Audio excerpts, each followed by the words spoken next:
Right now, I would like to share I just want to share my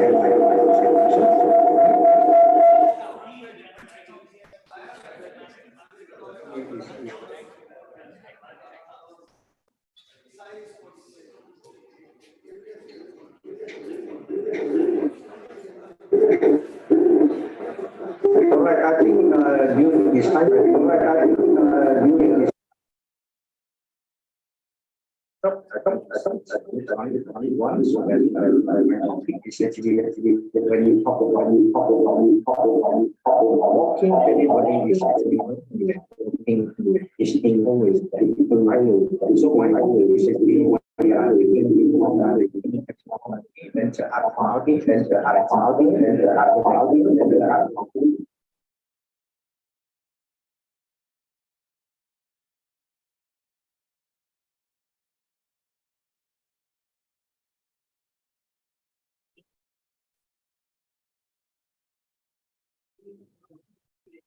And only percent this is 50.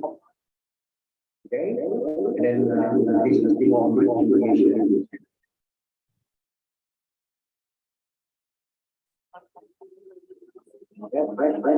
And also actually I been interactions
I got it. No Manhattan. Maybe double Manhattan.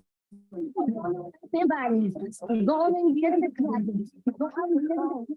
Every time you come around, no, I can't say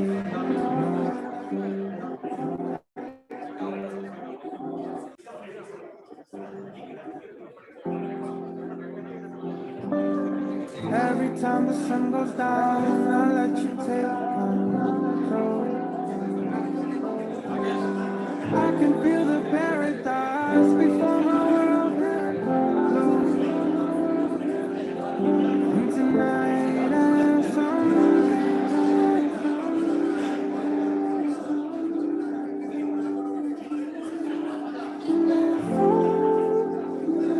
My bad habits.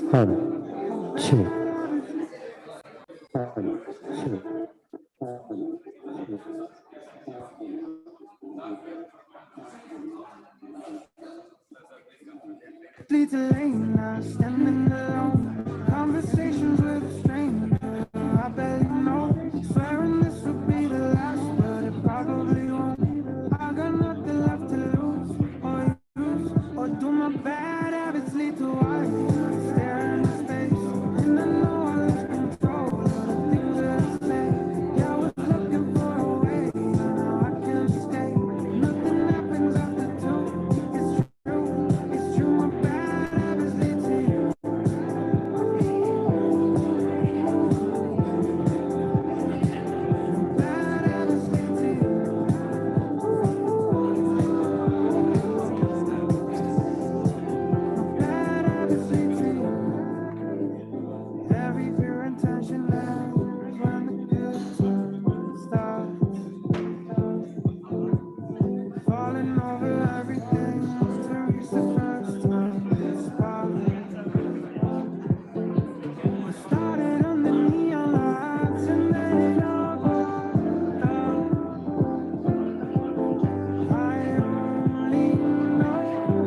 probably won't.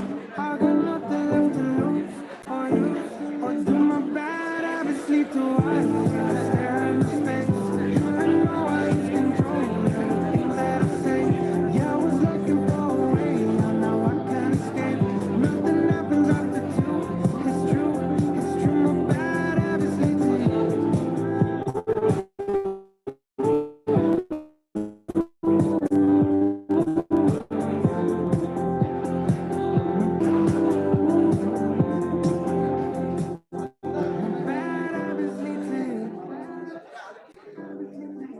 If all the kings had their queens on the throne, we would pop champagne and raise our toast. To all of the queens who are fighting alone, baby, you're not dancing on your own. You live without it, no one else you can. It's funny, I'm the show on your own. Give you my body shake, I'm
This ain't built of bitch now. You don't get to pick and choose. Different ass and bigger boots. If my eyes are brown and blue, this ain't built of bitch now. I'm filled with loss and attitude. So if you need perfect, I'm not built for you. Bob the Builder broke my heart. Told me I need fixing. Said that I'm just nuts and bolts. Lot of boys will listen. My heart feel like a curse of fun. Virgin and the vixen. That's the kind of girl you want. But you forgot. This ain't built a bitch now. You don't get to pick and choose. Different ass and bigger boots. If my eyes are brown or blue, this ain't built a bitch now. I'm filled with loss and attitude. So if you need perfect, I'm not for you. Da da da da da da da da. Boys are always playing dumb, looking for the Barbies. They don't look like anyone, hardly have a heartbeat. Tell that falls apart so you can play Prince John. If that's the kind of girl he wants, then he forgot. This ain't built a bitch now. You don't get to pick and choose. Different ass and bigger boots. With my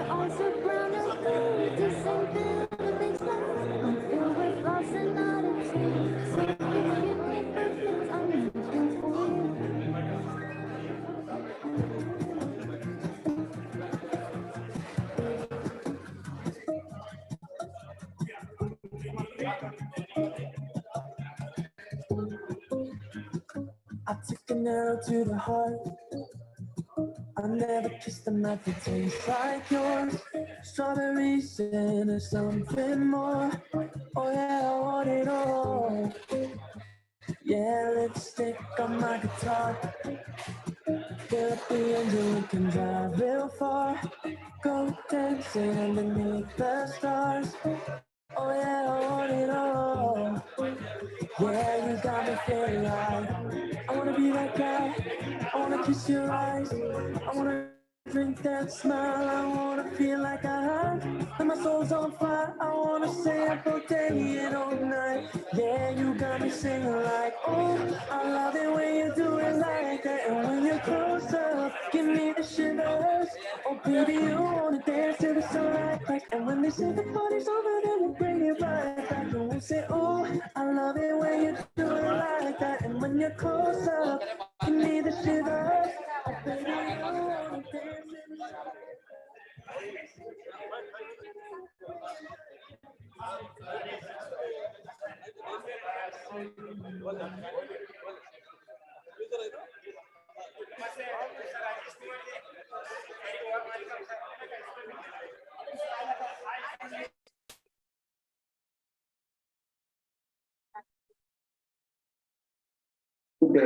Good day, everyone. First of all, thank you very much to Professor Rajesh Kumar for inviting me to this national workshop on physical education, health, and wellness.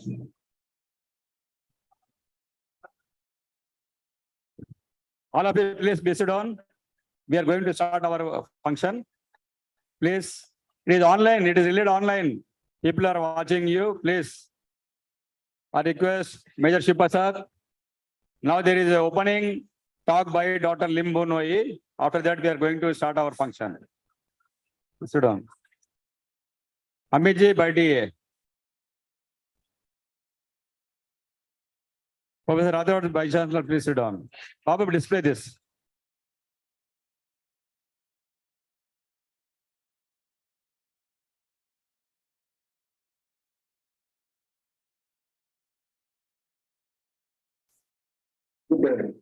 Good day, everyone. First of all, thank you very much to Professor Rajesh Kumar for inviting me to this national workshop on physical education, health, and wellness 2022. First of all, I would like to say thank you very much once again. My talk will be focused on the health and wellness. So hopefully we might help everyone to get something new. Right now, I would like to share I just want to share my presentation, right? Okay, hopefully it's visible to everyone.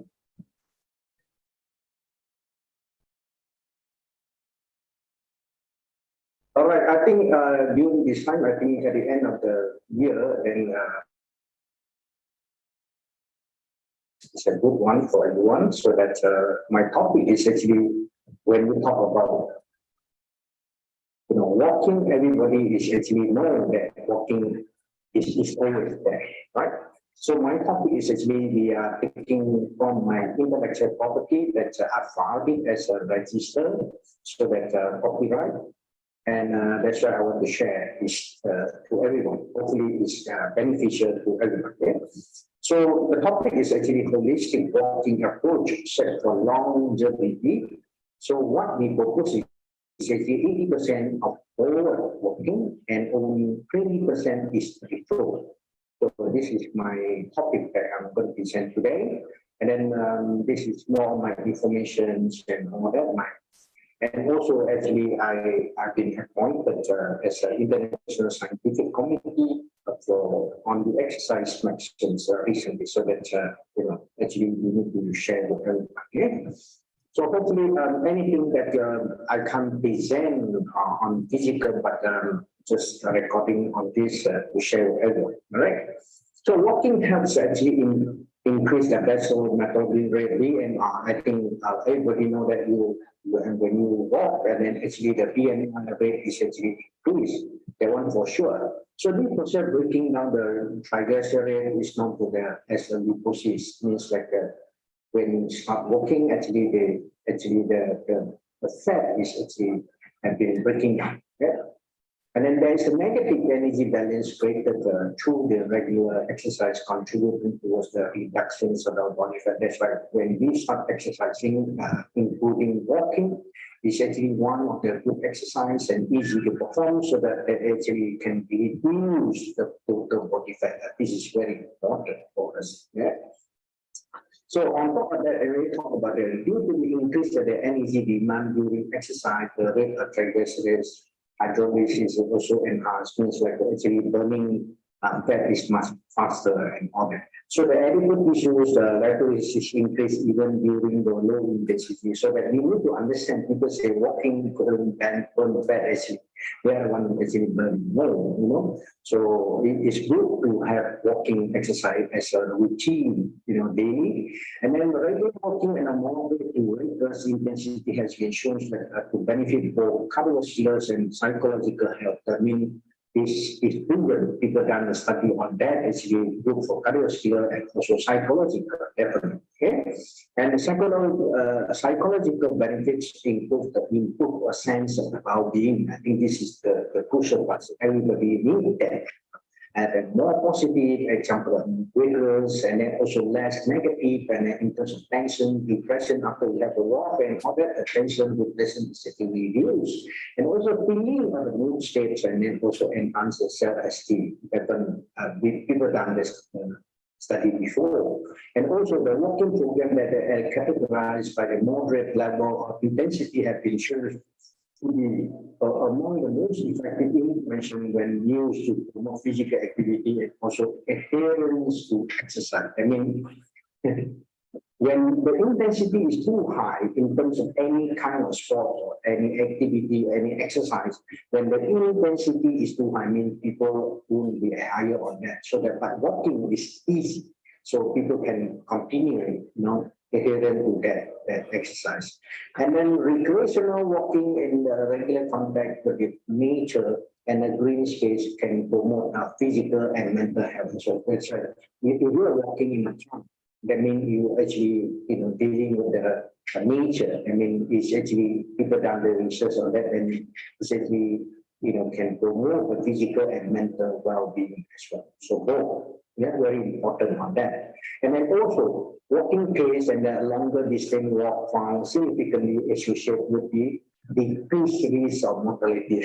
This is the reason a lot of people have been doing focus on this pathway. Is how much of walking is it, and then all that is getting how actually people found that in the recent one, some say 5,000, some say 6,000 steps, 7,000, 8,000, and then there's a lot of people say 10,000 steps is the best, but there's a quite number of contradictory in terms of numbers. But the recent one is actually they only suggested 5,000 to 7,000 steps per day, yeah? And then back walk. From the front walking, and then a lot of people didn't focus on the back walking, and also known as the retro walking. Yeah? So it's the third to have the original from the ancient China, and then where is the practice of the good health, and then you go to China, you go to a lot of places, the park and all that, and people are actually back walking instead of front walk, And you can see until today, and then in modern world, it has become a popular in Japan, in China, in the part of Europe, and then where it is used to build the muscles and improve the sport performance, also promote balance. So balance is very, very important when you become seniors or when you're playing games, any kind of activity and all that. It's so important to have a good balance. So that people done a study as well. And then also a backward walking lead to the significant decrease in body fat. Why is it decrease in the body fat? Because it actually induce more burning fat. That's right. The fat is actually reduced. Yeah. So back walking have received greater percent of hair cardiac maximums and VO2 max than the full. Okay. So there's a study. They did a study on that. They compare between for walking and so backward walking, and then they found that actually backward walking actually it is more in terms of the heart rate maximums and now VO2 max. And then backward walking is consume more energy. Why front walking and back walking, there is found that actually this study they also found that actually when backward walking is actually consume more in terms of energy. And also that we have to understand that another backward walking require greater motor unit recruitments. So it means that when you do backward walking, actually they recruit more motor units.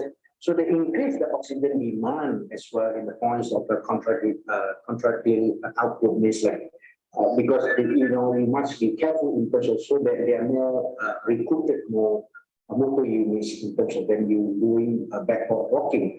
And then another group of studies found that 30 minutes of walking per day or even 200.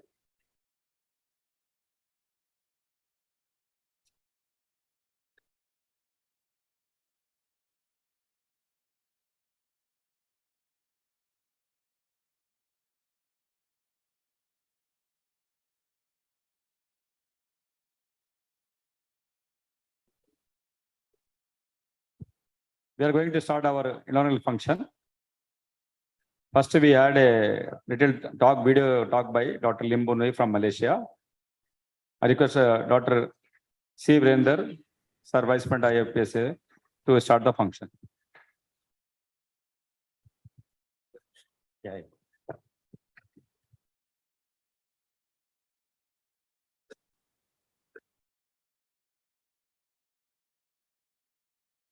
Yes.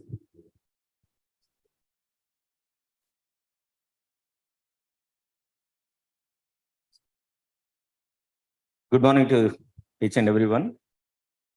It's very privileged to see all of you here on this auspicious occasion for the National Workshop of Physical Education, Health and Wellness 2022 and Ifpefssa Awards 2022. It's been a flagship program of Ifpefssa since 2 decades. It is continuously, we have been honoring the professionals who are really contributed in the field of physical education and sports, international and national level. And also these workshops are continuously, we have been doing, inviting the different expertises across the world. And this time we could not invite, because of the post-pandemic impact, the foreigners to come over here, but they are coming out online to share their experiences in the field of the physical education sports and also the research results which have been doing with the athletes and the physical education students. So before we entering into the actual program, I request the Dr. Emmanuel, the President of Indian Federation of Computer Science in Sports, he'll give the welcome speech for you. Please, Councillor.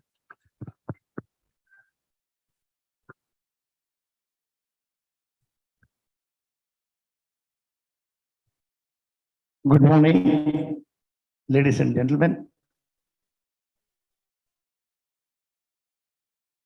Welcome you all to the National Workshop of Physical Education, Health and Wellness 2022 and Awards for 2022, which is organized by International Federation of Physical Education, Fitness and Sports Science Association and Indian Federation of Computer Science in Sports.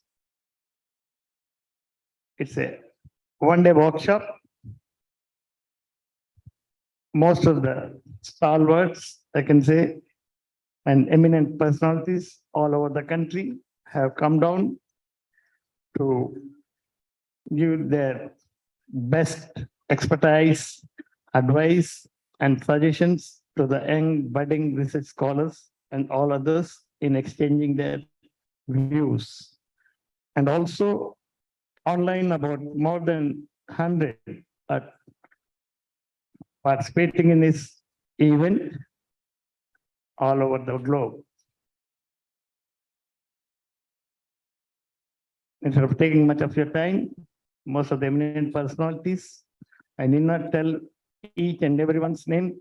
The great eminent personalities from our country are present over here. We'll be seeing them on the dais and off the dais and interacting with them. I wish everyone all the best and make this event a success. Thank you, one and all.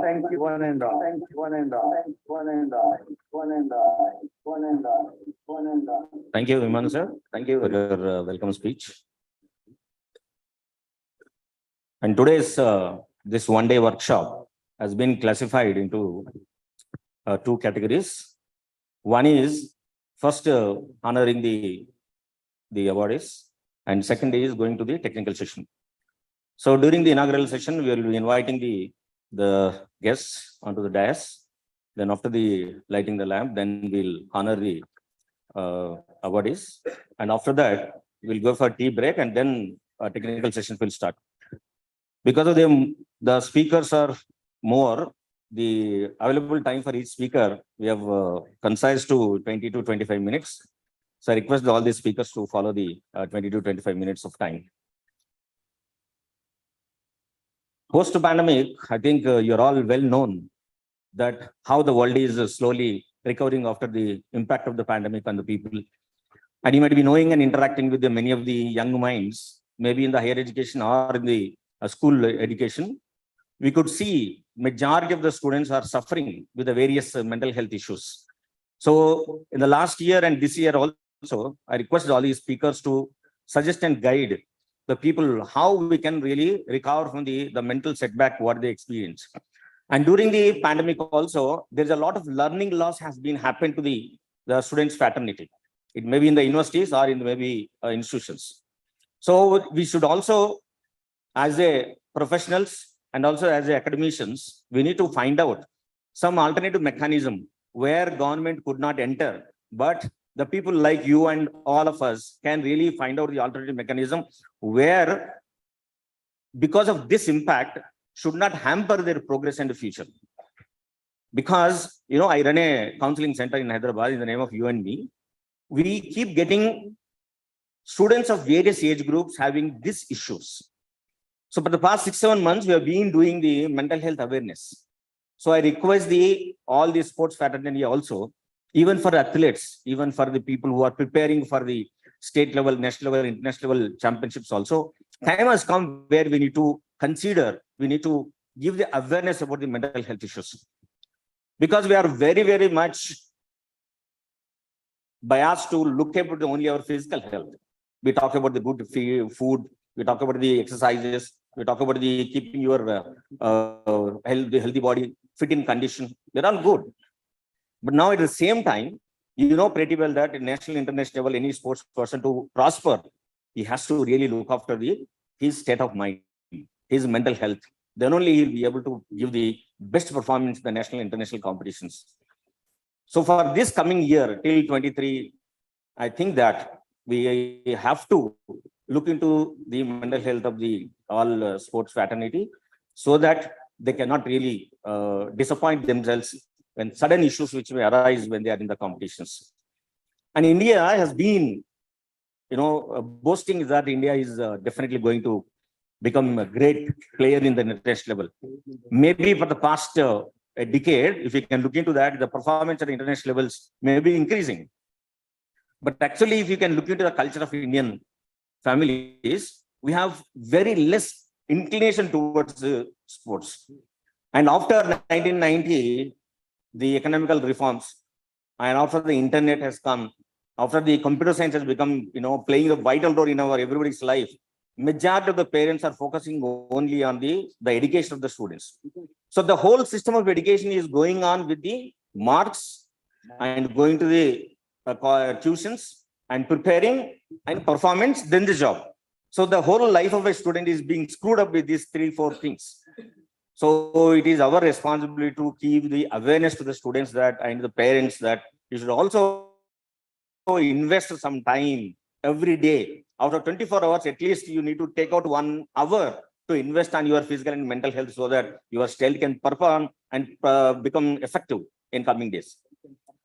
See, you know, in my study for the past 1.5 decades, at the various age groups of students which are coming to us, if you can look into we collected data also, majority of the students are suffering with the anxiety, and also there's a passive depression, and also there's a passive aggression is being developed by the people.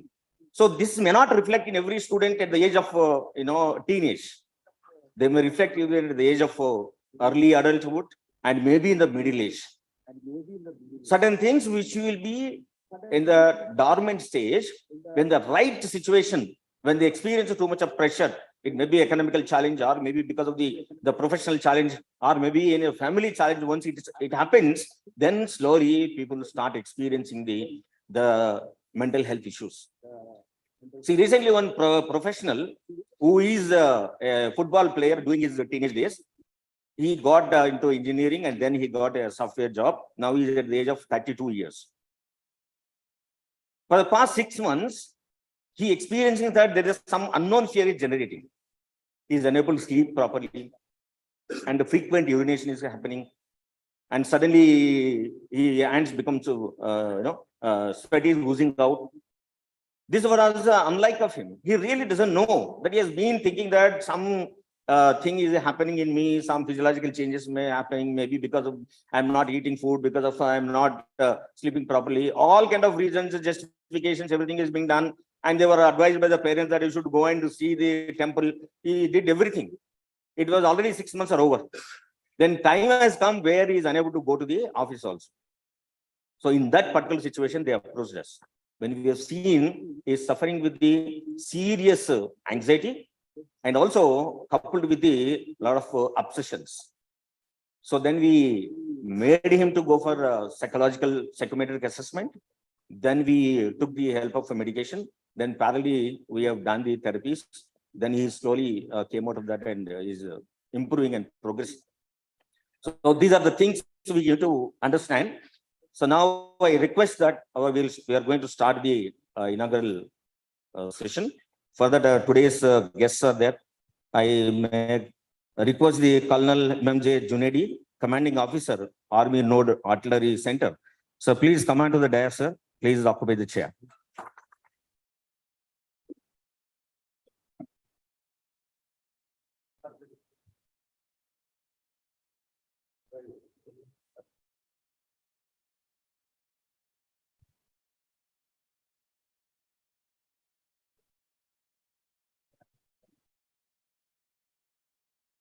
Now I request Professor Chinnaparedi, a Chief Patron of NAPES, and a well-known personality in the field of physical education.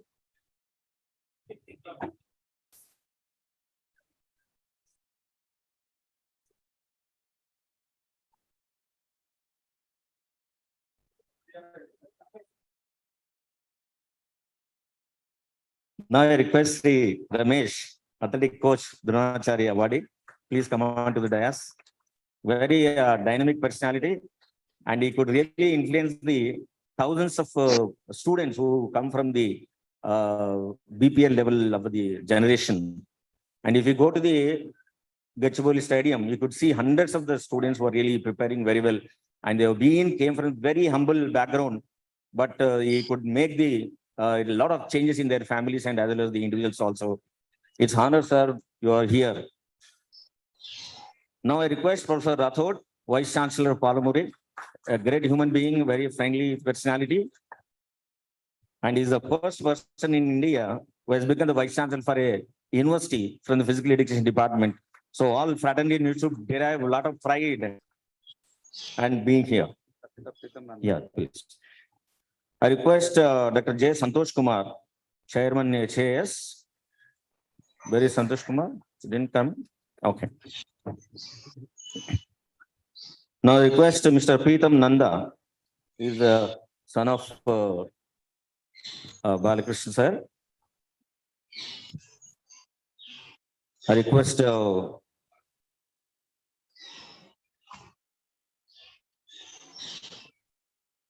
and Professor Rajesh Kumar, and also Emmanuel sir to come onto the dais.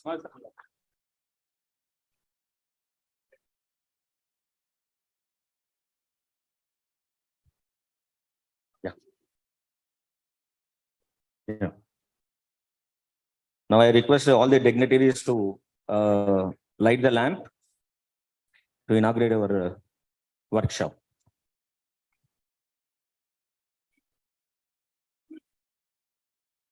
Bharati madam, please.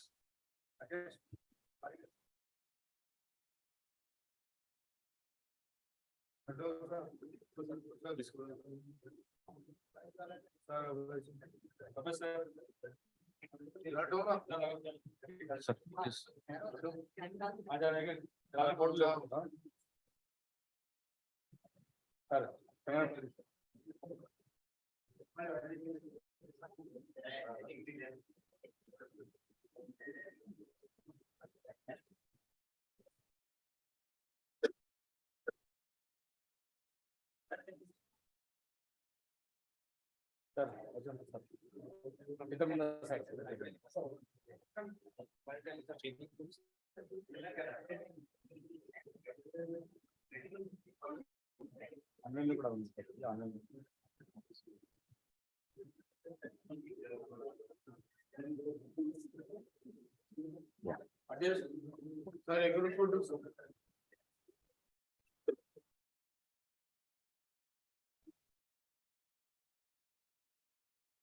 please.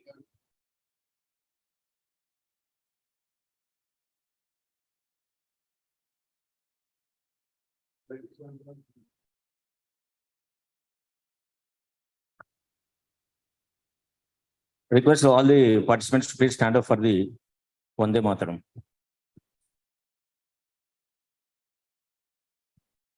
Attention, please. Vande Mataram. Vande Mataram. Sujalam Sufalam. Malaya Shitalam. Sashamalam Mataram. Vande Mataram.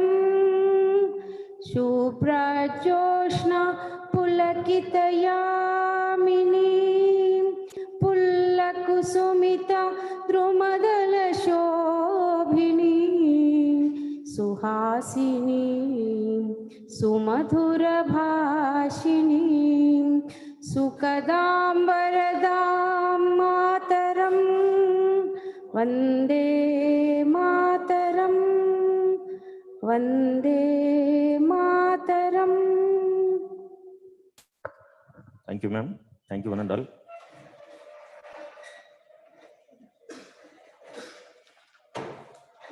Journal.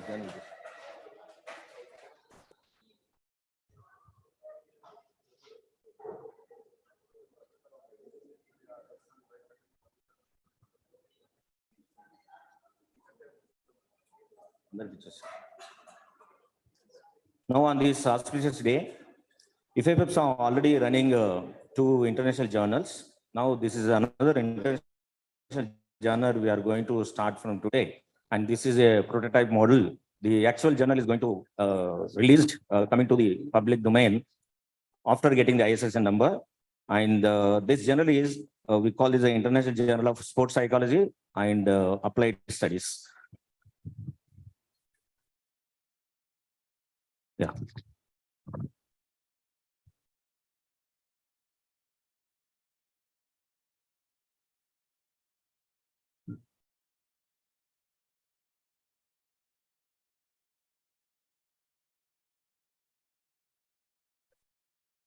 We are going to start from next month, January onwards. Please, you can send the paper. This is only a sample, not a final book.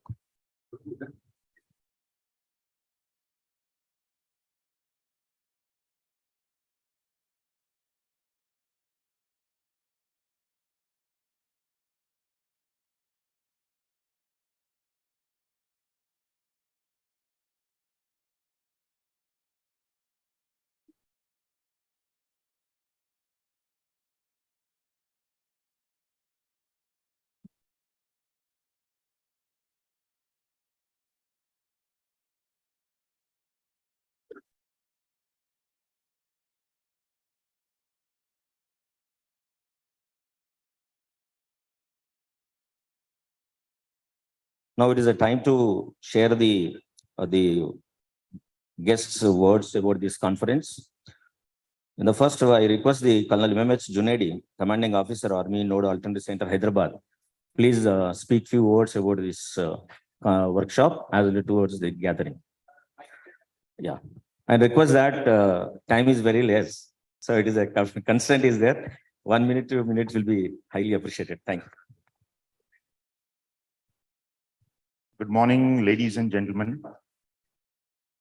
I am Colonel Junaidi, commanding Army Node, Army Sports Node, which has majorly 4 events: athletics, handball, marathon, and cross country. Basically building up as a feeder node for nationals and international standard sports competitions. And the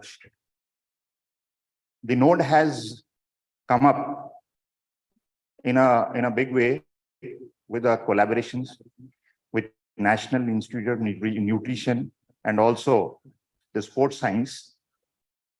This is a wonderful event which is being organized here as a very good awareness program, which would definitely empower all the sports arena faculty and sportsmen as well to really, concentrate to build themselves up to international standards with special focus towards sports science and the technical aspects of sports to compete at international levels. India, for the past, I think, 8 to 10 years, there had been a good impetus towards building up of sports and the opportunities which we are getting to really do well at international standards. The Army Node also has a water sports facility, which is building up players to international standards in rowing, sailing, kayaking, and canoeing, in addition to all other competitions. As the services team has really done well in promoting sports at national and international standards, and these type of forums which really promote good awareness levels. I'm really thankful to Professor Rajesh for having me invited here, and the type of interactions which I will be having here will definitely benefit and build up a long way to go to promote sports science, and also nutrition. Thanks a lot. Wish you all the best.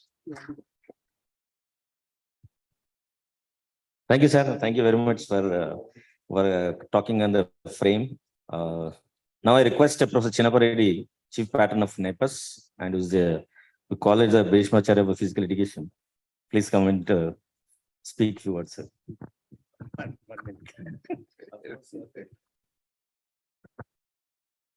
Learned friends sitting on the dais, my family friends of physical education from all over the country. Good morning to all of you.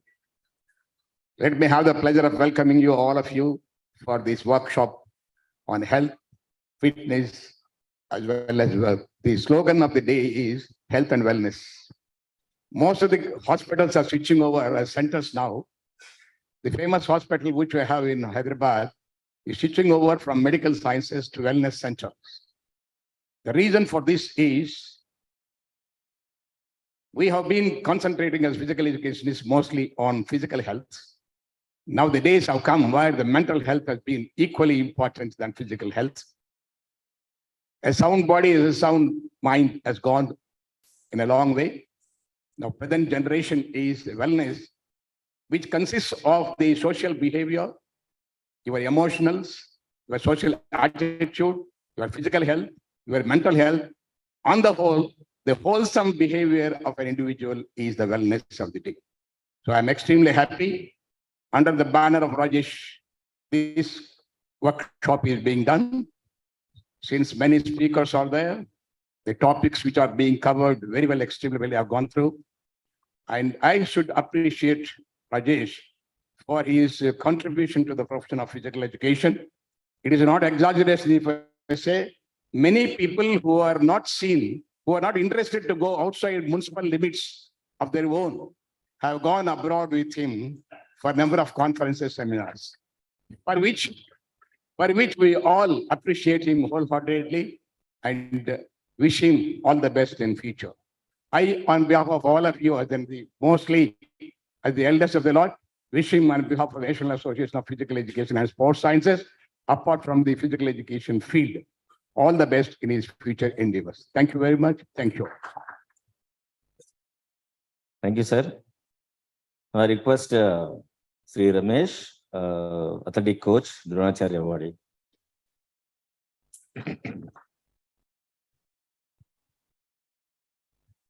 So, very good morning to all.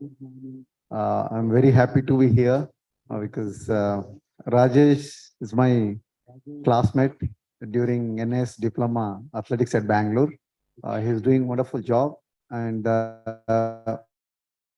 as Chinnapareddy Garu and the commandant has spoke that now we are entering into the new era because the challenges are different now compared to past, right? Because the win and lose, it's in the minute level now.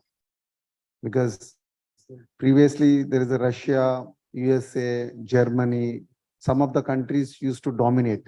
If you see recent world championships, the new science magazine says to break the new existing records at world level, you need to find out right talent to the right event. Then only possible, because sports medicine, training methods, training, coaching, physio, everything has reached saturation stage. Now it is a big challenge to break the world record. So now your role comes into play, right? And more now, because I used to discuss the physical education. If any country is doing good sport, the physics will be a backbone of that country, because a lot of research should come from physical education. Because one example I want to share here, we Defense Olympics, 2006 Commonwealth Asian Games. There we found in a year 60 researches on only speed endurance. So that shows how depth they do on each one subject. And when I talked to the coach, Yuri, head coach, who was Russia's chief coach, they design, because they do, when 400 meters event, they do 90 meters repetitions. Then I got idea, I got a doubt. Coach, why not 60 meters? Why not 80 meters? Why not 100? Why not 110? Why you want only 90 meters repetition? He said 90 meters has got a direct relation with the 400 meter speed and speed endurance. So that much deep they have gone into design the program. So I hope with this more blending now, more practical and theory should come now. I want when I spoke to them, now it is a time all lab scientists should come onto the ground. So now I keep on the ground nutritionist, physio, everybody, because I want nutritionists to see that my athlete is tired. It is because of training load, or psychology, or muscle stiffness, or nutrition. So that much deep we have to have. Then only it is possible to beat in the world. And I'm again telling, no country is dominating nowadays, right? If you have a right talent, you have a sustainable model, you have a right training methods at the place, then you are the champion. It's not America, it is not Germany. You can see China boy, he ran 9.83 and he reached finals. He beat the Gatlin from USA, the topmost Olympic medalist. So talent and achievement is nobody's property. We never should speak now USA, Germany. No, we can do. We have that potentiality. We should have that faith in ourselves. And it is a time for us to look back into our traditional Ayurvedic food supplements, training methods from Mahabharata, right? so on, right? Because one point I want to share from our Mahabharata, how to sustain your anger and your motivation. If you see the Draupadi, why she opened her hair? Because हम लोग भी जब हार जाते हैं ना, उस time पे गुस्सा रहता है, यार अभी इसको बीट करना है. When we go Asian Games, यार हमको beat. But how long? 24 hours, 48 hours, 1 week में बाद में ठंडा हो जाता है. अगर महाभारत आप देखो, द्रौपदी, she also, वो गुस्से में उसने, गुस्से में तो she has taken that I wanted to do with this. But how to sustain 14 years? So she kept her hair open. Whenever hair touch 24/7, 365 days, the hair will be touching. Whenever hair touch, she remembers, yes, this is my goal. So same such type of things we have to have at Olympics, Asian Games, Commonwealth Games, because once in 4 years it comes, and preparation for the Olympics and Commonwealth Games, it takes 8 to 12 years. It's not one day game. Okay, thank you, Rajesh, having a wonderful thing. And I congratulate all awardees, those who really served great on the field. Thank you, Rajesh. And team. Thank you, Ramesh. Ramesh sir always have a lot of examples, anecdotes from the Mahabharata and Ramayana. I keep on applying for the players. That's really a great thing, sir. Yeah. I request Professor Rathod, Vice Chancellor, Palamur University, please take few minutes to talk.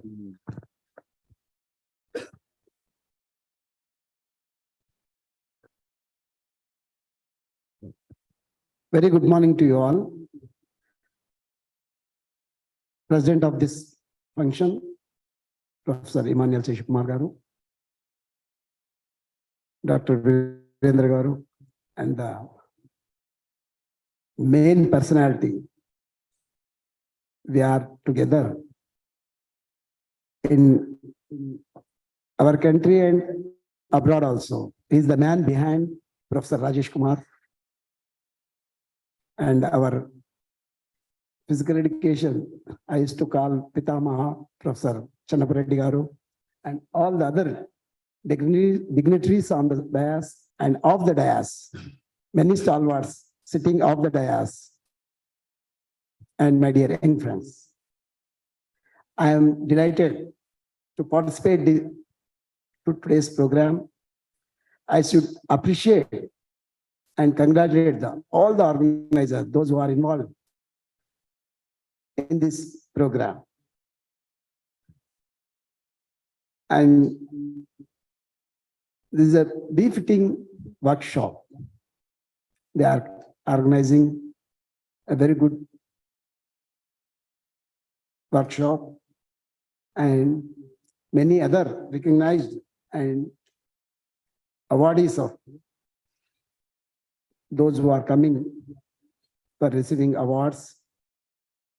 The involvement of the researchers, contribution and awardees in their respective professions in the area of physical education, health and wellness, the International Federation of Physical Education and Fitness and Sports Science Association, and other related activities and programs for their growth and development, which will go a long way. I welcome all the awardees, guest speakers, and resource persons, keynote speakers, and members of the association and participants. I am giving to understand that the eminent personalities in various fields or the other countries, Philippines, Malaysia, Saudi Arabia, and Sri Lanka, in addition to Indian experts. Today's workshop, which will be very informative, enlightened the participants, which leads to attaining knowledge of the professional growth. I congratulate the awardees, national awardees, Young Achievers Awards, and Professor Balakrishna Memorial Award recipients. In this juncture, I will congratulate the first man who raised our physical education issue at yesterday Parliament, Kirti Chidambaram. He correctly pointed out yesterday Really, I am very much thankful to Sri Kirti Chidambaram, Member of Parliament. Once again,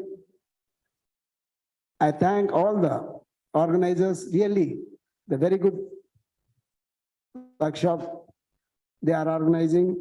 I take this opportunity to welcome everybody and wish the workshop and award ceremony a grand success. Thank you, Varada. Thank you, sir. Now I request Professor Rajesh Kumar, sir, to come onto the dais and give the mementos for the guests. Now I request Professor Rajesh Kumar to hand over the memento to Colonel M.J. Junedi, Commanding Officer, Army, Node Artillery Center, Hyderabad.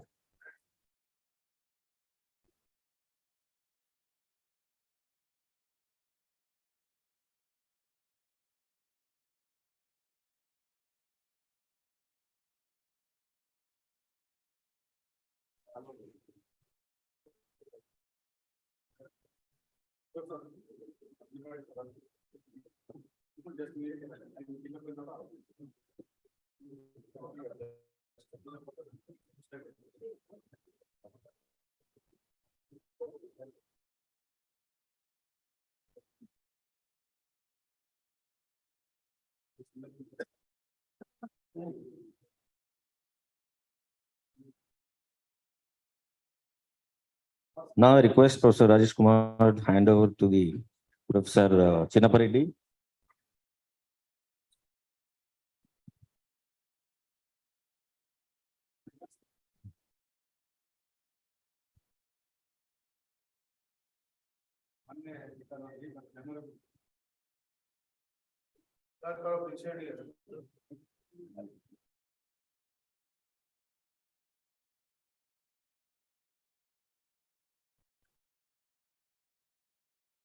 Request Professor Rajesh Kumar, sir, hand over the memento to Professor Rathod, Vice Chancellor, Polymer University.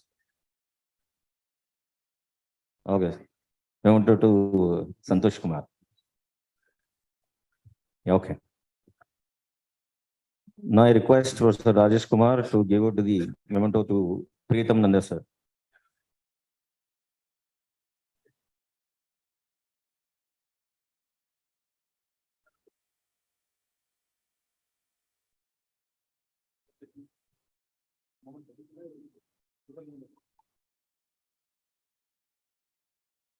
Memento to Pritam Nanda, sir.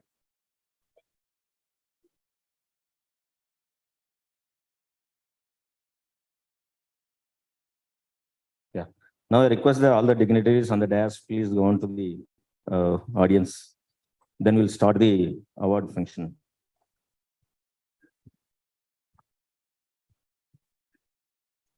Please come, kinda పెట్టు, కింద పెట్టు. కింద.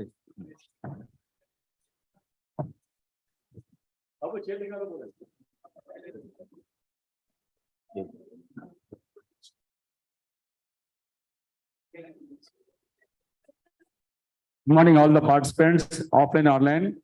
Now we are going to start the IFPSSA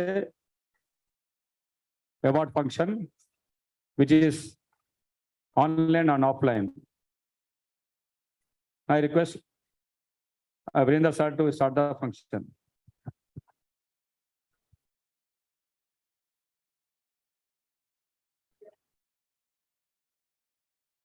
There are totally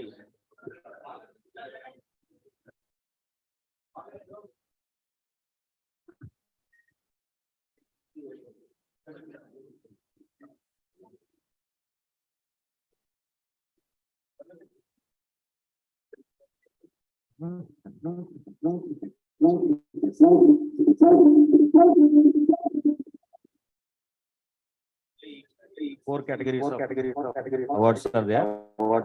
One is the international awards. Second is national award. Quite resound it's getting. Third is Young Achieving Awards, and fourth one is Balakrishna Memorial National Physical Education Award. These are the four categories of awards are there. Now in the first international awards, the first award we would like to confer on Maria Jesse dos Santos, Universidade Federal do Paraná, Biological Science Sector, Physical Education, Department Curitiba, Paraná, Brazil. And it is the International Research Excellence Award. Maria Gisela dos Santos graduated in Physical Education from Federal University of Santa Maria in 1887 and studied doctorate from University of Barcelona in 2001 and postdoctorate in exercise nutrition and sports at Baylor University, USA. She is a full-time professor in physical education with emphasis on exercise physiology, exercise biochemistry, and sports nutrition. Oh.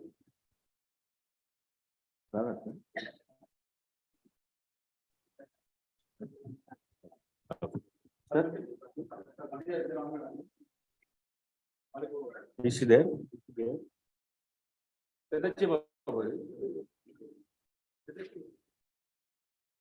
A window పెద్దగా చేయమని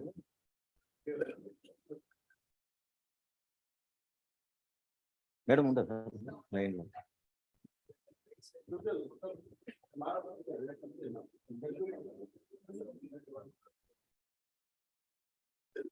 Madam Maria is on the online. Certificate of Honor, IFSSA International Excellence Award 2022, presented to Maria Gisela dos Santos, University Federal do Paraná, Biological Sciences Sector, Physical Education Department, Curitiba, Paraná, Brazil. Indication of outstanding contribution field of education at international level. This award is presented virtual mode on 10 December, Country Club, Begumbet, Hyderabad. Maria Madam is there, she can talk.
ఉందా?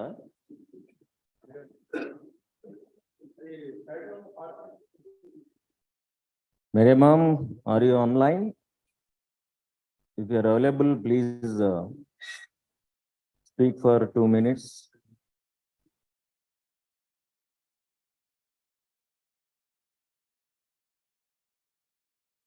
No, she's not there, sir. Okay. She's not. Yeah. Now I request Dr. B. Ramchandra Reddy, International Academic Excellence Award goes to him, and the retired principal, Shivanathi Adityanar College of Physical Education, Tiruchendur. Dr. Ramchandra Reddy, sir. Yeah. Hear me? Yeah.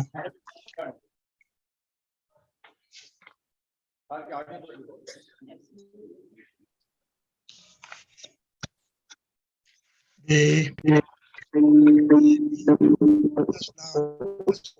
the of the dais, the awardees, viewers, online Zoom, to everybody, good morning. I am now from Vancouver, Canada.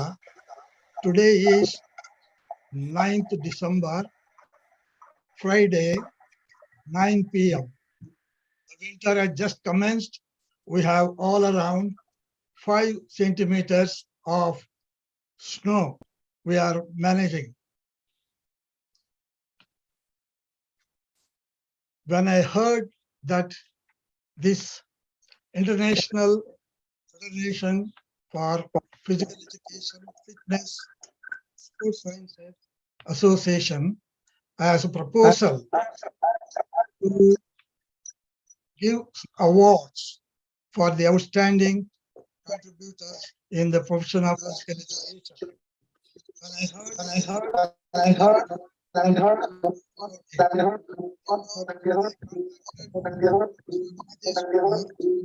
he gave I can apply for. So I got a reply within a week saying that I have been awarded with the international award, for which I am very, very, very happy. And I really missed the opportunity of being present there on this auspicious occasion and to receive the prestigious award. I extend my gratitude, heartfelt thanks to all the people who are responsible for considering me for this award. Now, the speakers from the dais some time back spoke the present situation of physical education and sports. Now, we should remember one thing. The physical education and sports are number one, both sides of the coin. There cannot be a sports without physical education. Unless you start with physical education. So the coach and other people has spoken about the latest situation of physical education. And the sports, it's encouraging, but that is not sufficient. Now, the introductory speech, the professor from Malaysia spoke that the backward walking or backward running has a lot of benefits. I do want to subscribe on has a lot of benefits. Jack McNamara from the University of East London conducted research experiments on backward walking. A lot of benefits. Basically, it extends the knees. Anybody who has knock knees or bent bow legs and all, if they do this backward walking, perhaps they extend the knee joint. They get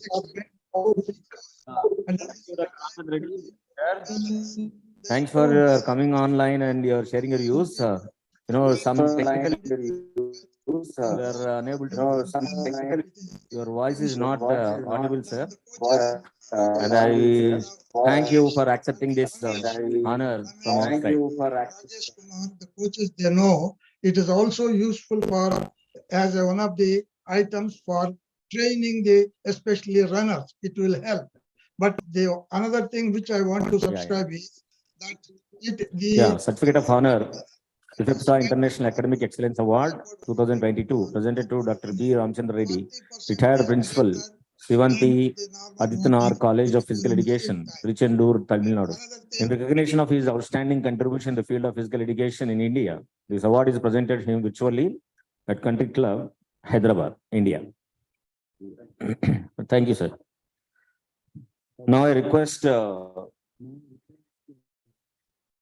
Hello. MMH Junaidi, Commanding Officer, Army Node Artist Center, Hyderabad. Please come on to the dais, sir.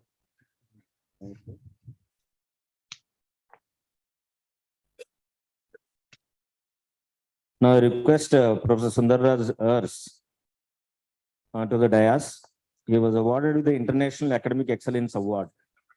Professor Sundarraj was a former Registrar Evaluation, Bangalore North University. He was also the Dean, Faculty of Education, Chairman of Board of Studies and Board of Examiners in the Physical Education of Bangalore University. He was a member of BOA, BOS and BOE of the Universities of Karnataka and some of the universities in Andhra Pradesh and Tamil Nadu also.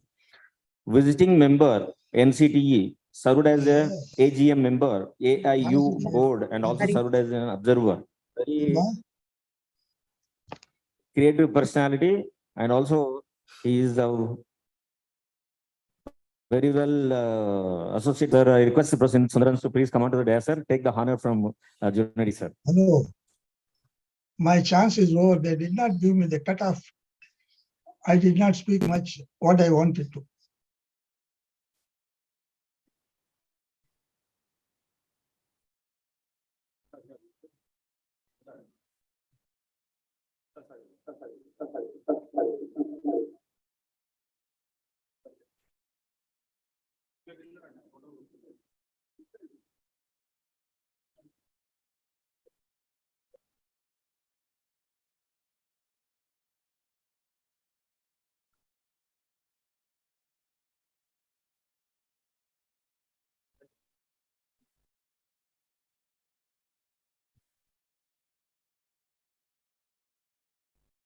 Thank you, sir. Thank you.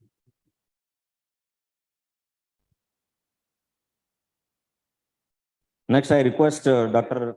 R. Elangan, International Academic Excellence Award. He is a professor, retired, secretary of TNSSE, IYA, and he is having 39 years of experience, research and teaching. He is a registrar in charge of finance officer, controller of examinations, expert in NAC, NCTE, participated in the many international conferences in India and abroad as a speaker, produced 42 PhD students and 130 MPhil students in physical education.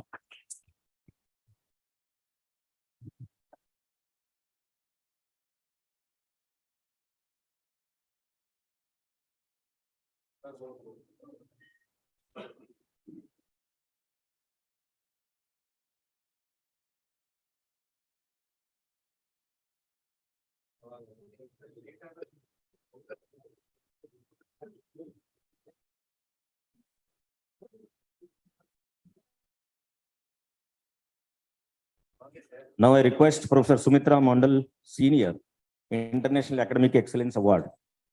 Sumitra Mandal.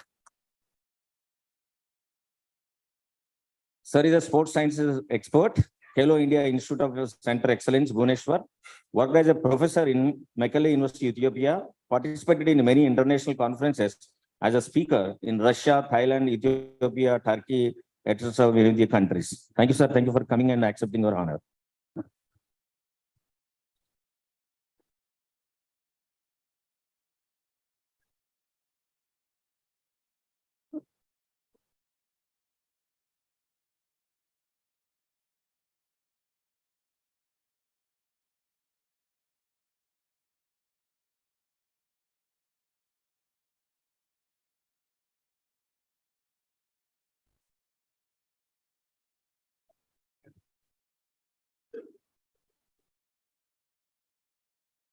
Next, see Narendra Pal Singh.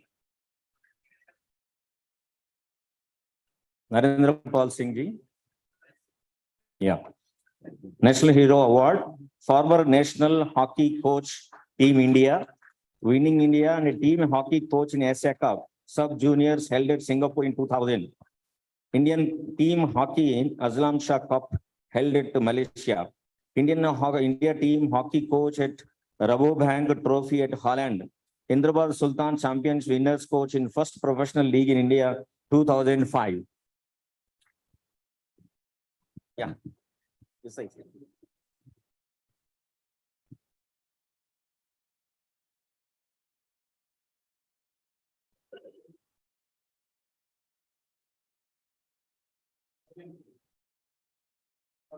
I request sir to speak a few words on this occasion.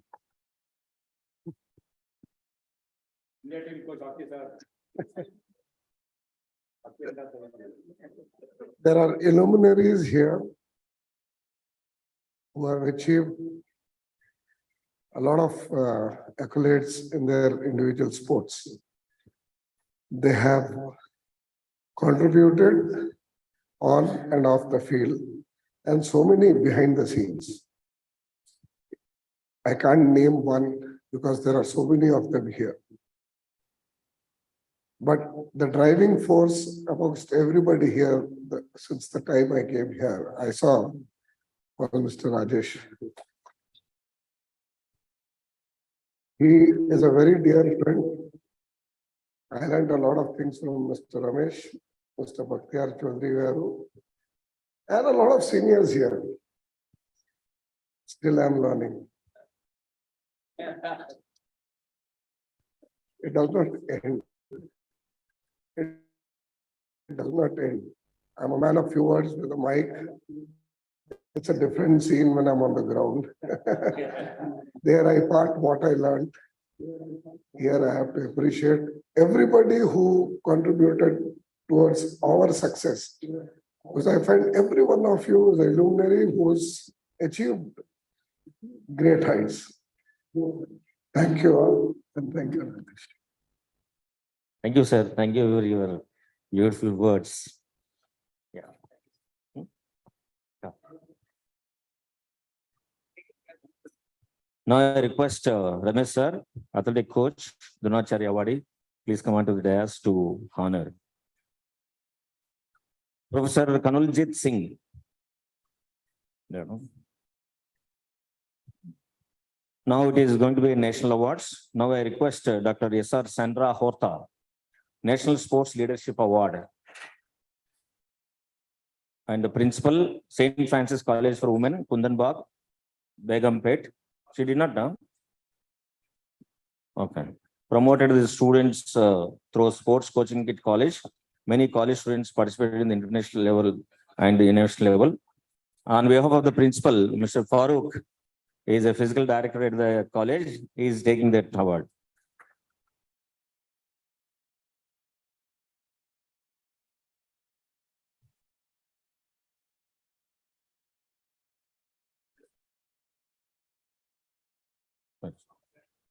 Now I request Professor Rajana, National Sports Administrator Award, University of Agriculture Sciences, Raichur. Participated in many international conferences in India. I request Professor Rajana sir to come into the dais and take the honor.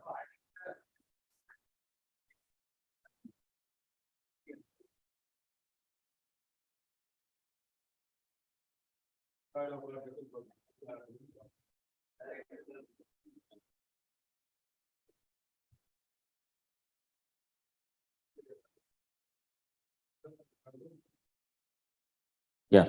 Now I request Dr. R. Venkateshan, National Sports Research Excellence Award. Dr. Venkateshan. Dr. Venkateshan is Associate Professor, Department of Exercise Physiology and Biomechanics, Tamil Nadu Physical Education Sports University, and is very active in the research and he published many articles in international and national journals.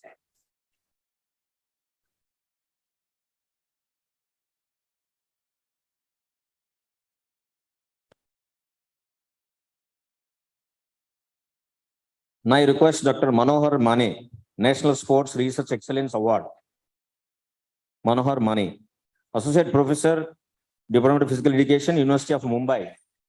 Participated as a speaker in many international conferences in India and abroad, and is a main source of inspiration for the many of the athletes to enter into the national level competitions.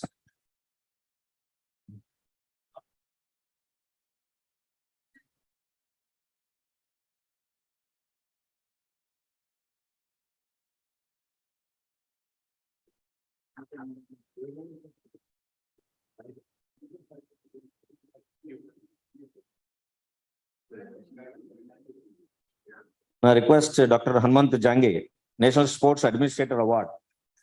Dr. Jange, Deputy Director of Physical Education, Chairman and Principal, College of Physical Education at Kalaburagi University. Dr. Hanmant Jange.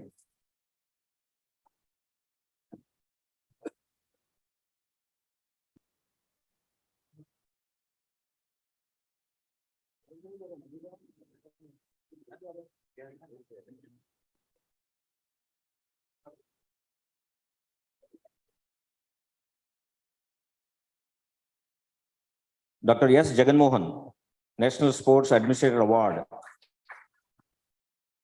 Associate Professor and Head GDC, Government Degree College, Hyderabad, National Kabaddi player, participated in many international conferences.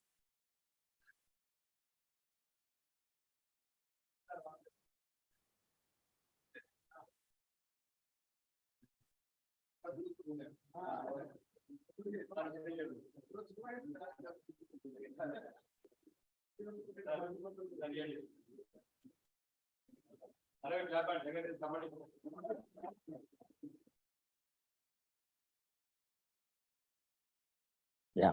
Now, Dr. G.P. Raju, National Sports Administrator Award. Dr. G.P. Raju, and Associate Professor in Physical Education, University College of Engineering, JNTU. Participated in international conference held in UK and Malaysia. Dr. G.P. Raju.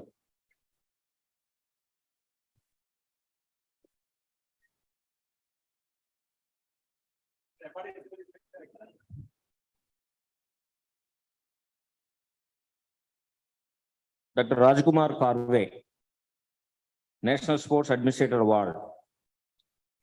He is right now working as Assistant Professor in Physical Education, Department of Physical Education, College of Agriculture. Participated as a speaker in many international conferences in India.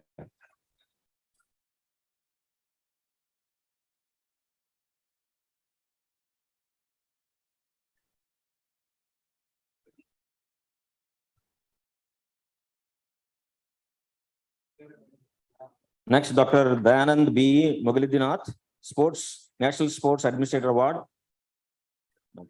On behalf of him, Hiramat sir will take the award.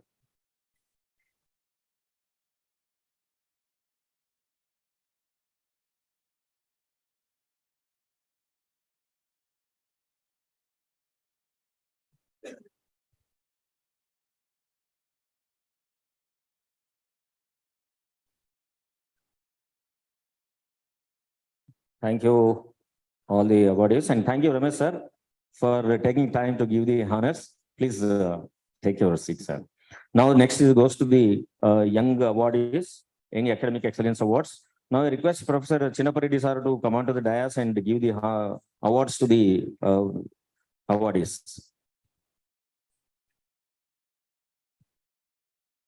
Dr. Saroja Panda. Dr. Saroj Panda. Yeah, okay. Dr. S. Jagadishwari, Young Academic Excellence Award. She is working Extended Professor, Department of Physical Education, Yoga, Palmer University Community College, and Pondicherry University. Published many papers in national and international journals. Dr. Jagadishwari.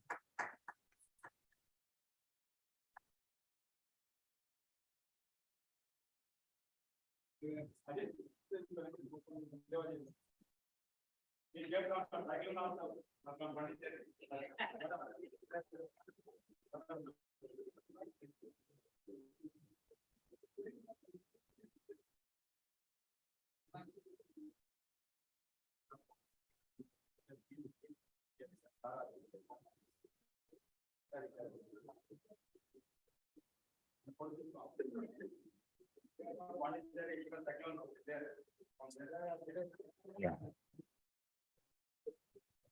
Dr. Manish Shukla, Young Academic Excellence Award. Oh, and K. Govindaswamy, Young Researcher Award. Govindaswamy, Young Research Award, Sports Science College of Science and Humanities, SRM Institute of Science and Technology, Kattan Kutalutur, published many papers in national and international journals. Govindaswamy.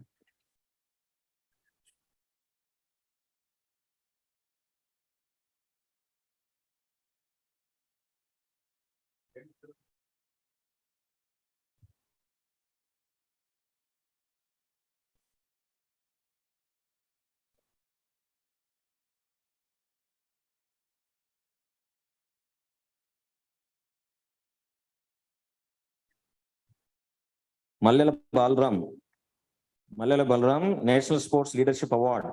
National Sports Physiotherapist. He has participated in many international conferences and also accompanied the Indian Masters team as a physiotherapist.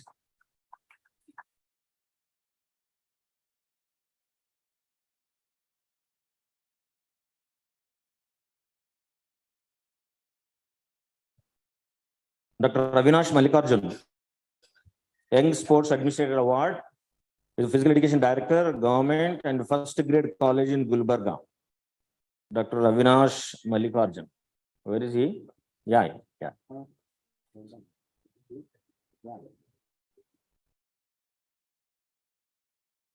Rakesh? ठीक है. Are you watching that? Everybody can No.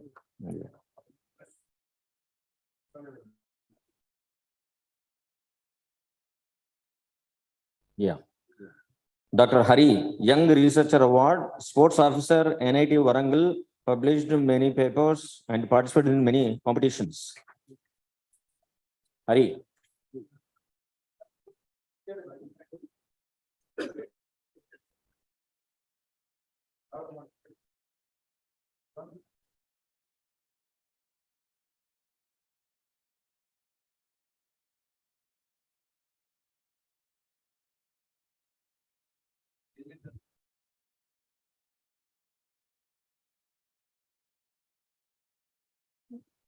Y. Surender, Sports Leadership Award, Assistant Professor in Physical Education, Kakati University, participated in national sports and tournaments. Y. Surender.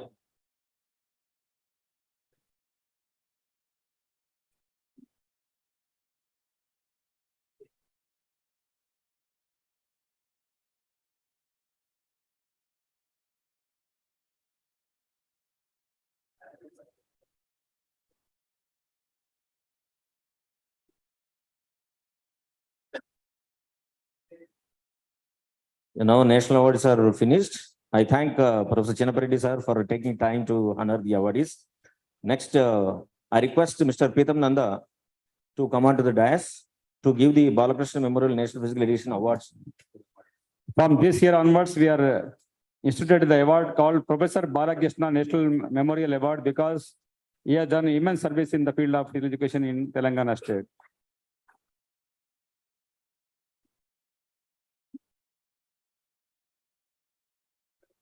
Professor Balakrishna Memorial National Award goes to first to Major K. Shivprasad. Major K. Shivprasad. Please come on, sir.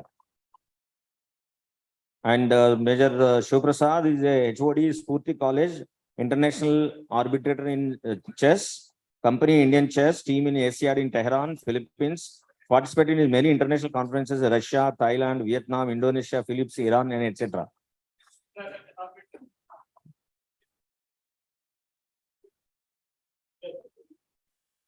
Next goes to GM Ejdani, Professor Baruch. Eddie?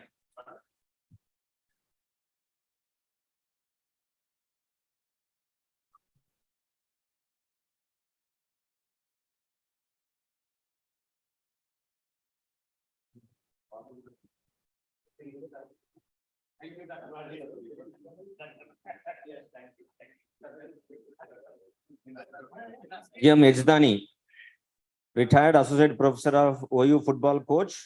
He coached many national football players from university and from Hyderabad.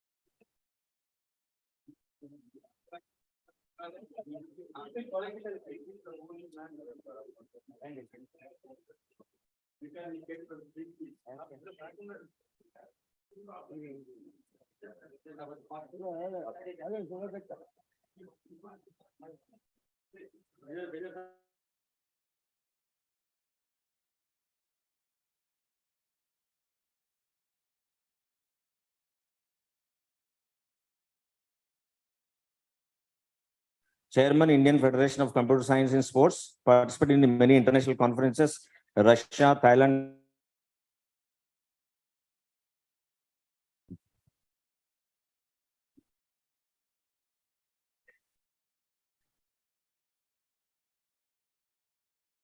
The awardees are senior teachers. Please give clap hands. Our workshop is going to start shortly. Our first speaker, Professor Bhaktiyar Chaudhary sir, is ready.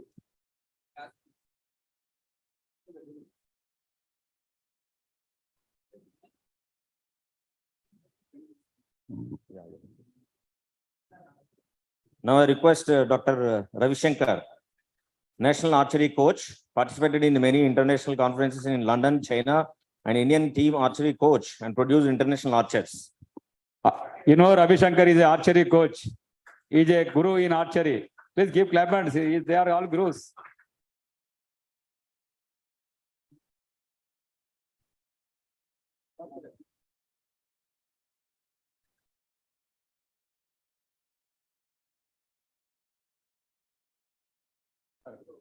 Muhammad Latifuddin, Dr. Muhammad Latifuddin, International absent. Mr. Y. Ramarao, General Secretary, Telangana Master Games Federation, participated in many international master events. Yeah.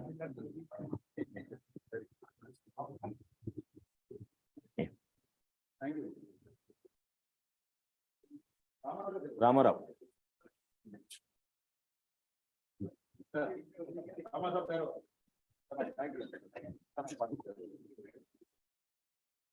Ramarao is a master athlete, 75 place, you know. He run now 75 place. Now he's going to organize the National Master Games in Hyderabad from February 2nd to 5th. He ran 800 meters, 2 minutes 55 seconds, 75 place. You cannot imagine his 75 place. He also participated in many international athletic meets. Next goes to Vikas Karar, Vice President, Master Games Federation of India, participated in World Master Athletics held in USA, France, Australia, Finland, Asian Masters at Thailand, Singapore, Malaysia, China, and etc. Vikas Karar. Mr. Vikas Karar is an international master athlete. He participated five world championships in America, France, Finland, Germany, and Asia Championship at China, Thailand, and he got the gold medal. 5,000 meters is a gold medal.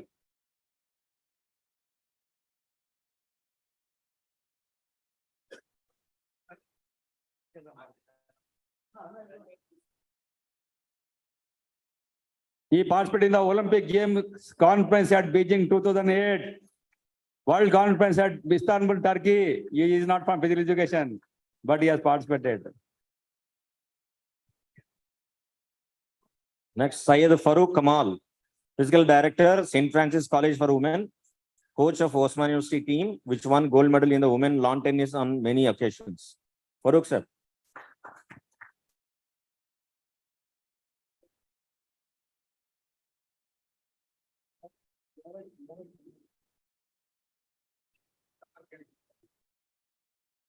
Farooq Kamal is promoted the women's sports, you know, women's sports.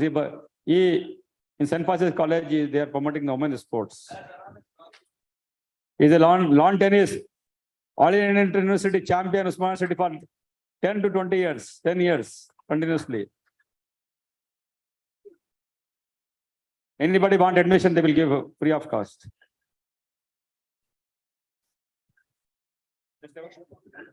Now, Chandrasekhar Gaud, the Physical Director, JPHS, Dharmapur, Mahabubnagar.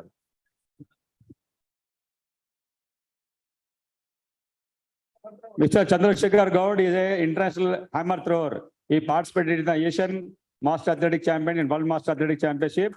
He threw the hammer not came down up to now. His hammer is up. He told that one day he threw the hammer in the ground. He went outside and it is fallen in somewhere, but he has not seen hammer up to now. That is world record. Hammer thrown in the air, not seen. He is having the big cat in his home, that is tiger.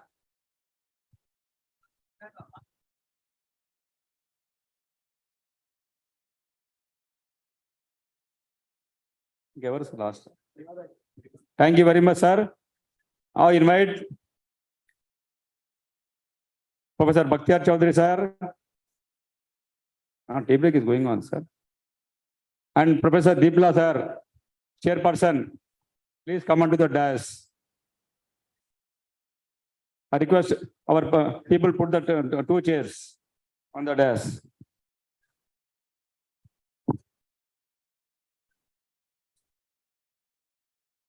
Dr. M.S. Pasodi and Deepla, Professor Deepla, please come to the dais. Your chairpersons.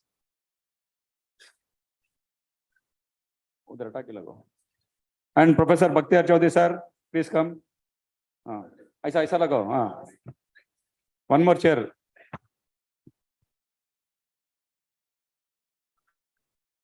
One more chair. Bakhtiyar Chaudhary, sir, upar aiye, sir. Ashram point.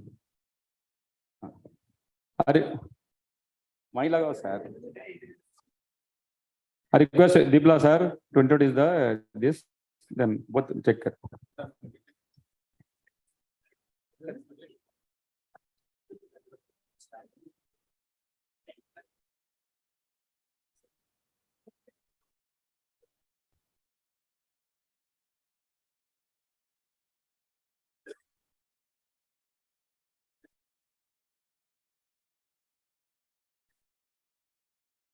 So good afternoon, everybody.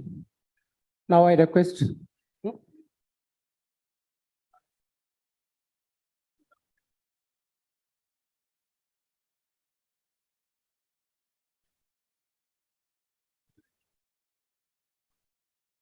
Good afternoon, everybody. Respected presenter, Dr. Bakhtiyar Chaudhary sir is a senior most physiotherapist and orthopedic, and he will give the 20 minutes time. This is lack of time, is the short of time. We'll give you the 20 minutes time. You can prepare that. And I request Bakhtiyar Chaudhary sir, please come and present your paper.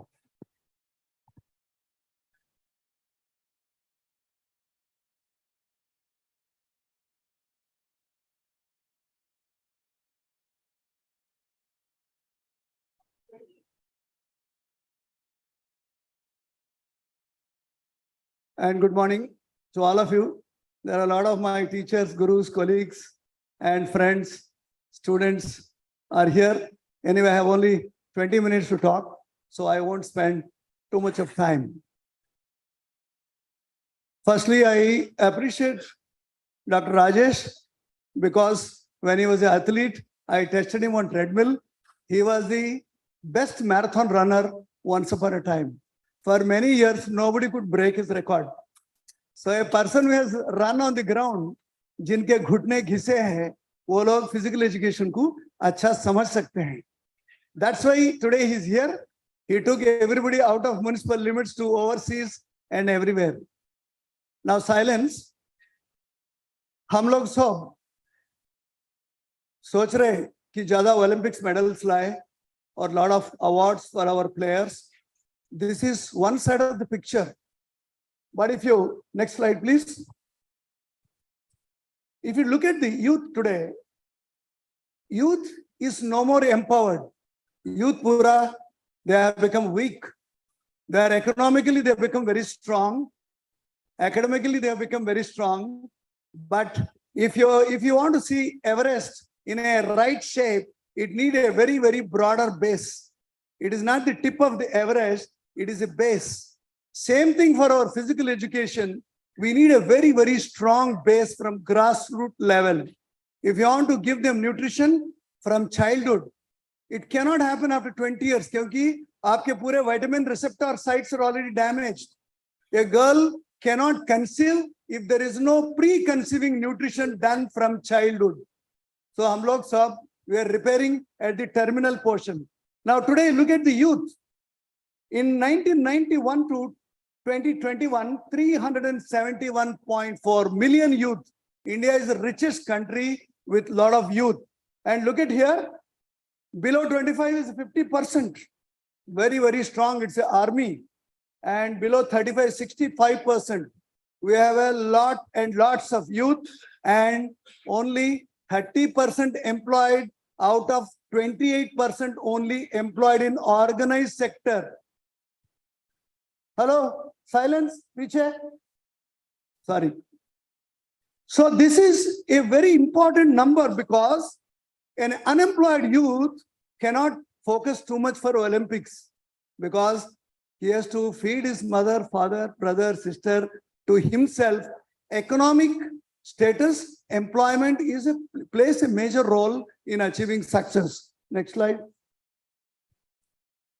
Now, obesity you see here, 20 to 39 years, it is the latest statistics, 39.8% are obese. Their BMI is more than 30%. Fat percent is more than 30%. Their flexibility is poor. And this is the material. Still, our Dronacharya award getting medal, we should appreciate him. because out of this material he's taking and polishing and getting at least one medal, but that is not enough. Next. We are talking about benefits of physical activity, only poor fitness, early disease, flexibility, poor stress coping skills, early aging. But ye to purana hai. This is very, very old. Now I want you to focus and bribery and corruption. Now, if I want to pay my electricity bill, I am lazy enough to go if I am not fit. I will pay 10 rupees bribe and make him and develop a new habit of taking bribe. And he will take bribe from everyone. Look at this angle. ऐसे angle में आप कभी नहीं सोचा. Lack of physical activity and poor fitness, sedentary life is going to lead to encouraging bribery and corruption. And we are talking too many things to control this. पहला लोग को fit बनाओ. Next slide. Next slide. Now, what do you want? You want a champion? But if you give me a chance, I don't want champions. But I want 10 lakh youth, ek army chahiye. I want an army of youth who are fit and strong, who can cope with this stress very well, who can fight for our country. When I went to Sri Lanka in IPKF, all the darpokes, weak people first got bullets. And the bullet came to me, but it didn't hit me here. It hit only in the hand because I was quite brave enough. We need to address a lot of issues. What is the first issue? There are people who are living 113, 114 years. Next slide. Next slide. And there are people who are dying. ये लोग गए gym में exercise करने के लिए and they have died. I am telling you, 363 people died last year alone in the gym, in the offices, on the roads, not in accidents. They're all died of heart disease, heart attacks. That means I feel it's a slap on my face because I could not prevent this. मेरे को ऐसा लगता है. But your whole physical education fraternity should think हमारा भी इसमें role है. We are also responsible for these deaths.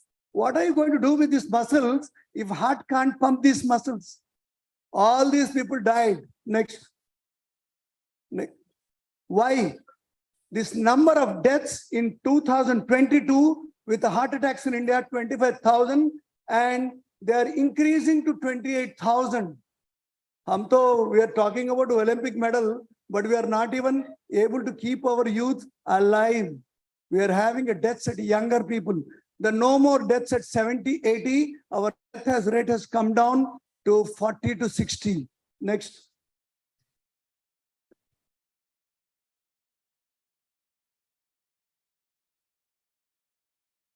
Why? Because why people die during exercise? 80s, the decade, only 1.8% of people died during exercise because of inherent heart disease, congenital cardiomyopathy, insufficient coronary artery, or some other disorder which we could not. But today, hale and healthy people are dying because we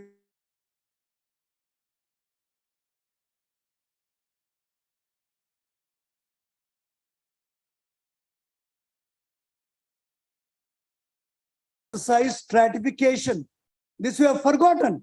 We are not even checking a fellow who is going for a congenital heart disease, very common in India. Rheumatic fever, nutritional disorders, all will lead to a lot of congenital heart disease. Bachpan se kuch choti si, but he may look hale and healthy. Extreme stress. He wants a job, he wants to marry, he wants to divorce next 6 months. So all these are extreme stress. Poor work rest ratios. As a coach, as a physical education teacher, अगर हम 2 घंटे के exercise देते हो, you have to increase 40 minutes of sleep extra time. Work rest ratio, but people are working in the night duty and going for a gym, morning hitting the gym, thinking they'll bring a big muscular size. Supplements, there are 97 supplements allowed, available in the world. Out of them, 98% have unknown substances and unregulated protein supplement. We don't know how much protein we need. We are thinking protein khane se muscle banega. It is not. Next. First, The main cause, I feel, I may be wrong, it is our philosophy. A philosophy को समझने की कोशिश करिए. In India, no railway bridge is repaired before it fell down. I want to repeat, no railway bridge is repaired before it fell down, because our approach is breakdown management. We get our BP checked only when you feel sleepless or headache. Did you check your 18-year-old boy and girl BP kabhi? वो बच्चे का BP kabhi check करे? Because you are overconfident, you are taken as a granted that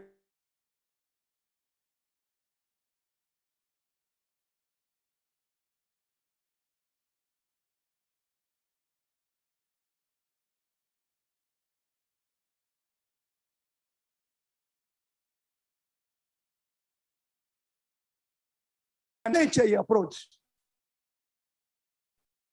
ये है आजकल का तरीका. बैठना नहीं आता, सोना नहीं आता, पानी पीना भी नहीं आता. All ergonomically wrong posture, and this will cause a musculoskeletal stress and disease. And you go to orthopedic surgeon, he'll take an MRI, उसको काट देगा, फट फट. Instead of hospitals decreasing, in 20 years in Hyderabad, our hospitals have become 200-fold more. इसका मतलब है medical sciences has failed to address our disease. है ना? We are taught in medicine, you should have only one tablet. It should work for many diseases. It should be safe, but all these have gone. Next. Now, nutrition is a very, very fad. What is nutrition? What you have been eating since childhood is your nutrition. Sports nutrition is a big name. It is nothing but your own nutrition. अब Punjabi rice खाए और हैदराबादी चपाती खाए तो पेट कहानी खत्म. Because you are fighting with the anti-nutrients, you are fighting with a micronutrient deficiency, which is very difficult. Dietitian, nutritionist cannot form you nutrition advice because your nutrition is your own genomic nutrition. I am Android. I should be eating genetically engineered chemistry of my own body. Only rice and rice and rice. हमारे नरेंद्रपाल सिंह जी रोटी and रोटी, दलिया, फुल्का, कचौड़ी, समोसा यही खाना है. But दोनों आके हैदराबाद बिरयानी खाएंगे, मैं जाके पराठा खाऊंगा, दोनों का पेट get confused because they are not attached to my Aadhaar card. They are not linked. So stomach gets confused. It breaks your microflora of intestine. Imagine frozen shoulder, stiff joints, inability to perform, all because of micronutrient deficiency. People who do not understand nutrition, they feel खाने में कुछ नहीं, कुछ भी खा लो. ऐसा नहीं है. Merlin Otti ate only मक्के का भुट्टा. Carl Lewis ate oats and rye because they belong to that place. But हम लोग बादाम खा रहे. तमिलनाडु वाला बादाम खा रहे. Badam has never grown in Tamil Nadu. So remember, quality, genomic, localized, regionalized nutrition is going to save youth. Next. Alcohol. Andhra Telangana was consuming 17,000 crores when they were united. Now Telangana alone 32,000 crores. Andhra 30,000 crores. एक कौन पीता है? School का बच्चा से लेके top class world champion. एक बार हम लोग 4 नेशन टूर्नामेंट खेल रहे थे, हॉकी टीम चंडीगढ़ में, और हमारे प्रेसिडेंट साहब बोले चौधरी क्या आज बीयर पिला दें? मैं बोला कल तो फाइनल्स है, एक दिन छड्डे सर. He said okay, कोई नहीं पिएगा. Tomorrow you play, then you have. Alcohol gives you 7 calories per gram more than your carbohydrate and protein. Just imagine, it is a very high calorie nutrient, and this is going to cause terrific trouble. Mat piyo. Next. So people want to jump on a weighing machine, but badi kamar kam umar. Thinner the waistline, longer the lifeline. Kamar ke upar dimag rakho, kamre ke upar nahi. Because we are forgetting, we are only checking the BMI and weight. Waist to hip ratio is a very, very critical body composition assessment. You should never forget. Every athlete ka kamar bilkul, you should see very, very carefully. Next. Next. This is anyway you know. 1 minute. You want to do exercise or physical activity? My friend told my classmate, "Are you 64? You have any disease?" I said, "Disease ka koi chance nahi." Because I do only martial art for 1 hour training, but I do 4 hours of gardening. That gardening helps me to get not only a world record for my garden, but also gives me physical activity. Remember, non-exercise energy expenditure management. You don't need to exercise really to fit. You have to be physically active. Shopping, chal ke jao. Amazon is also culprit for increasing obesity. Next.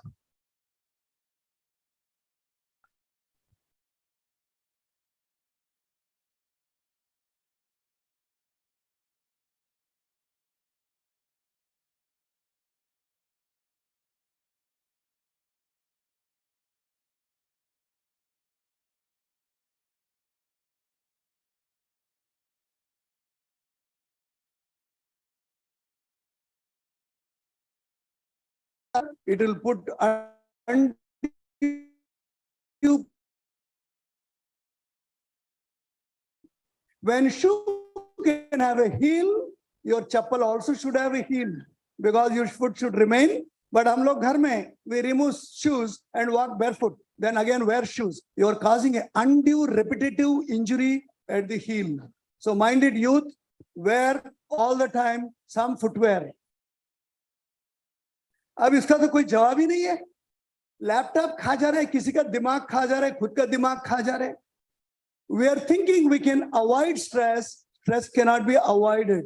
Stress has to be coped. Best way to face the enemy is go against him. Every hero proves in a movie. But stress management is not just mental. It is a completely behavioral, your whole of life. Next. I asked one girl, "Why do you want to study engineering?" "I want to get 12 lakhs beginning salary and 2 crores is a minimum level." She does not want to become a good engineer, want to produce some new things or do some innovations. No, people want to study just to earn money. Till we pass MBBS, we didn't know it is to earn money. I thought only doctor karne ke liye MBBS padhna chahiye. So our approach towards life is no more for academics or intellect. It is all for money, which is unfortunate. Next. Soteniya log, average youth sleeps in Hyderabad is 5 hours. And of course, if they get a time 1 hour in office or on the car and then meet with an accident. So remember, sleep is only recharge mechanism you have. If you have a 2 hours of outdoor physical activity, you need 40 minutes of extra sleep apart from minimum 7 hours of sleep. An athlete, a marathon runner who is going a outdoor training, I mean tempo training for 2 hours, 3 hours, he needs 2 hours of extra sleep. Why don't we sleep? Because our light is on, either from the phone or from the room. Light emits a kind of a radiation which, crushes down to melanin and your sleep goes for a 6. Andheri raat raho, achhi neend aati hai. Next. Getting connected to nature.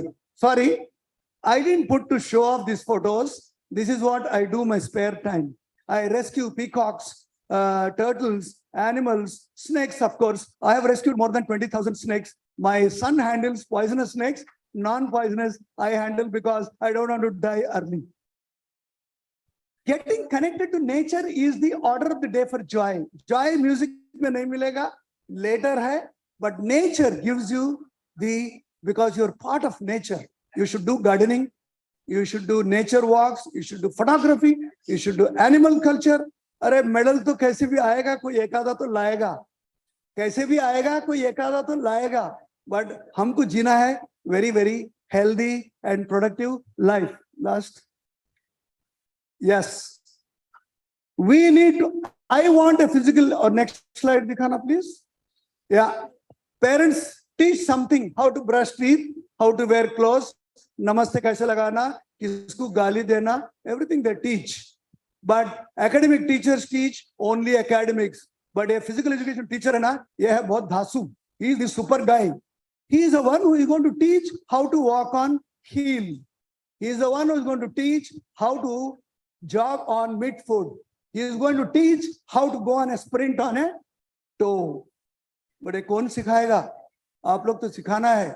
ये paper नहीं publish करने से भी चलेगा. I want to give a Dronacharya award to one physical education teacher who made 20,000 youth fitter. Anyway, Olympics to मिलनी है. I want you to focus from a grassroots level. You want to give psychological support, school से दो. अरे 18 साल के बाद कुछ नहीं सीखता आदमी. You are already made, you are made forever. So you need to start nutrition, exercise, mechanics, biomechanical corrections, and the learning process, everything from child. So our focus is school, not even a college. जो physical education teachers यहाँ school में है, I appeal and I really namaste to them because you are the custodians of health of this country for coming generation. हम तो कुछ नहीं कर सकते अब. Thank you. Jai Hind.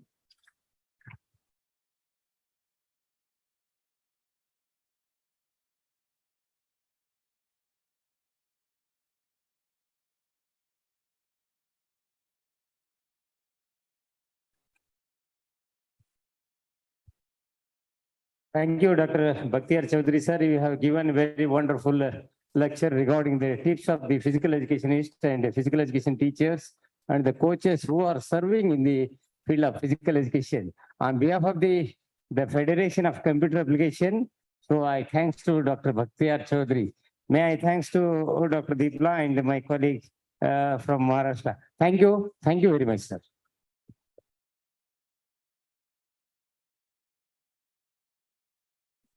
एक मिनट ठहरो sir.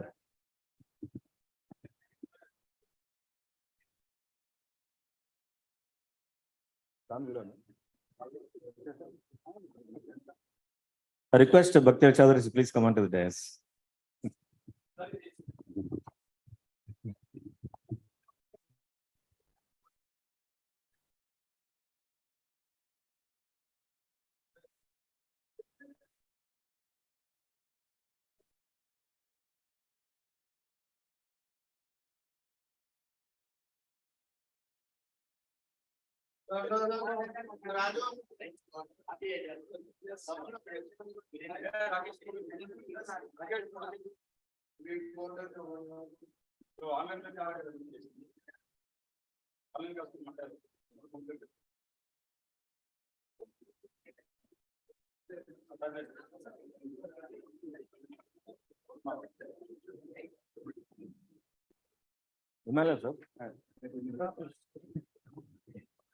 We are going to honor the Mr.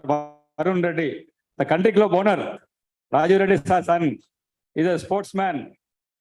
He came today for the workshop. I request Iman Shashikumar sir to honor me with, please all of you welcome because he want to give us a discount also next time if you do the workshop here. He is the owner son here. Because he is doing engagement, he told every time he can do here. I request Varun, give blessings and just speak on this. Dear all, it's such an honor to be here. I'm so excited. One of my most memorable days of HPS are being with sports. And thanks to Emmanuel sir, we had some of the best times in our lives. Sports has shaped all of us. We understand winning and losing all because of sports. And I'm very happy to say today, I'll openly say this, that Emmanuel sir is my favorite sir all time. And it's such a wonderful, his teachings has made such a wonderful impact in my life. And I wish you all the best. I'm sure there's so many students like this who think about you the same way. We just don't get a chance to voice it out. And today that I've got a chance to voice it out, I want to say that your contribution, although people might not say it on a daily basis, there are so many people like me who will want to thank you from our bottom of our hearts for the contribution that you do on a daily basis. So thank you all once again. Thank you, Varun. May God bless you. Thank you for everything and keep it up. Emmanuel sir is a favorable teacher in Hyderabad Public School, Begumpet. Now, next speaker, I request Dr. Gunam Singh ji, please come on to the dais.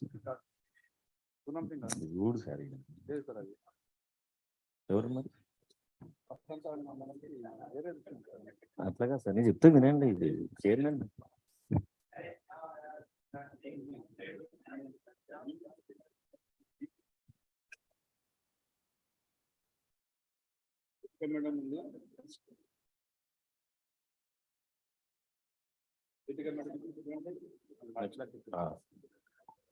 I request Dr. Deepika and Akhila. No, Dr. Deepika only. Dr. Deepika. Now I request VK Vasanta ma'am, Brahma Kumaris organization.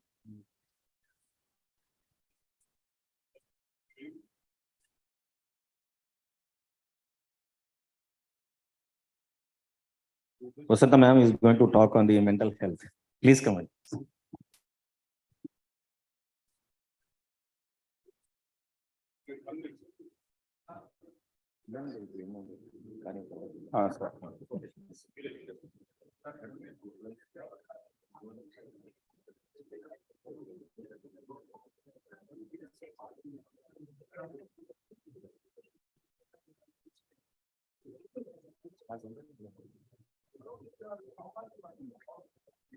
Pleasant good morning. Good morning. Good morning. Thank you. First of all, I congratulate all the organizers, especially Rajesh Garu and all the dignitaries who put this program together, because it takes a lot of your time, energy, and lots of brainstorming to get all of you here. All of you are very much, means very respectful in the society, what you have contributed for the sports world. So I salute you all for this wonderful contribution for the sports world. Thank you. So you must be thinking why Brahma Kumaris are here for this kind of program, for this kind of seminar. Yes. So what we contribute for the sports world. Yes, of course, all of you are there for physical strengthening, muscle building, the techniques to teach, and many things in the sports. But wherever you see, the first thing to conquer is the mind. You agree with me? Yes. इसलिए कहते हैं मन से हारे हार, मन से जीते जीत. Before you win on the ground in any event, you win your own mind. Yes. If you lose there, then automatically the result will follow. So that is where the Brahma Kumari is helping the sports fraternity to strengthen the mind through different techniques. That is what we are here today to present to all of you. All of you know so many things. And of course, this is a small presentation from our side for mental well-being and mental health. Post-pandemic, we are talking so much about mind, so much about mental well-being. I'm thankful to Bhaktiyar Garu because he shared so many things, physical perspective as well as mental perspective also, where you set the context for our presentation also. Thank you.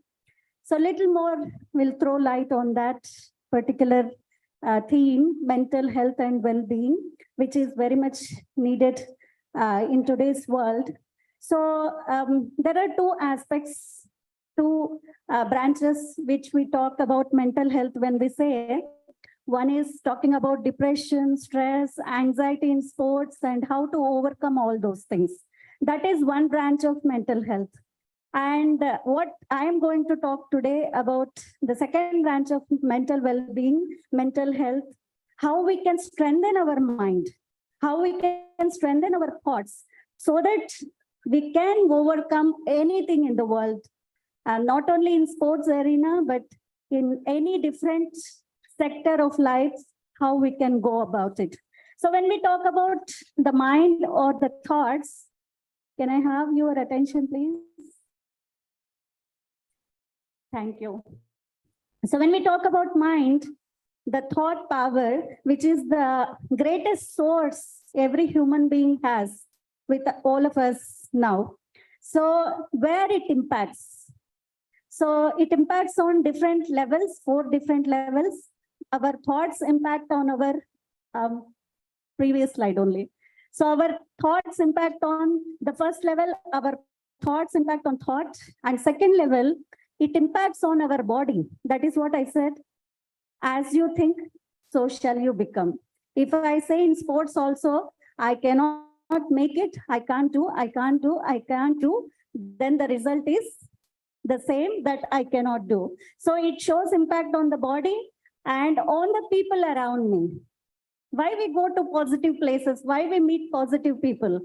Because the vibrations matter. Whatever I'm carrying in our thoughts, that translates through my body language, through my facial expressions, through my vibrations. So it translates on the people, and definitely it translates in the environment also. So what we need to learn today, after pandemic, we have learned so many, not only in sports, in different people, they have learned so many beautiful techniques in the life, how to be healthy, how to be very peaceful or happy, so many things. So one thing is emotional freedom. We are holding so much here. More than the physical heaviness, everyone is having lots of heaviness here. Yes, whatever happened yesterday, day before yesterday, 10 years back, 15 years back, whatever is happening, we are just holding on to it, and that makes us burdenous, and that makes us very heavy. More than physical heaviness, the mind plays very big role in carrying us freedom or heaviness. So one needs to be emotionally free. All these things are there to get freedom, because I have to be very quick. So I will share few tips for mental health. One is energizing our mind as soon as we get up in the morning. So as brother talked about how much time of sleep is very much needed. One is physically we are looking at the sleep, and second thing, how free from burden I am having that sleep. That I'll talk at the end of the presentation. So one is emotionally, or how I can empower our mind. So early morning when I get up, some good practices, some positive practices, which makes our mental health sound and fine. So mind training, through affirmations, you can say, meditation, you can say, good book reading, because nowadays, as soon as we get up, first thing we touch is the mobile phone. Yeah, sleep with mobile phone. Also with mobile phone, everything with mobile phone. So where is our means energy is drained actually. Not only the waves it is emitting, but more than that, the news which I am having through that makes very much impact. So every morning when I get up, empowering thoughts for the mind. You may practice any kind of meditation or visualizations or affirmations or good thoughts, good book reading, something to see good in the morning, so that will help our mind to be very pleasant for the whole day, because the early morning time is the period where our subconscious mind is very absorbent. So whatever you put in that time, that will carry on for the whole day. इसलिए कहते हैं सवेरे उठ के किसका चेहरा देखा मालूम नहीं है, आज पूरा दिन ऐसे ही बीत रहा है. तो किसका चेहरा देखा है, घर वालों का चेहरा या मेरा चेहरा, या अपने पास कोई देवी देवताओं के चित्र रखते हैं या religious photographs are there, that is what I am watching. Still, why the day is not good? Because I have filled my mind, the subconscious mind, with negativity. Yes. So first thing is the mind to be empowered through positive things. And second one is exercise, yoga, that you all are very well equipped. Next slide. And the next one is, what is it? So it is said, you are what you eat. So it is very important that what I am putting in here. Nowadays, thanks to many nutritionists, dietitians, promoting the plant-based diet, which increases the sports person's endurance or the quick healing power in the body also. So the sattvic diet, not just vegetarian diet I'm talking about, or our kitchens are clean and neat, all those things are there. But along with that, the thoughts which I am carrying while preparing the food or having the food. Yes. All our diet timings, the meal timings, majorly dependent on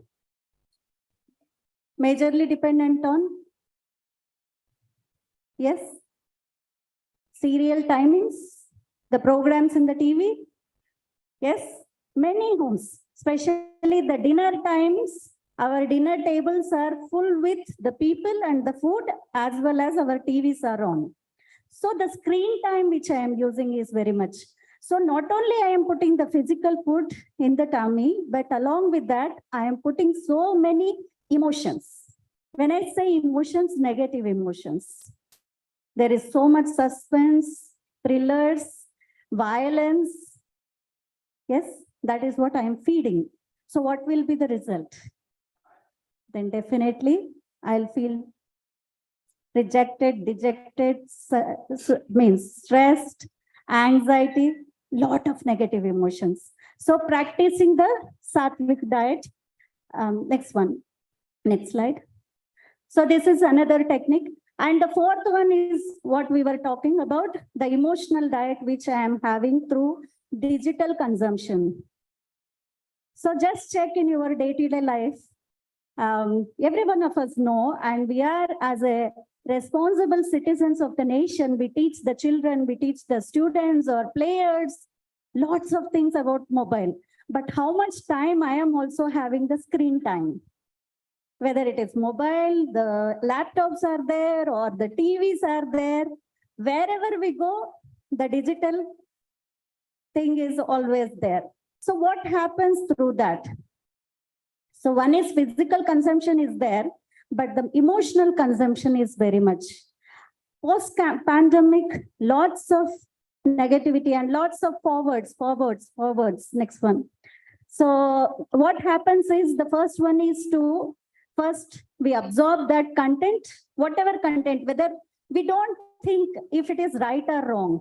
What I am forwarding is right or wrong. I just absorb that and I just want to pass it on. Many times it is not sure that it is right or wrong, but still we are consuming. Means these are the emotional things where my energy is getting depleted. So we forward. So what is the technique which we need to use is the fourth technique for mental health is digital detox. Yes, and of course, in sports world, we talk about the visualization techniques, what you all teach for the players or the athletes. So mental imagery, right? We know about so many examples about sports world where it is used. Why mental imagery is necessary for mental well-being? Whatever you train your mind with, whatever thoughts you put, the same kind of feelings and emotions we are generating, and same neural pathways created in the brain. Yes, this is what mental imagery. So it is said that, next one, the brain has similar neural activity when you imagine performing a skill as when you physically perform it. As you all know, many athletes, many sports people have done this research on the practice group and non-practice group. Practice group, physically they are playing in the ground, on the ground, and the non-practice group, they are not playing physically, but mental rehearsing with full 5 sense involves. They are seeing that, they are listening, they are smelling, they are feeling the feel of the ground. So with all 5 sense organs, they are putting their energy together with visualization technique, which we call in sports as mental imagery. So yes, so it is said that, next one. So it is said that the Beijing Olympics, Michael Phelps, 2008 Beijing Olympics, you know his story, how much medals he got, 28 medals he got, 22 gold, one single person in 5 different Olympics he participated, and his goggles leaked on that particular event, but still he could able to back the gold. So the journalist asked, what made you that? And he said, 10,000 times I rehearsed in my mind that event. Though my eyes were locked, I was blind, but still I could able to take up that, because how many leaps it takes for me to win. He rehearsed mentally many times before he actually participated the program. So this is where the positive mindset, whatever you create again and again, yes, neural networking is happening. So yes, please. So it's very important that mental imagery plays a very great role.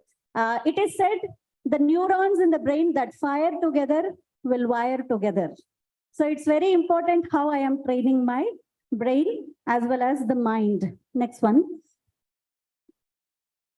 Next.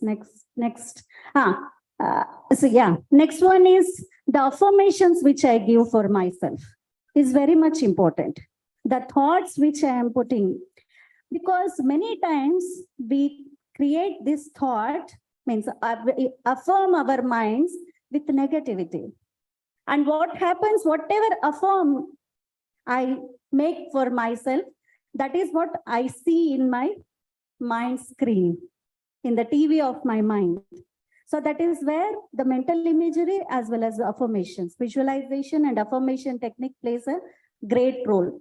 So I need to give the player, the athlete, that kind of right frame of mind to create whatever we want to see in that athlete, right? So affirmation plays a great deal. So starting from not only achieving the goal, but a good personality to become. Later, everything everything will come together. So being a good person with peacefulness, happiness, with joy I play with, not taking the much pressure, not taking just the stress of the medal, right? Whomever you see, that is what we are listening from the players, that lots of pressure from the parents as well as the coaches, and everyone is having lot of expectation on me, and that is what making me pressureful. So if we teach them that frame where they come out from that pain and stress and enjoy while playing, giving their 100% best for whatever sport they are dedicated their life for. So affirmations plays a very beautiful role. Next. And then the last technique which we teach is next. Yeah, this is another technique which in regular basis you can do 60 seconds of your busy schedule each hour to take and practice some good affirmations in life. We all say, morning I get up, I do meditation. Before I go to sleep, I do meditation. But what about the day? I will have breakfast, I'll have dinner. But in between, to keep up our strength, to keep up our stamina physically, how many breaks we take? There is tea break, there is snack break, there is fruit break, there is so many breaks to keep our energy intact for the whole day. So what about the mind? Do I take any break for it to reinforce, to re-empower my mind? So what we practice in meditation in Brahma Kumari especially, each hour, 60 minutes. If I can take 60 seconds, that is 1 single minute to re-empower, to reinforce ourselves. Yes. Yeah. So if I can take, that is very good thing. So 1 minute for each hour to take the break to reinforce, re-empower positively our mindset. And the next one is, before that, there is sleep one. Okay, next one. So last one is how you are going to sleep with, what you are taking while going to sleep. Whole day, so many events has happened and so many interactions with many people and lots of mental burden I am carrying with. Then the sleep is there, however time, 7 hours, 5 hours, 6 hours, how much ever time, but I am sleeping with lot of burden in my mind. Then that sleep is not complete. It won't empower physically or mentally. That's why every day I am getting up in the morning, alarm, and then snooze button. Earlier, we did not have that round clocks which we had, alarms, we didn't have snooze. And now the technology is forwarding and the snooze button, 2 minutes, 3 minutes. After that, we see 1 hour done, 2 hours done. Then I realize, oh, I am late already. Why? After 5 hours of rest, 6 hours of rest, still feeling burdenous because mind is filled with lots of negative, toxic, more demoralizing thoughts. So if I put out all those things before going to sleep, sleep very peacefully, putting aside all the day's burden, then automatically your sleep quality is increasing. When the quality is there, quantity not much matters. So practicing good sleep habits is very important. And of course, all these things comes under the last one is meditation, yogi lifestyle. These are the practices which we follow in Brahma Kumaris, and that is what we are teaching also. So thank you very much. Om Shanti. Thank you very much, madam, for your nice presentation of the how athletes can get help from in their psychology level, and also the technique what you suggested, visualization is a very powerful tool, which is more useful for the sports person. Thank you. After Basanta madam, Amit Malik sir want to speak for 10 minutes, then followed by the Upadhyay sir. I request our honorable eminent guest Sundara sir, please sir, come. Basanta madam is a Brahma Kumari leader. Also request our chairpersons to join the photograph.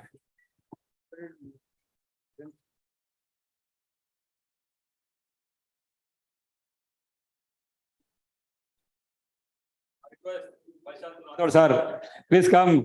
Vasanta madam को मैं बहुत request करके बुलाया इधर. They are very busy.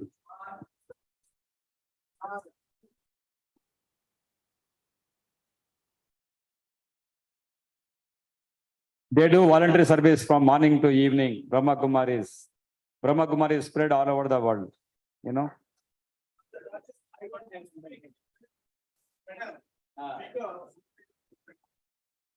Om Shanti to everybody. The Brahma Kumari Association, they have the one special section in their meditation, that's a sports achievement section. They have also the special one stall in the Rio Olympic also. And I have visited that place, and last time they had conducted a seminar on sports performance with meditation. And she was also there and given a very nice lecture and talk. That's why I'm very much happy and pleasure to our Professor Rajesh that he has invited her also for this gala occasion. Thank you. Thank you, sister. Om Shanti. Now I invite Amit Malik ji. 10 minutes आप बोलिए थोड़ा. अभी time है. Next speaker, our chairpersons, please sit down. Another presentation is there. Amit Malik ji, please come. PPT लगा उनका. उपाय sir, उसके बाद में आप बोलो. हाँ थोड़ा अमित मलिक जी 10 मिनट बात करना चाह रहे हैं।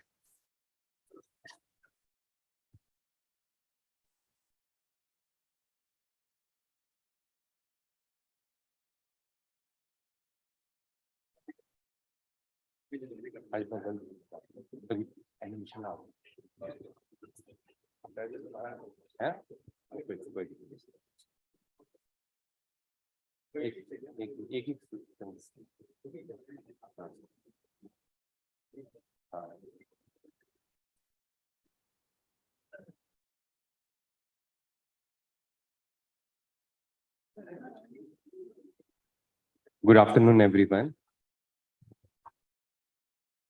My name is Amit.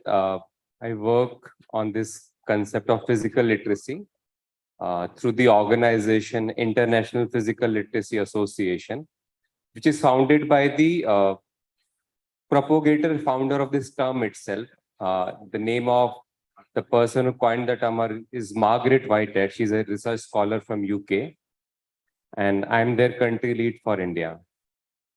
When we talk about the physical literacy, Margaret Whitehead is a physical education teacher, a dance teacher, a professor, and she coined this term post her retirement.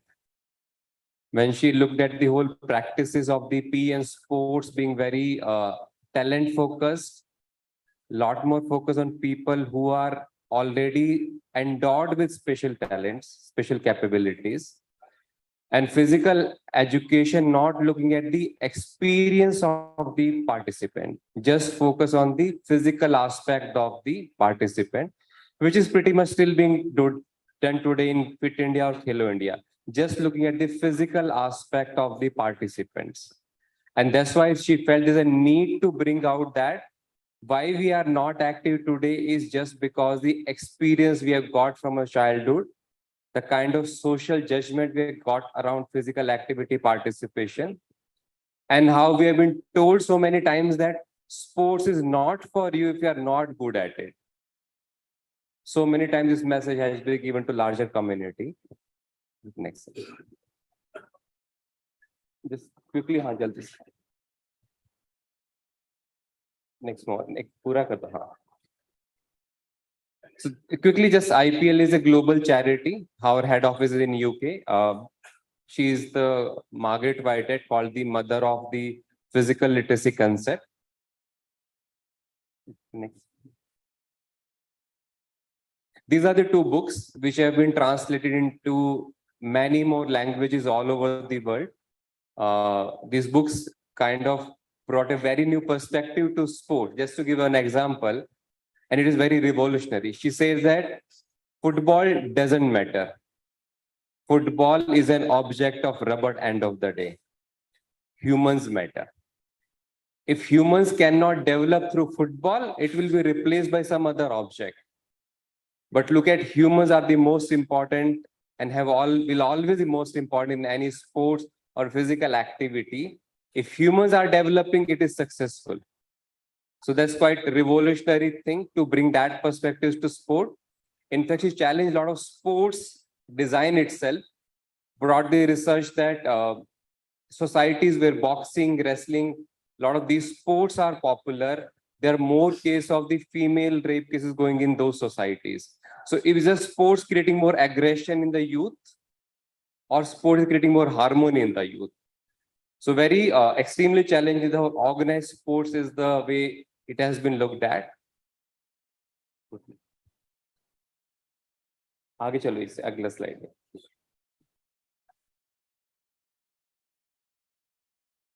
In 2013, IPLA was founded, and now physical literacy is being all over the world. We have almost 12, 13 country leads, and almost 50 countries are member of the mission now, to challenge the whole sports, which is looked from the talent and organized point of view, to create a liberal way of looking into sport, that everybody has right to be active in their own ways. Next. That's fine. Go next. Next. So quickly to India part. In India, IPLA was first invited by Pulela Gopichand and team for a work in Andhra Pradesh in 2016. We have worked with 6 state governments to work on the physical literacy program. Online trained almost 50,000 PE teacher and coaches with only one mission, that every child, every individual has right to be active for life in their own ways. Very recently, physical literacy is being fought in a Supreme Court as a fundamental human right in India, and it's not sports, it's physical literacy.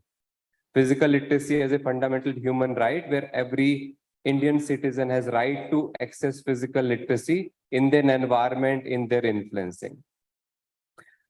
We have got partnership with LNIP Gwalior and LNCP Trivandrum to integrate physical literacy approach into their curriculum. And they are very keen to take it so that the future PE teacher are more oriented toward that. Their goal is to make every child in the class active for life without any judgment, without any assessment, and move away from the current pattern, which is just fitness specific, which is more aligned to that only fit can play the sport, only we. So in a way, it's passing on the message that everyone is welcome to physical activity. And last 5 children are the most important in the class rather than the first 5 children, which currently we focus upon. That's the vision of the program. I told you the Supreme Court is being looking at the consideration of physical literacy as a fundamental human right in India. Go next. Next.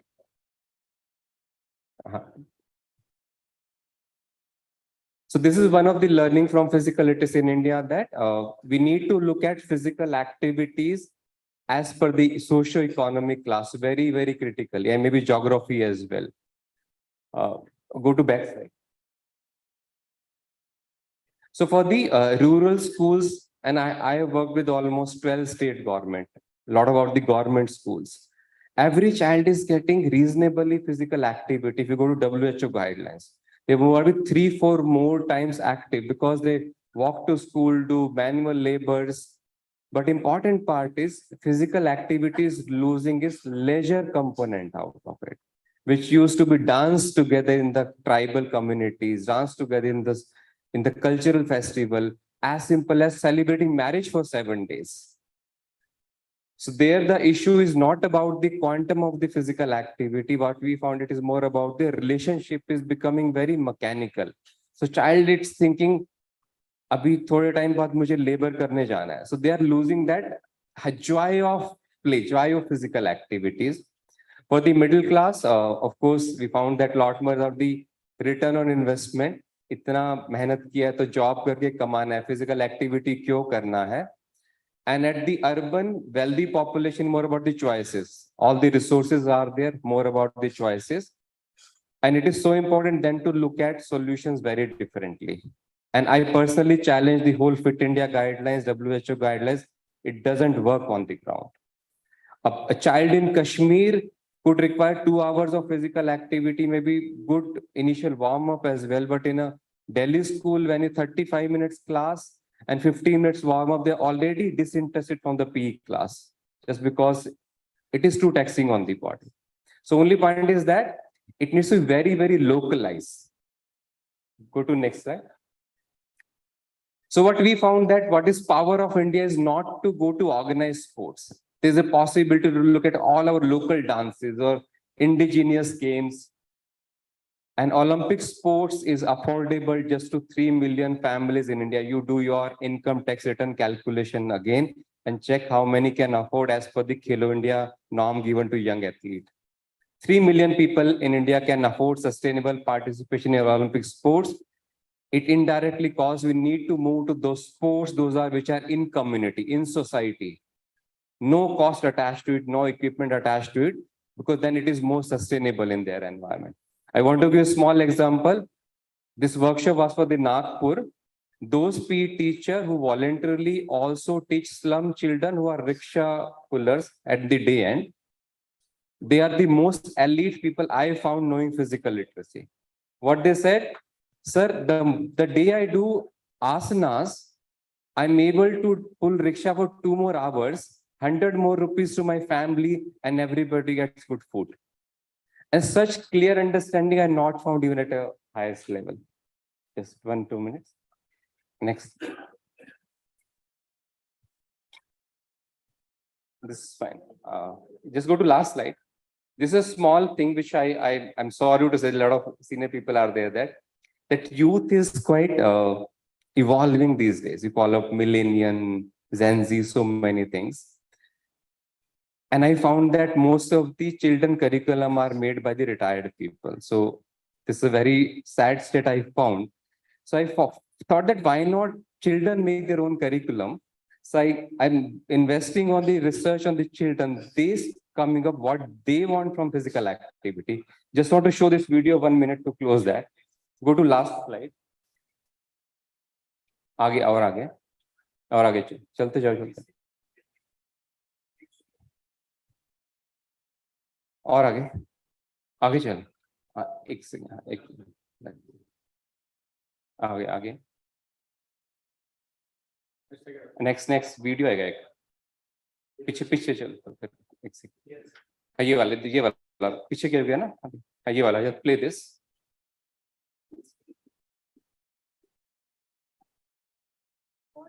थोड़ा volume कर volume So dancing is like play for you.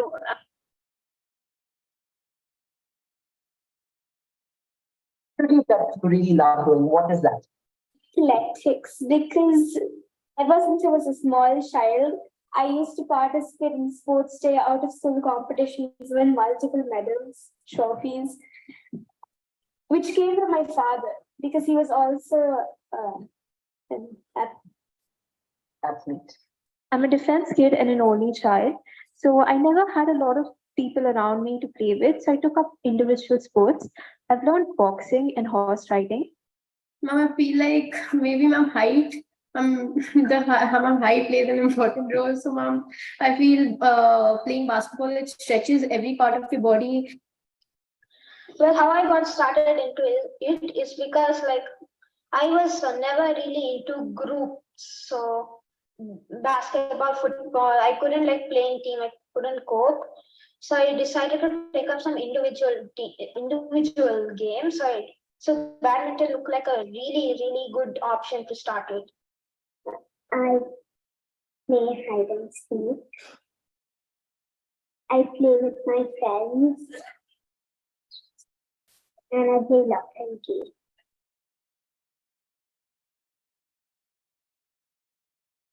So in sports, when a new person comes to school, so basically many people will be knowing each other, and the PT teachers have just got a job to just watch and hope nothing bad happens.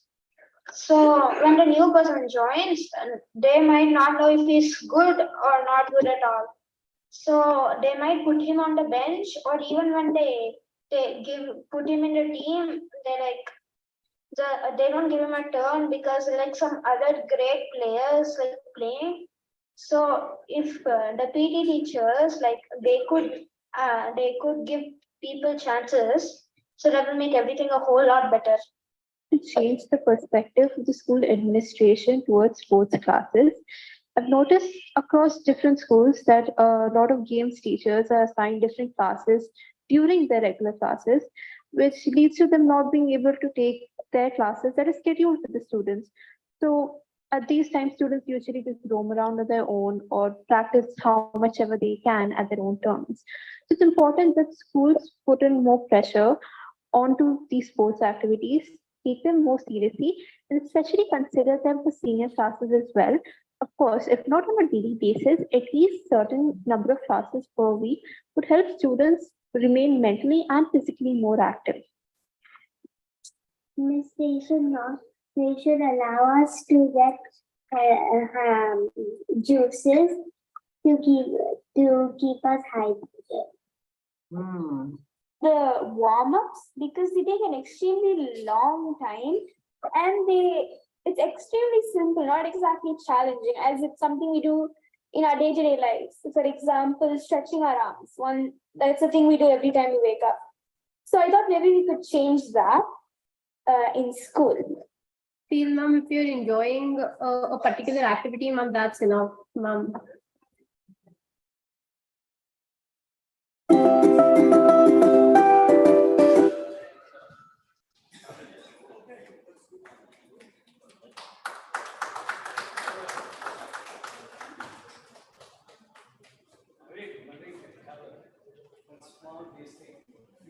That old people are still on the framework. Unfortunately, the old generation is eager to know the new things. But unfortunately, you can see the younger generation not interested in learning and knowing and teaching. This should happen. This should happen. This is very important that, you have to see that old and new has to be culminated and see to the best. That's my only thing. Thank you. I think so the point only was that children are never asked to give their perspective. What do they want from PE and sport? That's the only thing.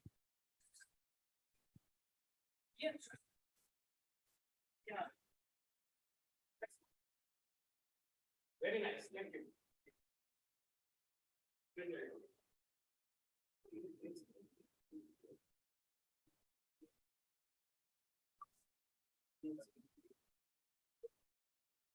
Respected dignitaries of the stage, my dear colleagues and friends, warm good afternoon to everybody. We just heard from BK Vasanta. BK is nothing but Brahma Kumaris, an NGO, an international NGO of a social spiritual organization it is.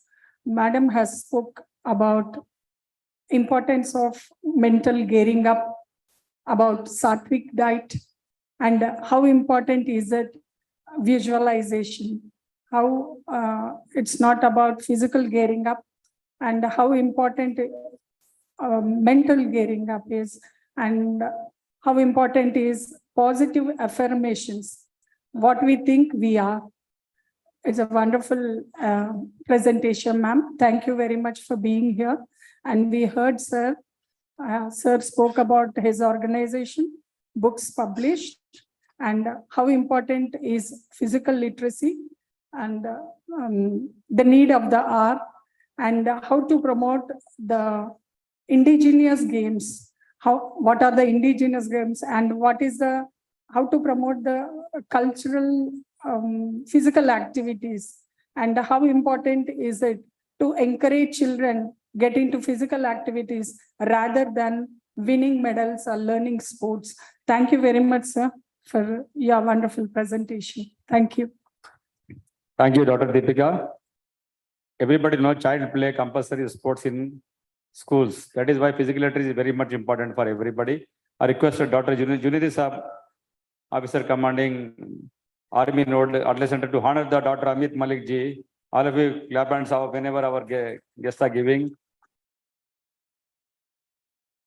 Amit Malik sir. Also chairman certificates. Our guest gives chairperson certificates. Amit Malik. Please encourage our chairpersons and speaker. Pagesh certificate.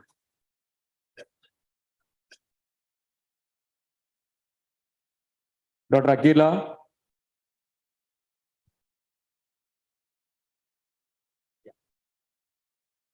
Deepika and Gurnam Singh. I also request one awardee came late, Dr. Latifuddin. After this, you come onto the desk. We'll give you your award also.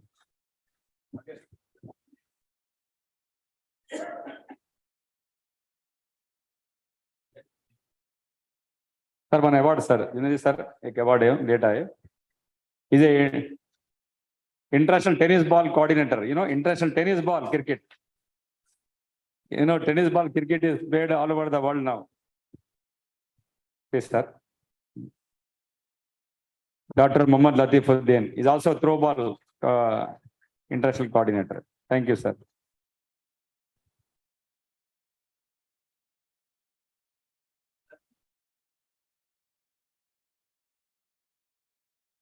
Yes, sir. Next, you call the chairperson. Thank you, sir. Thank you.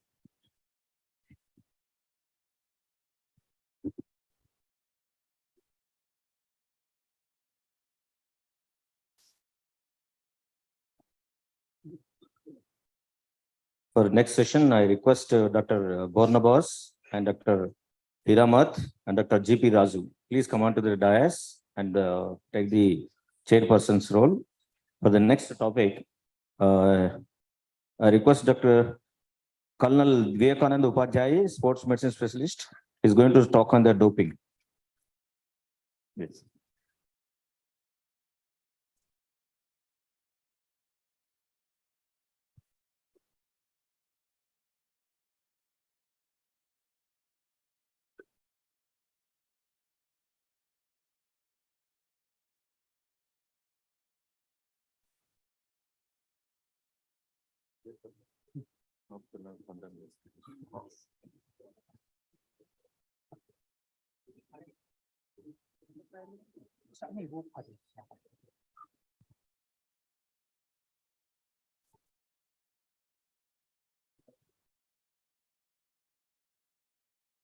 White background, World Anti-Doping Agency, and on a black background, two signs which look like something like a equal to.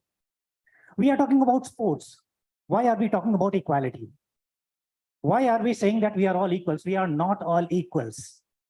And yet we want equality to be present here. Why do we want that equality?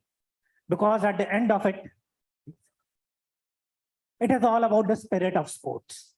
When we talk about the spirit of sports, the first thing that comes to my mind is ethics, fair play, and honesty. It need not be about who is the equal. We want the best person to win, and I want him to win fairly. I want him to win honestly.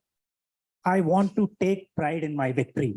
And in that field, we all are equal because the opportunity is all equal. Good afternoon, ladies and gentlemen. On behalf of Sports Medicine Center, Artillery Center, Hyderabad, I welcome you all. I'm very, very grateful to the organizers to give me this forum to speak. It's indeed a very good, big forum.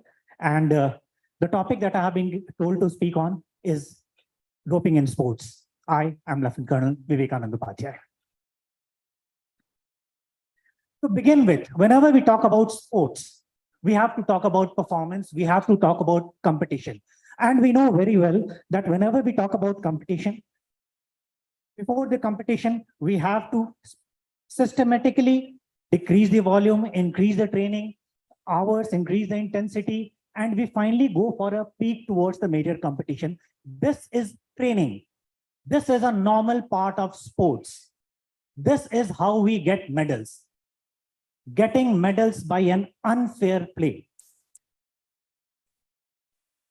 I apologize for this. I was not able to get a very good picture, but it gives a wonderful message. Never take a pill that has more side effects than you have symptoms. If we want to cheat, we will have to pay a price. What prices? I have seen things which will really, really surprise you. Recognize this body? Very frequently, we come across people showing off their muscles. I don't have that many muscles to show. Please don't mind. But once they undress, once their career is over, they come to me. I've had people coming to me, elite athletes coming to me. What happened to you? Doctor Saab, meri awaaz kharab ho gayi hai. It has actually happened with me. This is a very good example. One of the very few, but one of the side effects that you can see. Why does a sportsman try to go for doping? Unfortunately, we are finding more and more school athletes who are being subjected to doping. In school athletics, in the Khelo India Games, the number of samples that have been found can be really, really surprising. And this is where, as physical educators, we have to be very, very careful about what we teach the children. And during these physical education classes, these are the times when we are going for, will be seeing where the areas of vulnerability lie. When the person has suffered an injury and is being pressurized to perform, that is when he wants to do. When a person has already reached a peak and still wants to get on with it, किसी भी तरह से, किसी भी कीमत पे मुझे एक medal ले आना है, अपने school के लिए, अपने parents के लिए. Most of the time, he's not even thinking. He's a very young student. He's not thinking about himself at that stage. And yet, medal लाना है. These are the moments of injury. These are the moments of vulnerability. And this is when he's going to get into doping. So we have got lots of agencies which are working with anti-doping at the level, the world, we have got the WADA. Then at the level, we have at national level, we have got INADA, and of course the international federations. But coming down to the level, there are many organizations in India who are working very, very actively to promote anti-doping. I am thankful to be a member of two such associations, the Indian Association of Sports Medicine, IASM, and the Indian Society for Sports and Physical Education, ISSEM, Sports and Exercise Medicine. So what exactly is doping? I'm going to base my talk mainly on the WADA code. WADA in 2021 had updated its manual, and whatever it mentioned in the book, that is called the WADA code. And the WADA code defines doping as anything which breaks one or more of anti-doping rules, which is referred to as ADRV, anti-doping rule violations. Together, they comprise of around 11 things. 4 of these are basically exclusive to athletes, but the rest are actually something for which the educator or the coach or the scientist or the doctor or the physiotherapist or the physical conditioner can also be responsible. So for instance, presence of a prohibited substance, the athlete is solely responsible, but something like tampering or attempted tampering, giving an advice, "Chupchap gaya ho ja, koi nahi puchne wala," that is a doping rule violation, and even the coach can be banned. Something like acts by which an athlete or other person discourages or retaliates against doping. "Chupchap raho, nahi to main dekh lunga, tumhara career barbaad kar dunga." Unfortunately, these are truths on ground, and we have to be extremely careful against these things. So the WADA code has got 3 principles to decide whether a substance is to be included for doping or not. No substance will be included for doping until and unless it qualifies for at least 2 out of these 3. The first being it has the potential to enhance or enhances the sports performance. So that is why you go and read Hanuman Chalisa before sports performance, it is not going to be banned. Second thing, it represents an actual or potential threat, health risk to the athlete. And the third thing, it violates the spirit of sports. So anything which is banned, believe me, it is very, very harmful to you, and it is definitely against the spirit of sports. Next, please. This is a slide which I really like to show at every presentation. This is Heidi Krieger, an East German athlete. She was a champion shot putter. During those times, it was the times of Cold War. We always talked about supremacy, communist versus capitalist and all that. And since the age of 16, she had been subjected to very systematic doping, organized doping, which was organized by the country, which was organized by the teams. The result, by 1997, at the age of 31, she had some major problem, physical, psychological, and went for sex reassignment surgery. Heidi Krieger turned into Andreas Krieger. Thank you for this silent response, because the shock that people get, it's a very common thing. We do not yet know the cost of the medication that we are taking. Injection le lo, ek goli kha lo.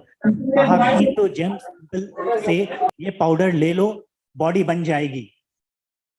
If it helps you achieve muscles without doing adequate training, it is going to be harmful for you. And this is one of an extreme example of what can happen to you. So coming back to the WADA code. WADA every year publishes a list which they call the prohibited list. Generally, the list is published in the month towards the end of September or 1st of October, and it comes into force from the 1st of January the subsequent year. For instance, the 23 list has already been published. It consists of prohibited substances and prohibited methods. Similarly, it consists of substances which are prohibited, substances and methods which are prohibited at all times, which are prohibited at competition, and prohibited in particular sports only. In addition, WADA has come up thanks to its experience. The dopers have generally been 2 steps ahead of the anti-doping. So they had to introduce something known as a S0 called the non-approved substances. Substances which do not yet find a mention in the 23-page list that they have published, but in future it can the list can be published. So in that case, retrospectively, you will be banned. So the prohibited list consists of 5 different categories. I'm not going into the complete details, but I'm going to spend some time on the S0, the non-approved substances. So I'll be talking later about the process of doping control. At that time, a sample is preserved for at least and kept in the bank for at least around 25 years, and periodically the laboratories keep checking the samples. Even at a later date, by some new techniques, some doping substances are found, you will get banned. There are prohibited methods. These methods are prohibited at all times, and I have to pay attention while chemical and physical manipulation and the gene and cell doping is definitely prohibited. Manipulation of blood and blood components becomes very, very important. We talk about this stage because of late I have been finding this very practice very widely. You go there, ek injection de do, blood ka injection de do, things like that. Very popular thing is PRP, platelet-rich plasma. While platelet-rich plasma, the word platelet-rich plasma does not find a mention in the prohibited list. The list prohibits manipulation of blood and blood components, and platelet-rich plasma is a blood component. There has been a lot of debate which has been going on in the WADA community for at least around 5 to 6 years. And please, the only reason it has not been banned till now is because in the WADA code, there were 3 criteria. There is no systematic randomized controlled trial which proves the first criteria, which is it has got a very definite positive influence. It has not been proven. So next time when somebody says that ek injection de dunga, please be very, very careful. It has not been approved in the US by the US FDA, but because in India our rules are a bit lax, so it is being permitted without any penalty. So please be very, very careful. You are fully authorized to take any medication that you want as long as you understand the consequences. Next, please. And then, of course, there are some substances which are prohibited only during competition. Substances like stimulants, substances like narcotics, substances like cannabinoids, substances like smoking a bit of ganja. It violates the spirit of sports. Very frequently, I'm asked, what about alcohol? Now, there are many organizations which have banned alcohol during sports. But as far as the WADA code is concerned, the WADA code is silent on it. And of course, we have got substances which are prohibited only in particular sports because of the effects that it can have on sports. For instance, an effect like archery. If you're taking a substance like a beta blocker, beta blockers are some of the substances which are sometimes prescribed even for blood pressure. It may help you steady your hand. As a result, you will get an unfair advantage. Similarly, substances, games like underwater sports, beta blockers will tend to slow down your heart rate. And if you are taking it before going for a deep water diving, you may never resurface. So it is because of these reasons that these substances have been banned. Of course, in this list, there are some substances which are banned only during competition, but in some games like archery or shooting or in underwater sports, these are banned even out of competition. There is a clause about a therapeutic use exemption. So if you can very definitely prove that you are suffering from a disease, you do not have any alternative to the medicine that can be provided. And of course, there are certain other conditions also. You can be provided a proactive, not in advance, but for future therapeutic use exemption. But this is not a criteria which has to be relied on very frequently. In case of doubt, please consult a sports physician. Please consult a person with an MD or a diploma in sports medicine. He will guide you for this. A very brief word about the doping control process. Whenever the athletes go for competition, they have to be selected, notified, reported, sample collection, result management, and if needed, sanctions can be there. I'm just rushing through it. The doping control selection process is a completely random process.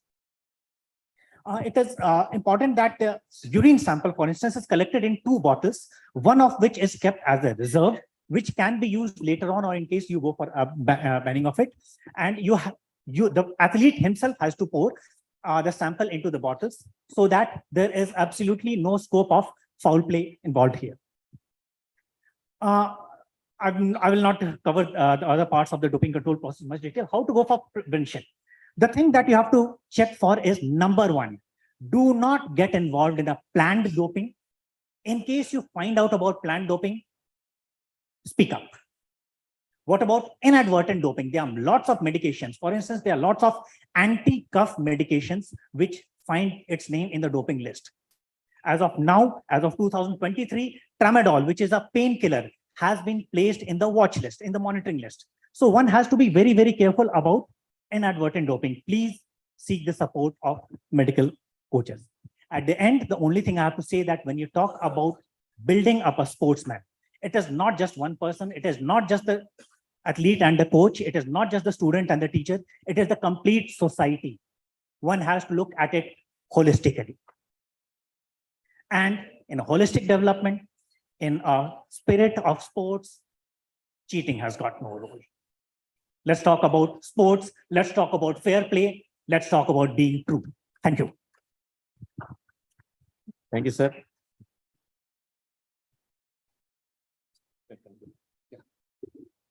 Thank you sir. आप जो बोले जो सच है, एक गोली खाओ, एक injection मारो, प्राइज उठाओ. So what we are giving next generation, my humble request to those who are stalwarts here, please, we have to very strict about in dope. So I worked in the African game in dope control as a member. So in that, I went as a national observer also. So I saw in their accommodation all injections and tablets, such a pathetic. So winning prize is how much important after their life. That's a question mark. Each and everyone, we have to think. That's it. Thank you, sir. Especially your. Thank you very much, sir. I request Professor Bhaktiyar Chaudhary साहब, जरा honor करिए साहब को. आपका sports medicine के है. Please. One call कराना पड़े सर. आज यहाँ आए हैं जुनेद सर को, उपाध्याय सर दोनों को हम बहुत धन्यवाद बोलते हैं कि आप लोग हमारे टाइम देके आप हमारे उसमें पार्टिसिपेट करें. आर्मी का ड्यूटी छोड़ के वो लोग बहुत बिजी रहते हैं. हमारे को बहुत अच्छा दिखा है पार्टिसिपेट करने से. We are they make us proud. Army persons came to our place, and our chairpersons also, sir. Barnabas, GP Raju and Iramat.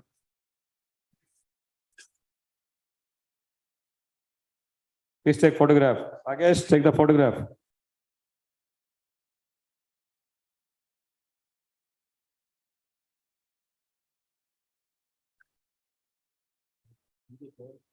There are next 2 speakers are there. Lunchtime is getting ready. Colonel Upadhyay's presentation was very suitable to us. I remember one Maharashtrian long distance athlete who is no more now.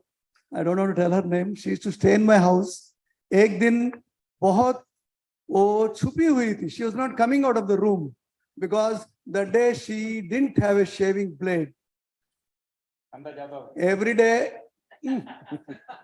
every day, I really don't appreciate to remember, but it was a sadness. Rose करते थे. It is a post effect of doping. जब तो हम लोग एक medal के लिए बहुत जोर से आगे बढ़ते हैं, बट उसके कारनामे बहुत सीरियस होते हैं, and it is very, very stressful to that person, family, friends. So please don't dope, play fair. Okay. Thank you. Thank you, sir. Now, Thank you, sir. For the next. Now we are having two speakers, Dr. Koko Bazim and Dr. M.S. Surip Kumar, madam. Please have short sessions. Huh? Afterwards, we will go for lunch. Then I request. आइए नहीं ऐसा नहीं है आ जाओ आप Dubai से आए हमारे को बोलने के लिए लोग वेट कर रहे हैं 20 मिनट से चाहिए आपका हाँ they will wait no problem हम लंच लेट लेंगे मगर तुम्हारा बात सुनेंगे आइए ओके शॉर्ट करिए थोड़ा cocoa पजिम ji Now request Professor B. Sunil Kumar, Professor Hanuman Jange, Professor Rajana, please take the role of chairpersons for this session. 20 minutes.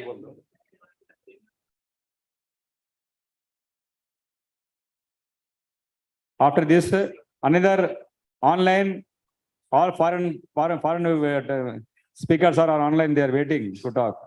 We will have lunch. They will talk online.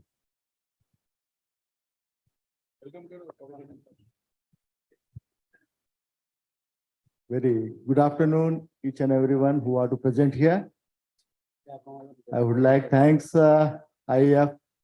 Ifpefssa Award 2022 National Workshop on Physical Education, Health and Wellness 2022. Today is 10 December, you know all these things. So today we are also is the auspicious day, wedding anniversary. My madam also is coming here. So we need your blessing. Now I request Kakab Azim sir to take a charge for your deliver your best today workshop. Professor Kakab Azim, I invite Kakab Azim sir, no? And my fellow here, Jange sir, who are to sit here, who is Ramchandra sir also. Professor Rajan sir also is welcome. I heartful to warm welcome to you all. Each and everyone who are to, I think is outside is the patience is very low. So better I am coming here. So all are energetic. Please. Hi, namaste, Pasodi sir, namaste, welcome. Are you ready, sir? Talk up, sir. Okay, okay.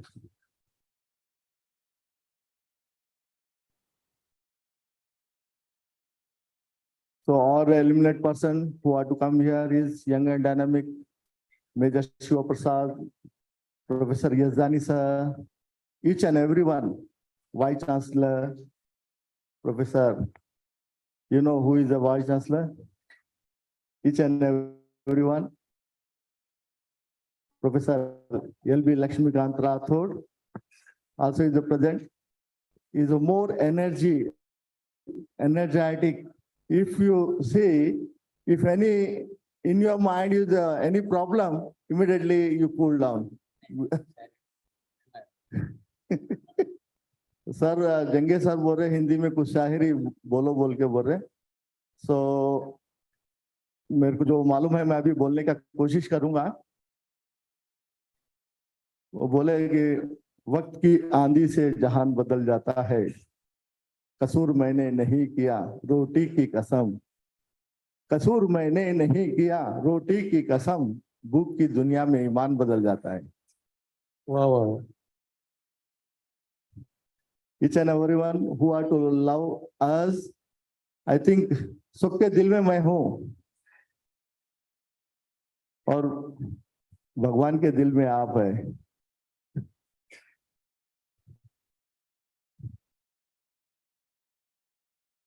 and here is the sitting leading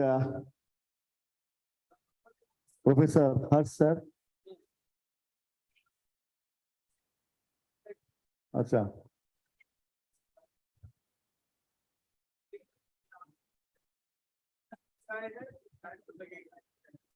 मैं sudden आ गया. I will not prepare.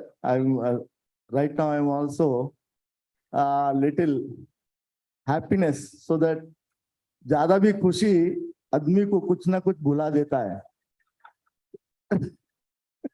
आज इतनी खुशी है कि बोले तो सब हमारे अजीज लोग यहाँ पे बैठे हुए हैं.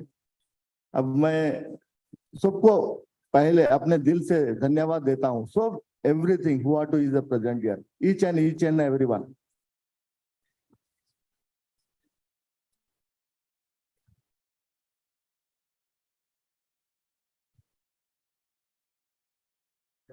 मैं सुबह से है ना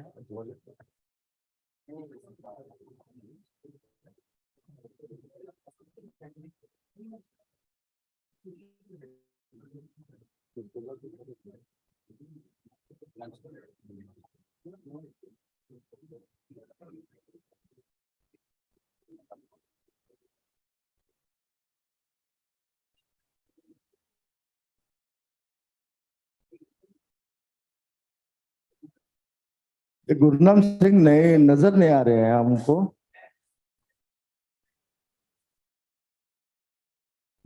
Okay, welcome. गुरनाम सिंह साहब, Barnabas, Dr. Nalala Srinivas, Anand PD, Balram.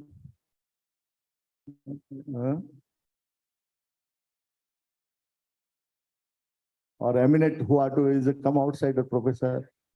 Each and everyone, once again, I warm welcome. सभी लोगों का मैं धन्यवाद करते हुए. Thank you, sir. Some technical problem has come for the PowerPoint presentation of Professor Kagum Ajim. Now I request Dr. MVL Surya Kumari Madam to present.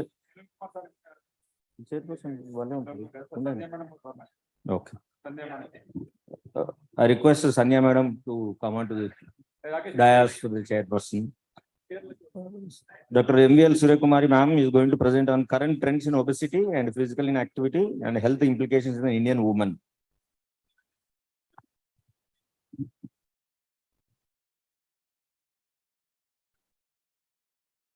Thank you. Namaste. A very good afternoon to you all. I don't want to stand in between you and a delicious lunch. I'll take just, yeah. Okay.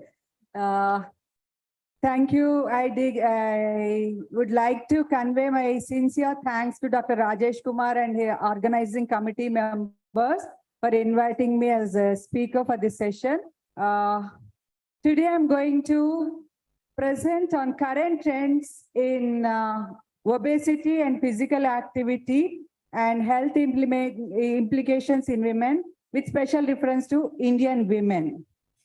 I've been working with many groups and organizations to promote physical culture, especially among the women, because why, next please. Why I want to concentrate more on young women is, if you look at it, the statistics, more than 48% of the Indian population are women, and women have been contributing a lot to the social and economic growth of our mother India, and now more and more empowered key role in the development of a nation. Next.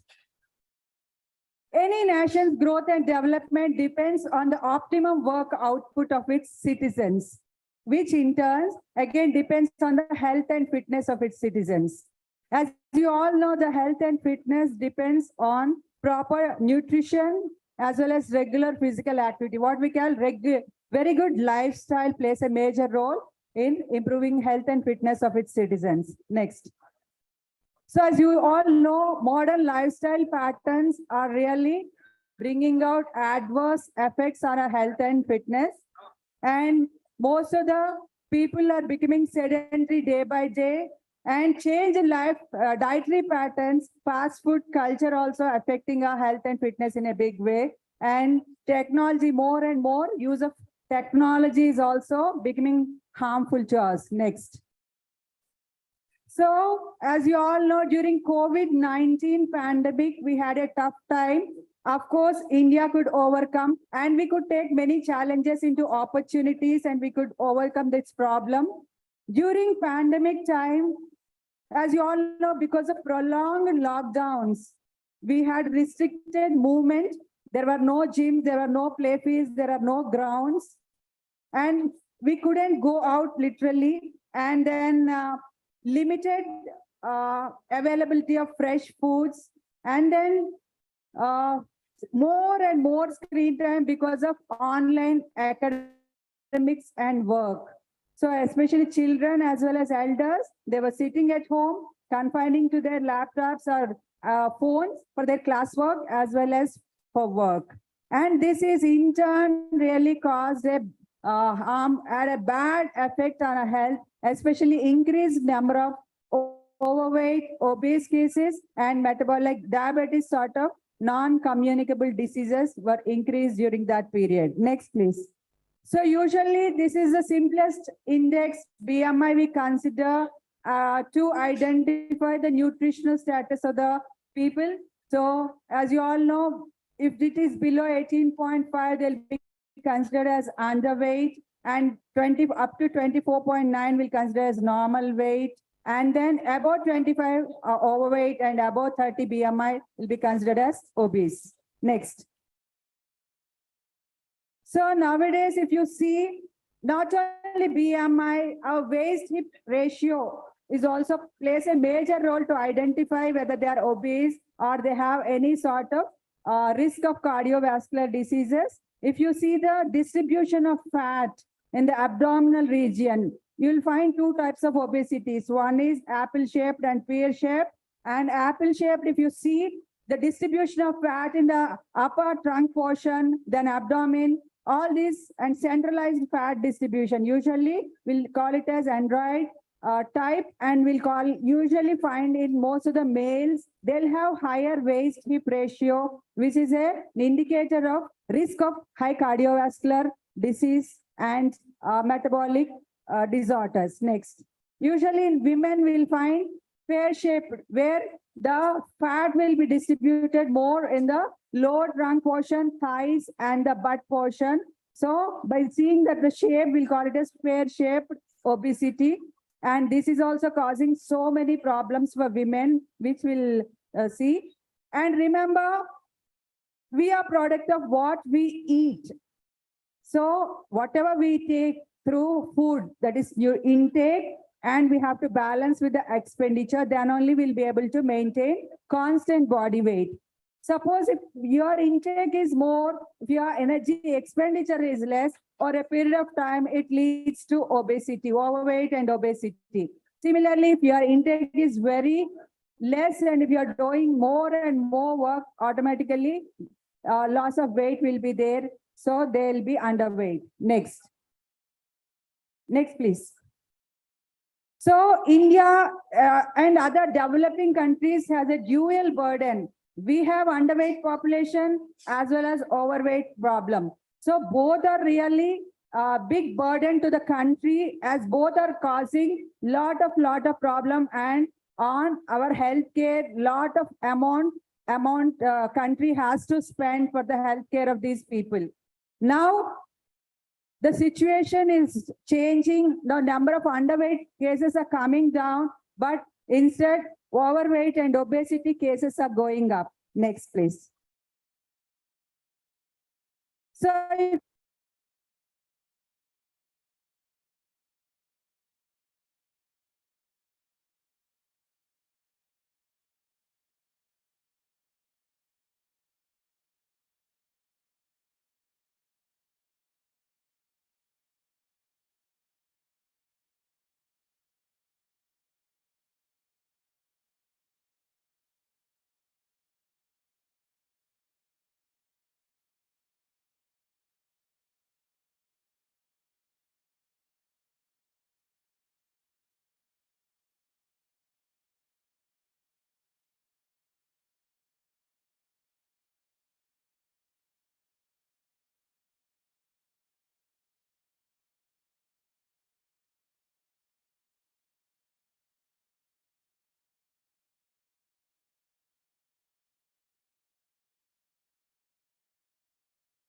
compared to the previous data.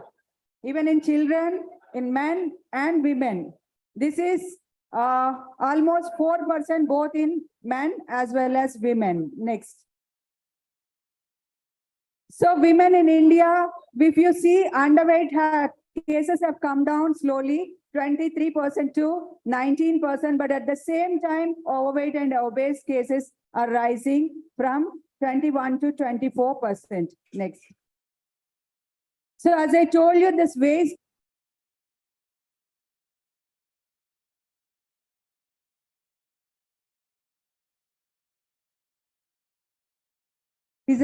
here the waist hip ratio of men and women according to NFHS has indicating 57% of the women are at high risk of cardiovascular diseases and other metabolic disorders based on waist hip ratio. At the same time, 48% of men are at high risk because of abdominal adiposity. Visceral fat content is going up and it is causing so many health problems. Next. So as you all know, I need not explain you in detail what got the reasons of obesity, mainly genetic, then low levels of physical activity and eating high calorie consumption, burning less calories and a lack of physical activity. If you see the dietary change in dietary patterns, we are mostly going towards the processed foods. Sugary, high in sugars, high in calories, low in nutrients. So we are not getting enough nutrients, but we are getting enough calories through this fast food. Next. And if you see the physical activity, actually will measure based on occupational physical activity, non-occupational, recreational sports, and physical activity level. These are all indicators of how much physical activity per day we are getting and how many calories we are burning through our regular activities, both at home, at workplace, as well as during other leisure times. Next. As you all know, we are all from the field of physical education. We know the benefits of physical activity. And here I do promote physical culture through small write-ups. Actually, I'll present a small write-up at the end. Wherever I go, I'll tell you the importance of sport participation or any physical activity which will create n number of benefits. All these benefits I can tell you in 4 lines in Telugu.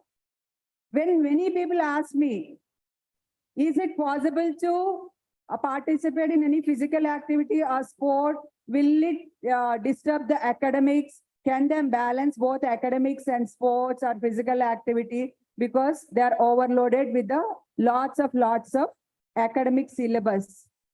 So I'll tell you 4 lines in Telugu. I hope most of you can understand. If not, I'll give the meaning. చదువుతో పాటు తప్పక కావాలి ఆటలు, అవి శరీర దారుఢ్యపు కంచు కోటలు, మానసిక ఉల్లాసపు పూదోటలు, ఆయుర ఆరోగ్యపు సిరిమూటలు, వ్యక్తిత్వ వికాసపు బంగారు బాటలు ఆటలు. This is the essence of importance of sports in just 4 lines.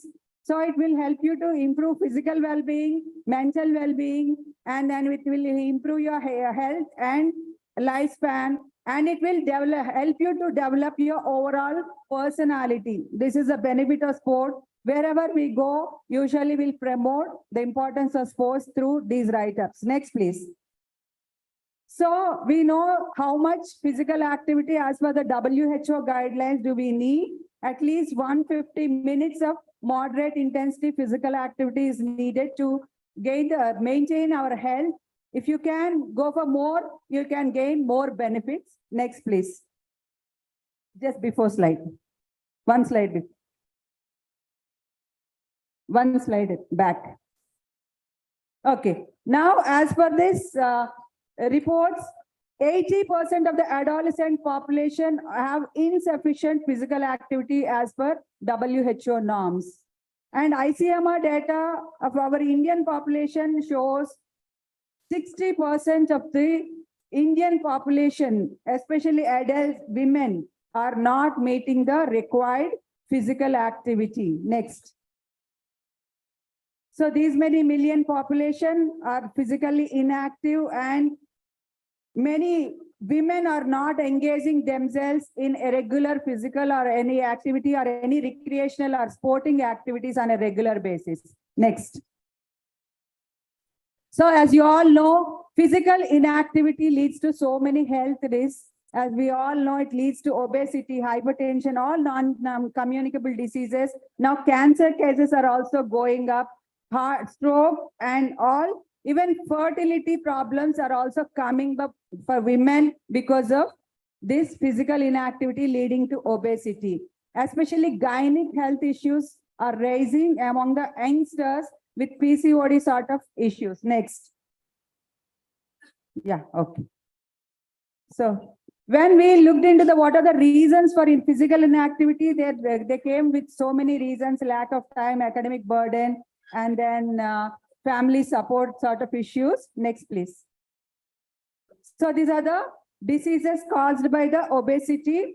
All these hypertension and all non-communicable diseases will come under this. Next, please. So especially now knee joints are getting affected because of overweight. Next. Now even diabetes is most of the obese people are getting diabetes because of this metabolic syndrome, because of excess fat and related issues. Next, please. Even morbidity rate. Next, please. So we conducted many studies on the young female students, and they are showing nearly 12% of them are underweight and 18% of the young population are overweight, and more than 40% students are having excess fat, more than 30% fat. These are some of the observations when we conducted a study of young female population in and around Hyderabad. So next, please. So role of physical education professionals is very crucial to initiate and then revolutionize fitness in India. But we are in a very pathetic state. The physical education is the most neglected field in India. It has to be given proper importance, and we have to create awareness among the people of India that it is very important to be physically active. They have to go for regular, proper diet with balanced meal. Then only they can improve their health and fitness. So we have to improve the quality of physical education programs, and we have to equip our physical education teachers with both scientific knowledge as well as skills needed to meet the demands of the health and fitness industry today. So unfortunately, we are not doing so. It has to be improved a lot, and we have to inculcate credit-based PE programs for the students. Next, please. Yeah. Thank you. So I think we have to take a big role in the management of obesity and make India fit. Thank you very much for giving me this opportunity. Thank you. Yeah, good afternoon, everyone. Madam Dr. MVL Suryakumari Garu has given a good presentation on current trends in obesity and physical inactivity and health implications in Indian women. Very interesting topic, madam. Thank you very much. You have given very detailed data and information about obesity of women in India and around the world. Thank you, madam. Thank you, Dr. Sandhyasri. I request Professor Ravilashmi Kant Rathod, Vice Chancellor of Harman University, to honor the speaker, Dr. MVL Suryakumari, and also to honor the Dr. M. Sandhyasri. Also, I request other chairpersons join. You can join for Kakopazim next time.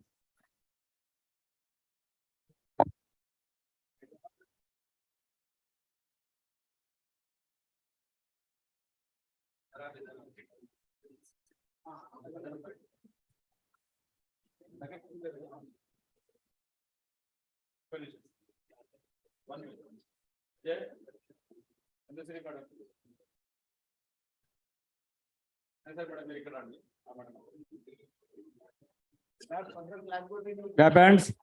All of you, please join for lunch.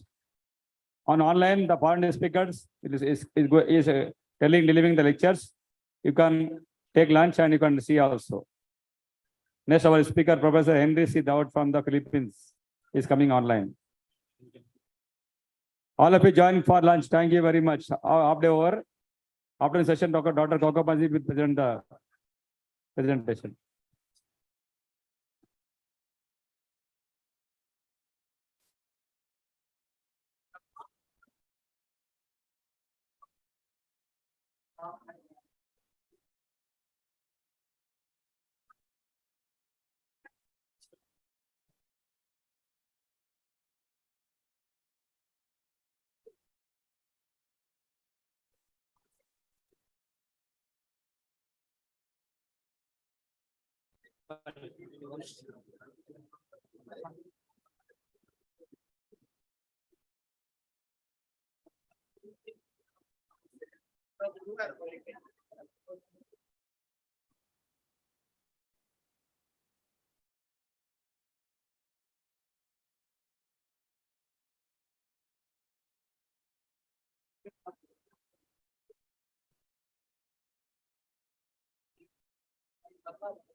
Request all the delegates to please join for lunch.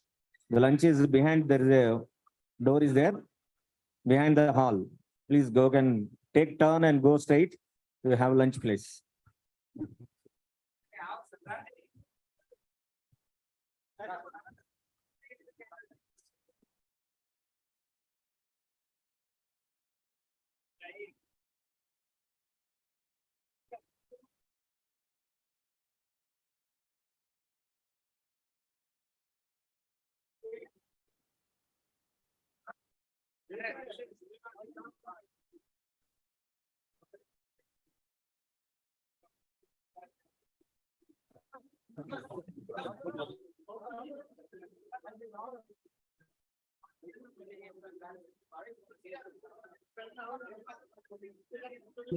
Post పెట్టు. అరే అమ్మ తర్వాత అన్న తీరండి. అదే online పెడుతున్నాం, online మాట్లాడుతున్నాం. పోండి.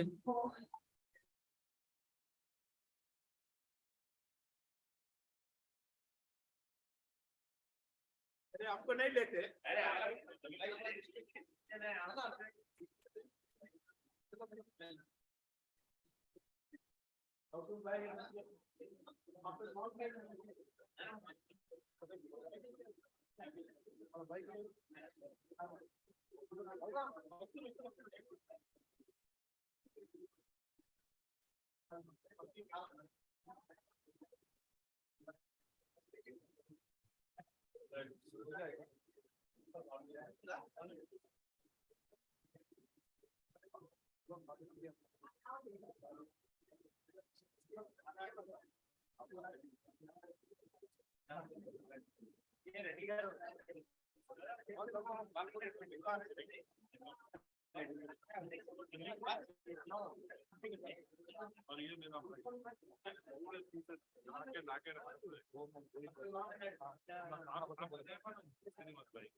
Hello, Dr. Rajesh.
Hello?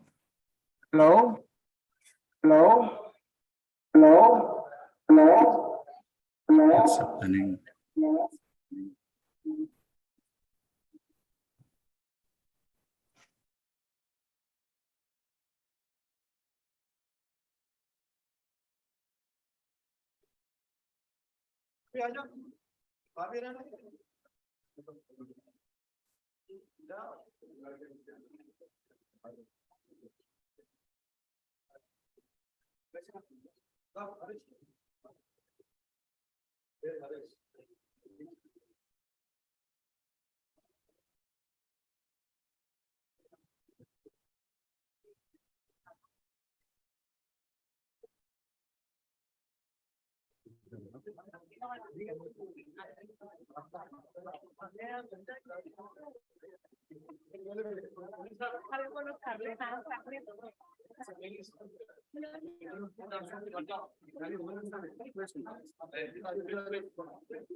Hello?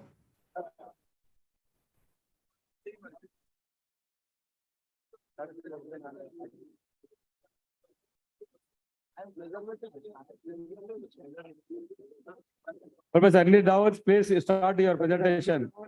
Okay. Please start your presentation, sir. Okay, thank you very much. Yes, sir.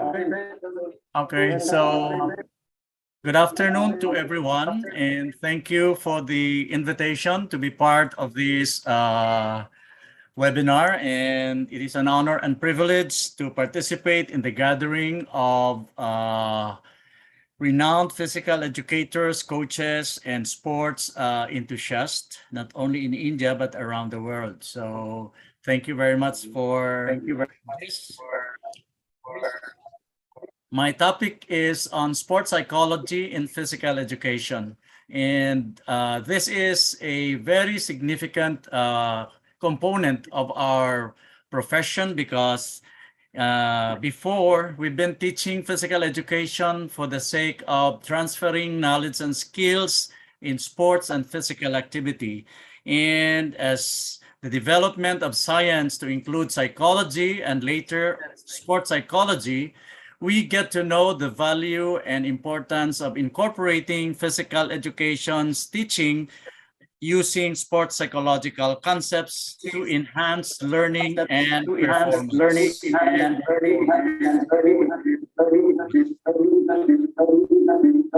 So the first thing I would like to ask the participants is, what is the level of knowledge and skills do you have about sports psychology? I understand that many of the curriculum in physical education today consist of having a subject or a course in sports psychology. Second, how much of sports psychological concepts and skills do you apply in teaching physical education?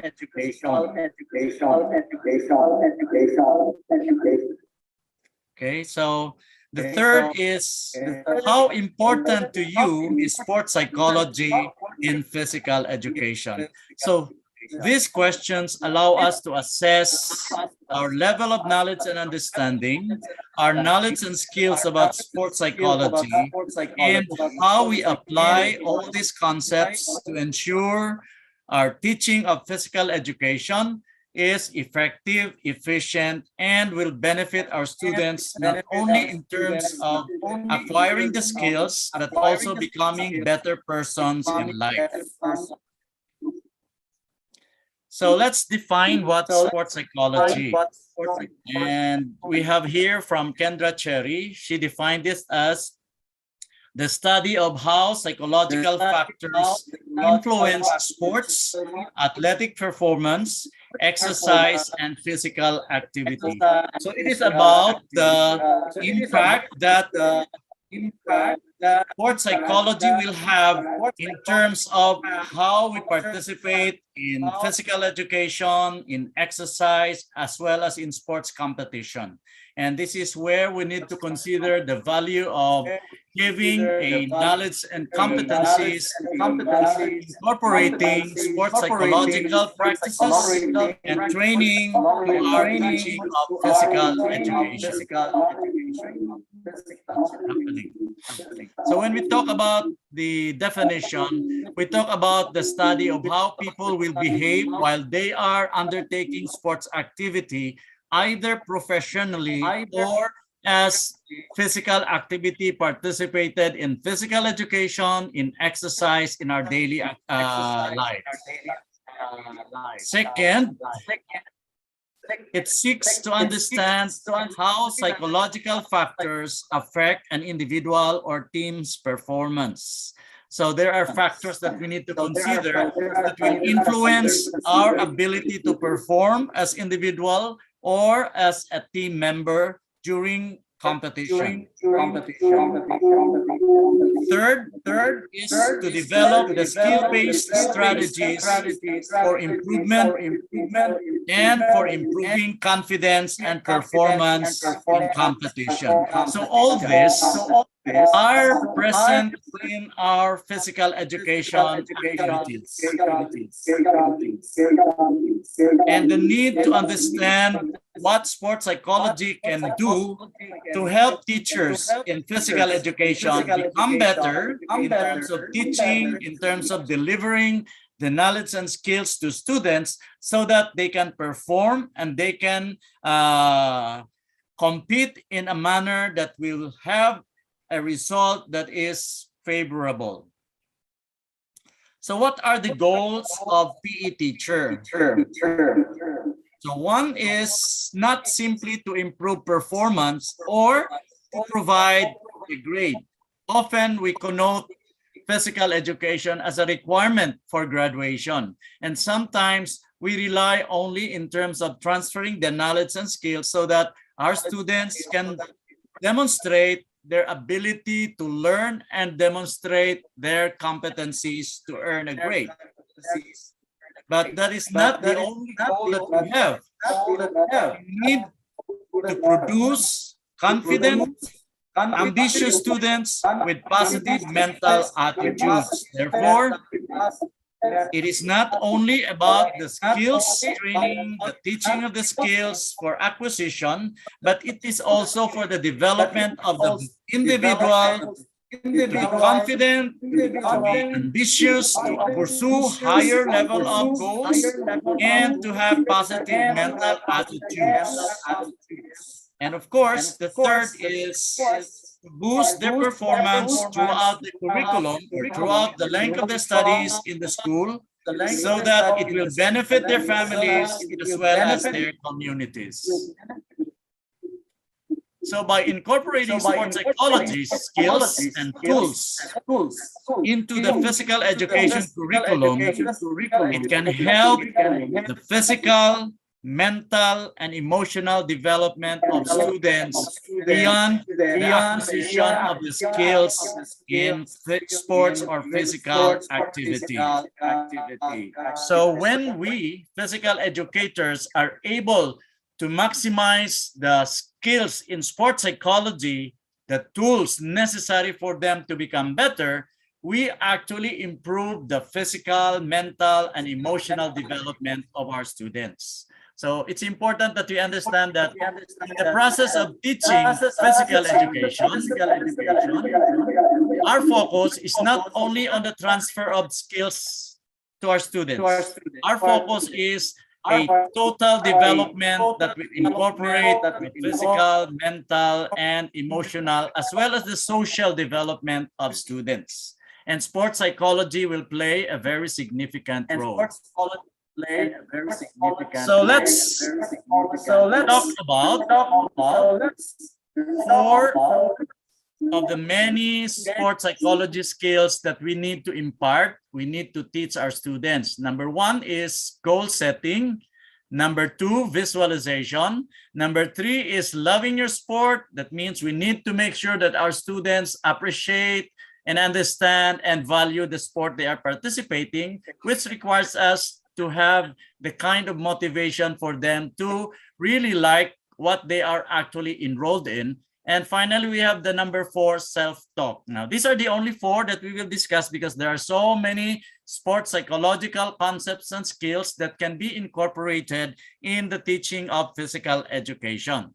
Okay, so when we talk about goal setting, it is not only about setting the goals to get a grade, for example. It is not only about setting a goal to perform and be able to demonstrate. It is very important that as PE teachers, we are able to guide our student to set smarter goals. And that is what we want to happen to our class and to our students, that they are able to set their own goals, and we will teach them how to set smarter goals. Okay, number one is the goals must be specific. When a goal is specific, it is clear, it is focused, and therefore the student will be able to identify what he or she would like to achieve in the class or in the team. Second, training targets should be measurable. The goals that we are supposed to set, what our students should be setting in their physical education classes should be measurable. Like, for example, how many serves he or she can make, how many shots can he perform at a certain number of sets, for example. So it is important that it can be measured, because something that is measured can be determined on how to improve. Okay, so become specific, it should be measurable, and the A in the smarter goal is it should be accepted. Sometimes we ask others to set goals for us, or our teachers set goals for us, but it's important that our students accept the goals that is being set, accept the goals that is being asked to be achieved, so that there is some kind of ownership. So goal setting should not be something that is given to us, but it has to be something that we want to accomplish. And therefore, we need to be able to accept the goals that we are going to set. Number 3, letter R, the goals must be realistic. We cannot set goals that are impossible to achieve, or else we will be frustrated. We need to make sure that the goals that we are setting, the goals that our students are to be going to set, is something that they can reach. Not too easy, but not too difficult that it becomes impossible. So the goal should be specific, it should be measurable, it should be acceptable or accepted by the student, and it should be realistic. And the T, it should be time-based. There should be a time frame as to when you are going to start and when you are going to complete, so that you will have a basis of evaluating whether you have accomplished the goal that you have set in a specific time period. And the E, it should be exciting, challenging, because a goal that is not challenging will not motivate you, will not give you greater push to work for it.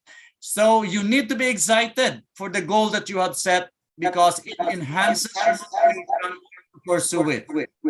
And the R in the smarter goal is that let's teach our student to record their goals.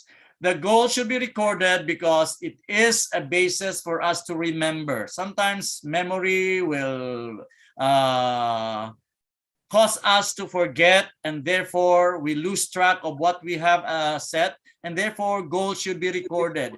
Goals should be identified in order to be pursued, in order to be achieved, and a record of the goal and the progress in achieving it is very important. So even if we are teaching physical education, the beginning of our classes, we need to teach our students to set smarter goals of what they want to achieve in the class, in the sport that they are involved, and in the training that we will be encountering. So smarter goals can be a way of helping our students to focus on what they will have to do or what they will have to accomplish, so that they will be guided. Okay, so the second is visualization. So remember, after we have introduced the students, the sport, demonstrated the skill to be performed, and we ask them to perform so that they will show their learning, it is important that we introduce visualization or imagery into our students so that they will have the skill to use their mind by creating mental images of what they want to happen when they perform. So visualization involves creating a mental image of what you intend to happen. So before a student can perform or demonstrate for practical purposes for the grades that we'll have to get, or for the demonstration of the activity, it's important that they have learned the skill of visualizing themselves, of performing it in their mind, so that it becomes easy for them to actually perform them because they already have played it in their brain. Okay, so visualization is important. So we are not only talking about teaching how to serve, how to spike, how to kick the ball. We need also to teach them to visualize, because it is very important that they understand the importance of mental imagery, visualization in the performance of the task or the skills. So according to Jason Rogers, when you close your eyes and paint the full sensory picture of you achieving your goal, it's like giving your brain a practice round. So this is very, very significant, because even before our students are able to demonstrate or perform the skill, by using visualization, imagery, they already have practiced in their mind how to do it. And one of the most successful Olympians in track and field, Alison Felix, she said, I am a big believer in visualization. I run through my races mentally so that I feel even more prepared, which means that prior to competition, prior to performance, Felix already visualized herself running through the race, running through the event, and running in her mind so that it becomes even easier for her to perform. So in the same way, we need to teach our students to do the same, to practice using their mind to visualize how they will perform. That's why it's important that during demonstration, students are going to be focused in how teachers perform, because they will create pictures, images that they can store in the brain, and they will be able to replay it, rewind it, so that they can see how it was done and then visualize themselves doing it by replacing the image of the teacher or the model with their own image doing the activity. So I think it's very important that students in physical education are also taught that way. So I'll share to you one of my work when I was studying in Oregon. We were asked to develop some kind of a concept on sports psychology, and I developed this love theory. I use the love theory because love means listen, observe, visualize, execute. And this is what I'm using in my classes and even in my coaching in volleyball and badminton. I always ask my student to listen, observe, visualize, and execute. And I term this learn to love, love to learn.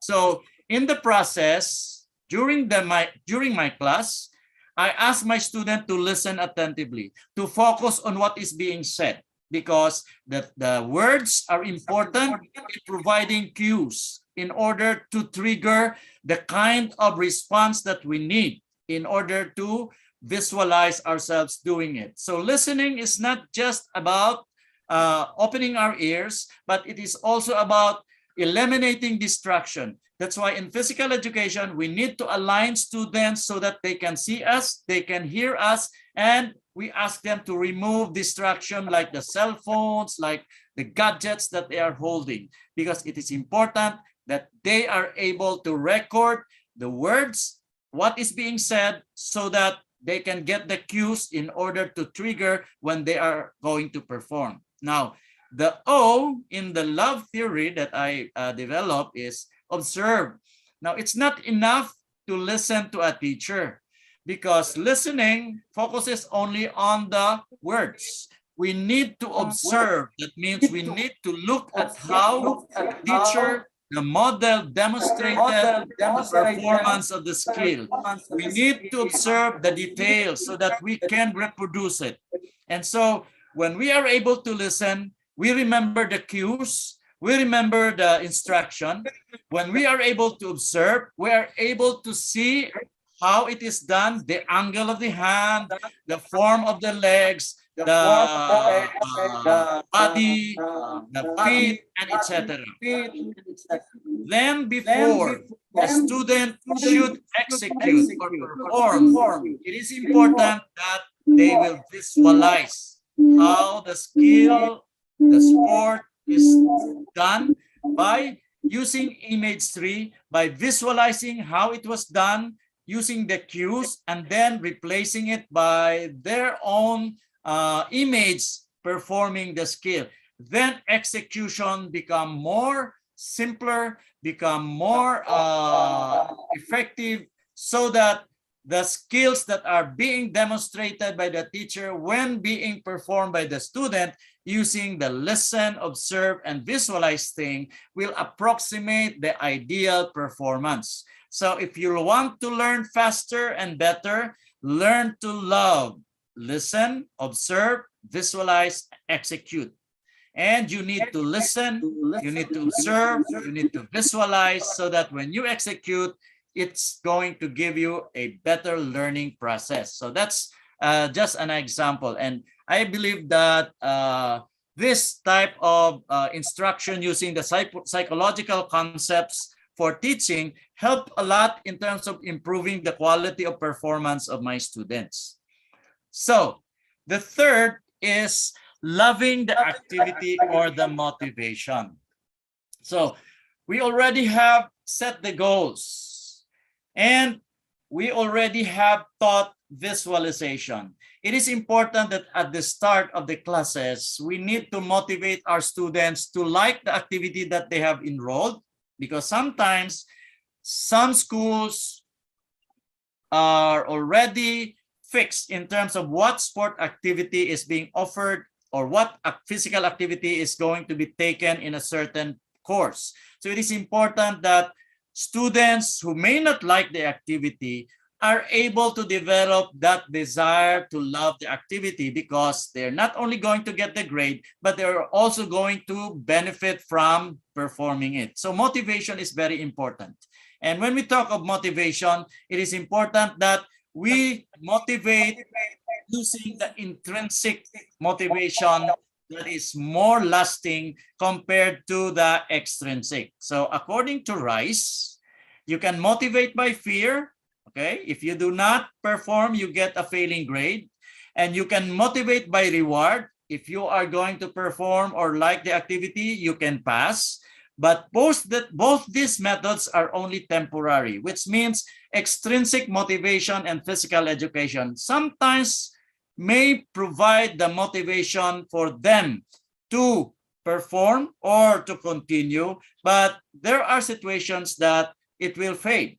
The only lasting is when they are self-motivated. And that is where we PE teachers should encourage students to understand the value of participating in the activity, not much on the grade that they will get, but more on the benefits that they will acquire physically, psychologically, socially, among others.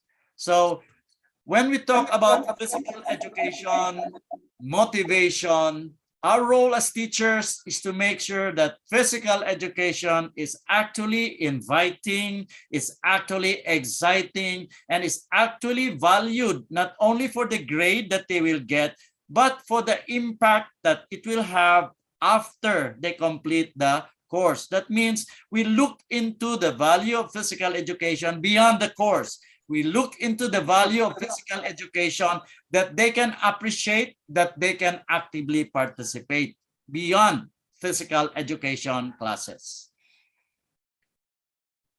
Okay, and the fourth, which is very important for us to help teach our athletes also, is self-taught, talk and thought stoppage. So this psychological skills of talking to ourselves and stopping thoughts that are not favorable or positive are vital component of helping our students improve their performance and physical education.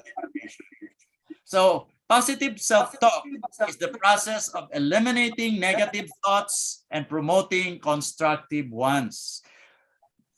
We need to encourage our students to talk to themselves. We need to encourage our students to use their ability to communicate so that they are able to process information that is going to help. Okay, so instead of dwelling on the negatives of an unfavorable situation, the student or the athlete should focus on the positives. Like, for example, I don't run well in the cold is replaced by I have trained well and I'm prepared. Let's do it. Okay, so sometimes when we ask our students to perform, they miss performing the skill correctly. They fail. And sometimes failure can cause to lower their confidence, self-esteem. And it's important that we help athletes understand that failure is not the end of everything. Failure does not mean it is not going to be good in the next stage. Failure is just a stepping stone. And so we need to eliminate that thinking of having in our minds the failure, the misfortunes, the errors. We need to help our athletes to talk beyond the negative experiences so that they can encourage themselves. So here, you can always say there are two competing thoughts in every student's mind, especially if they are not good at the skill. They will always have this: no, I can't do that. No, I can't. On the other side, you have to make sure that, yes, I can. Let's do it. This is very important, because if we allow our students to linger on their negative thoughts, most likely they will continue to not perform well in the class, to not like the activity, to not be motivated in coming to class and performing. And therefore, we need to make sure that we change the negative thoughts that they have into something positive so that they will be encouraged. And remember, when students are encouraged by the teacher, when students are encouraged by their school classmates or teammates, the confidence is starting to build, because they will start believing in themselves. And when we tell them that making mistake is not an indication that you are not good, then most likely students will start improving their ability to like the sport and to perform better. So part of this, the things that we need to consider in teaching physical education is not more on the skills transfer. It's more on developing the whole person so that physically, through physical education, they become healthy and fit. Psychologically, they are able to face the challenges, not only in the physical education class, but also in the challenges that they will face in their daily lives. So, what are the power of positive self-talk? Okay, first, it builds confidence, because removing the negative thoughts, you are only left with something positive, and that will enhance your confidence. Okay. Second, it improves attitude. When you have positive mindset, your attitude and behavior will also reflect positivity. And therefore, thinking of positive things, thinking of positive experiences, thinking of positive words that will encourage one will show in the way you deal with teammates, we deal with teachers, we deal with people, and of course, it will show in your ability to demonstrate your competence, because your attitude of not looking at failure, mistakes as an end is going to transform you to a positive attitude towards many things in life. Okay. When we use positive self-talk, it allows us for taking risks. Okay, when we talk about taking risks, we are more challenged to explore our capabilities. When we are negative in terms of our thinking, most likely our students will try to stay on the safer side. They will not attempt difficult skills. They will not attempt to do advanced skills. But when you have a positive attitude and you use positive self-talk, it will allow you to take more risk, to explore the limits of your capabilities. And that is what is very important for us to encourage among our students. And of course, encourages motivation. So using positive self-talk builds confidence, improves our attitude towards the sport, the activity, and towards others. That will challenge us to take more risk, to explore the limits of our capabilities, because we are motivated to show that we can, to show that we are capable. And the more motivated we are, the more interested we become to the activity, and therefore the challenges becomes just a stepping stone to achieving the goal of becoming competent in the sport. And next is, it helps work through challenges. This is what I'm telling. When we have positive attitude, positive thinking, we are highly motivated, then challenges will not be as tough, will not be as insurmountable, because we know we can, because even if we fail, there will be other times that we will rise up. Therefore, we can be resilient. We will develop resilience, knowing that one mistake will not define us. We can become better. And of course, it helps cope stress. That's very important. When we are stressed, positive self-talk will help us. That's why during the time of COVID, it's important that we have a very positive perspective that everything will change. Everything, it will become better. We will not be here in the COVID situation for long. We will improve, we can be healthy, etc.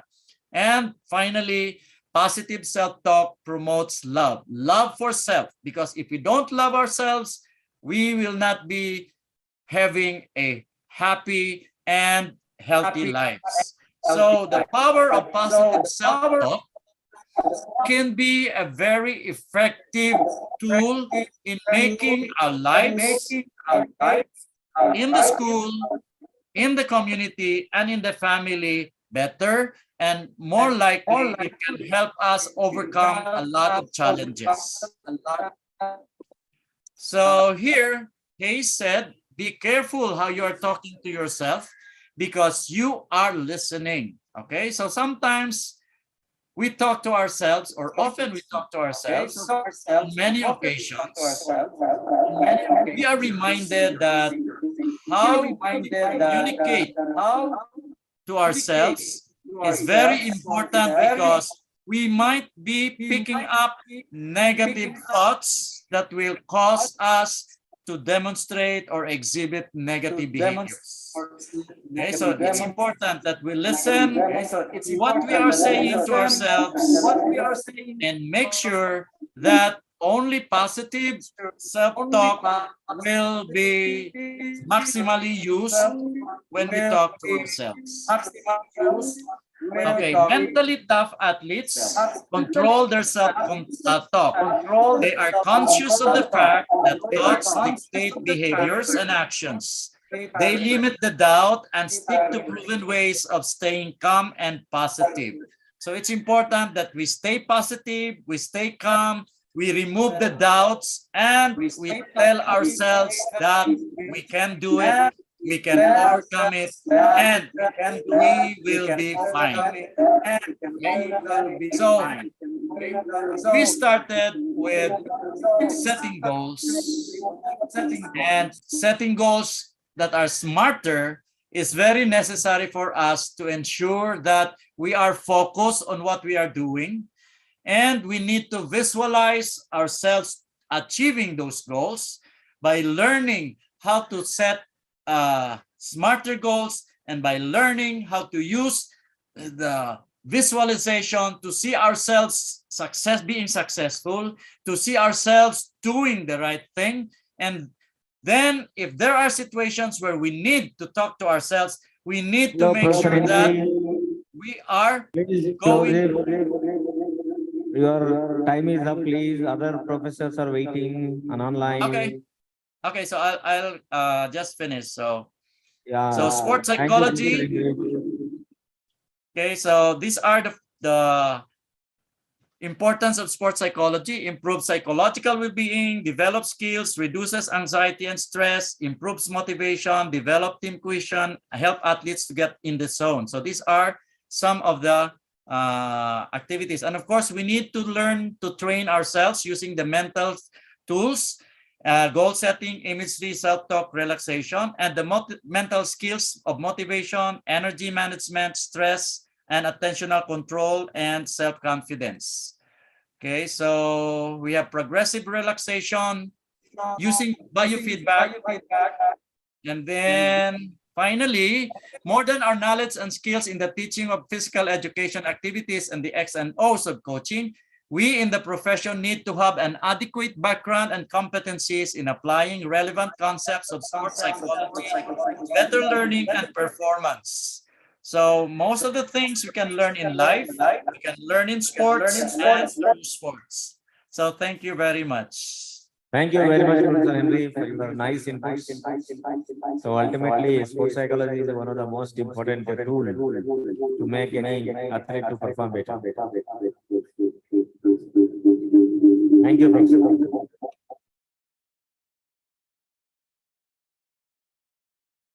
Now I request Gary, Professor Gary, please come on to the online. Hello, can you hear me? Gary Kaun. Yeah, hi everyone. Can you hear me? Gary Kaun. Hi everyone, can you hear me? I think the echo is very loud. Just close. Yeah. Can you hear me? Nice and clear. Okay, I think I can straight away start. Okay, brilliant. So a very good afternoon to everyone. Again, very privileged for the invitations and also Professor Rajesh and the team for the wonderful conference so far. So I've been looking in and out, but able to see a lot of things happening and also a lot of wonderful jobs as has been done here in Hyderabad, right? Okay, so my topics today, I will keep it very, very short, maybe about 15 minutes would be sufficient, right?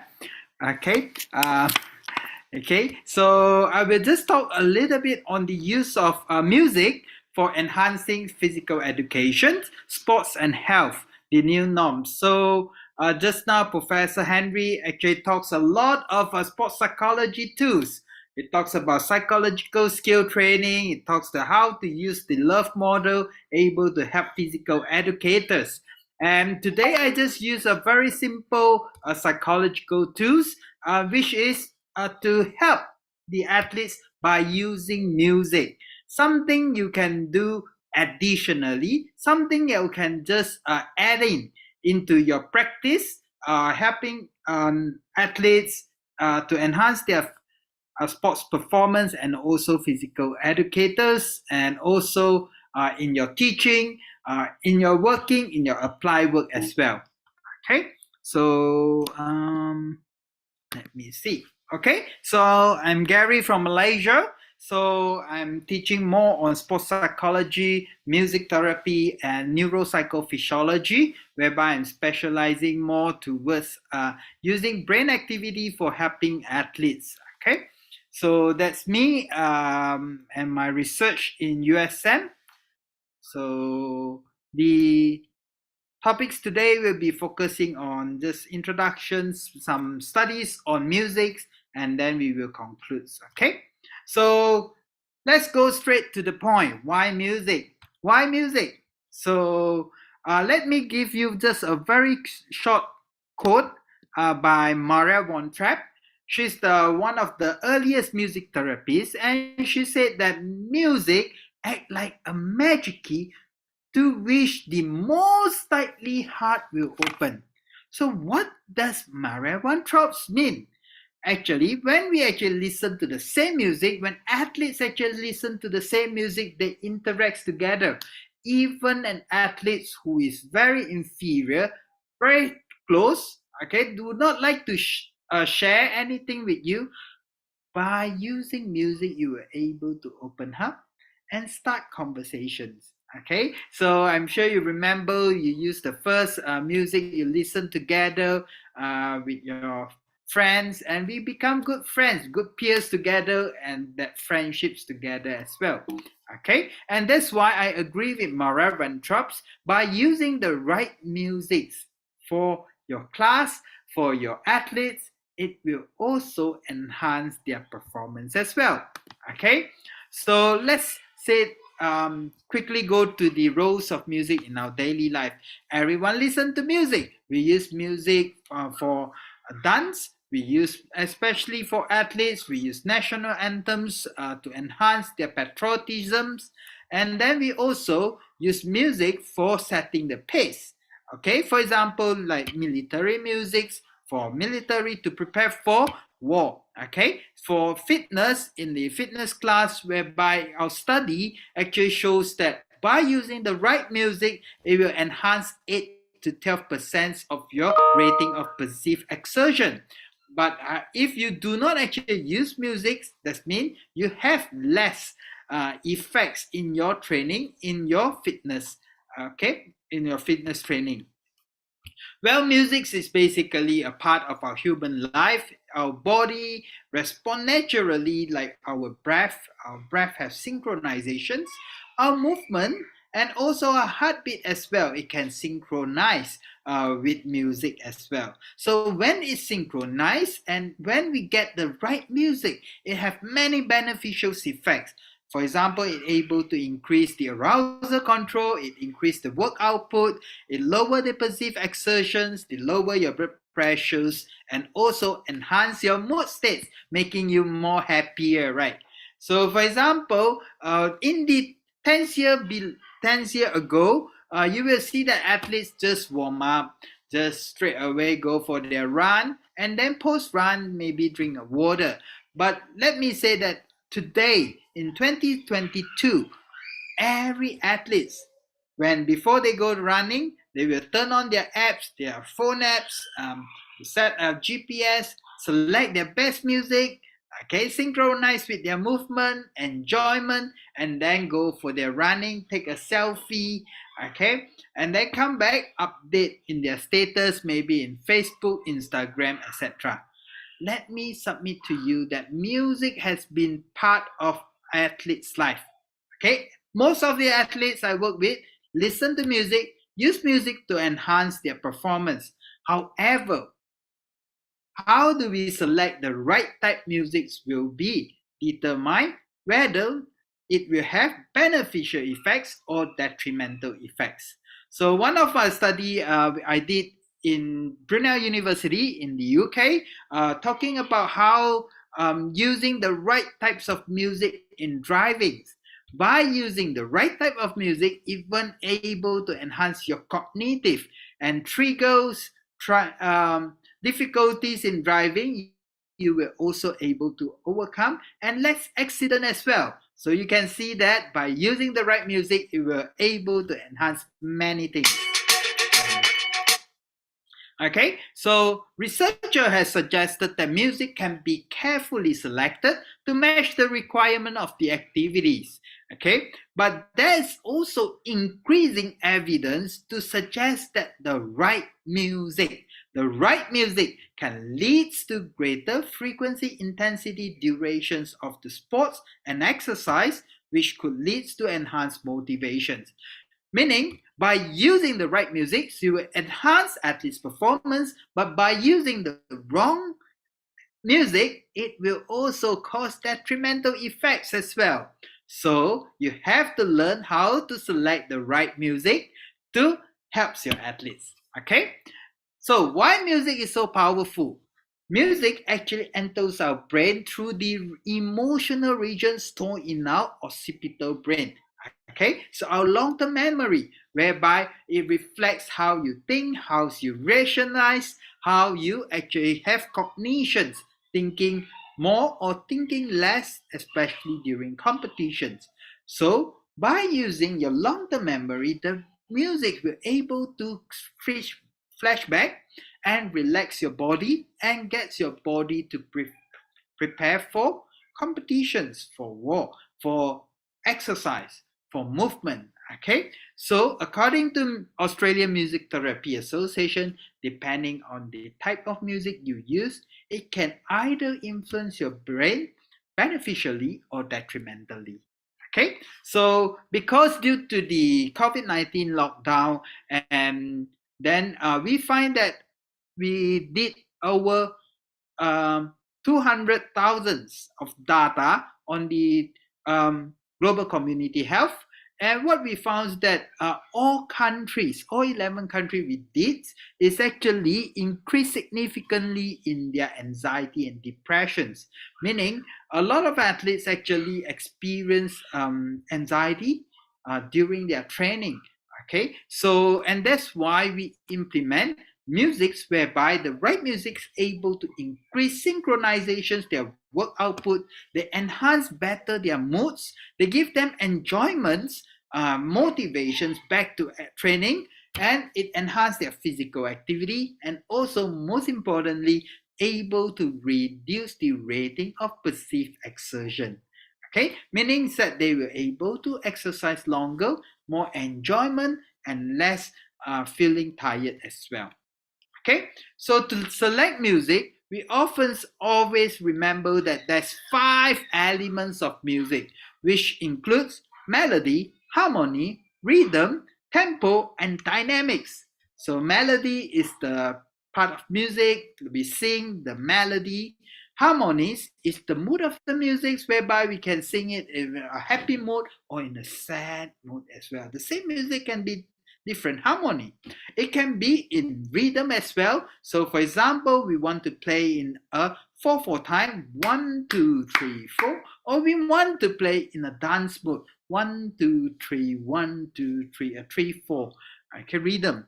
And then there's also the tempo. The same music can play very fast, 4 faster heartbeat, or able to play slow, whereby it's enhanced recovery and rest peace as well.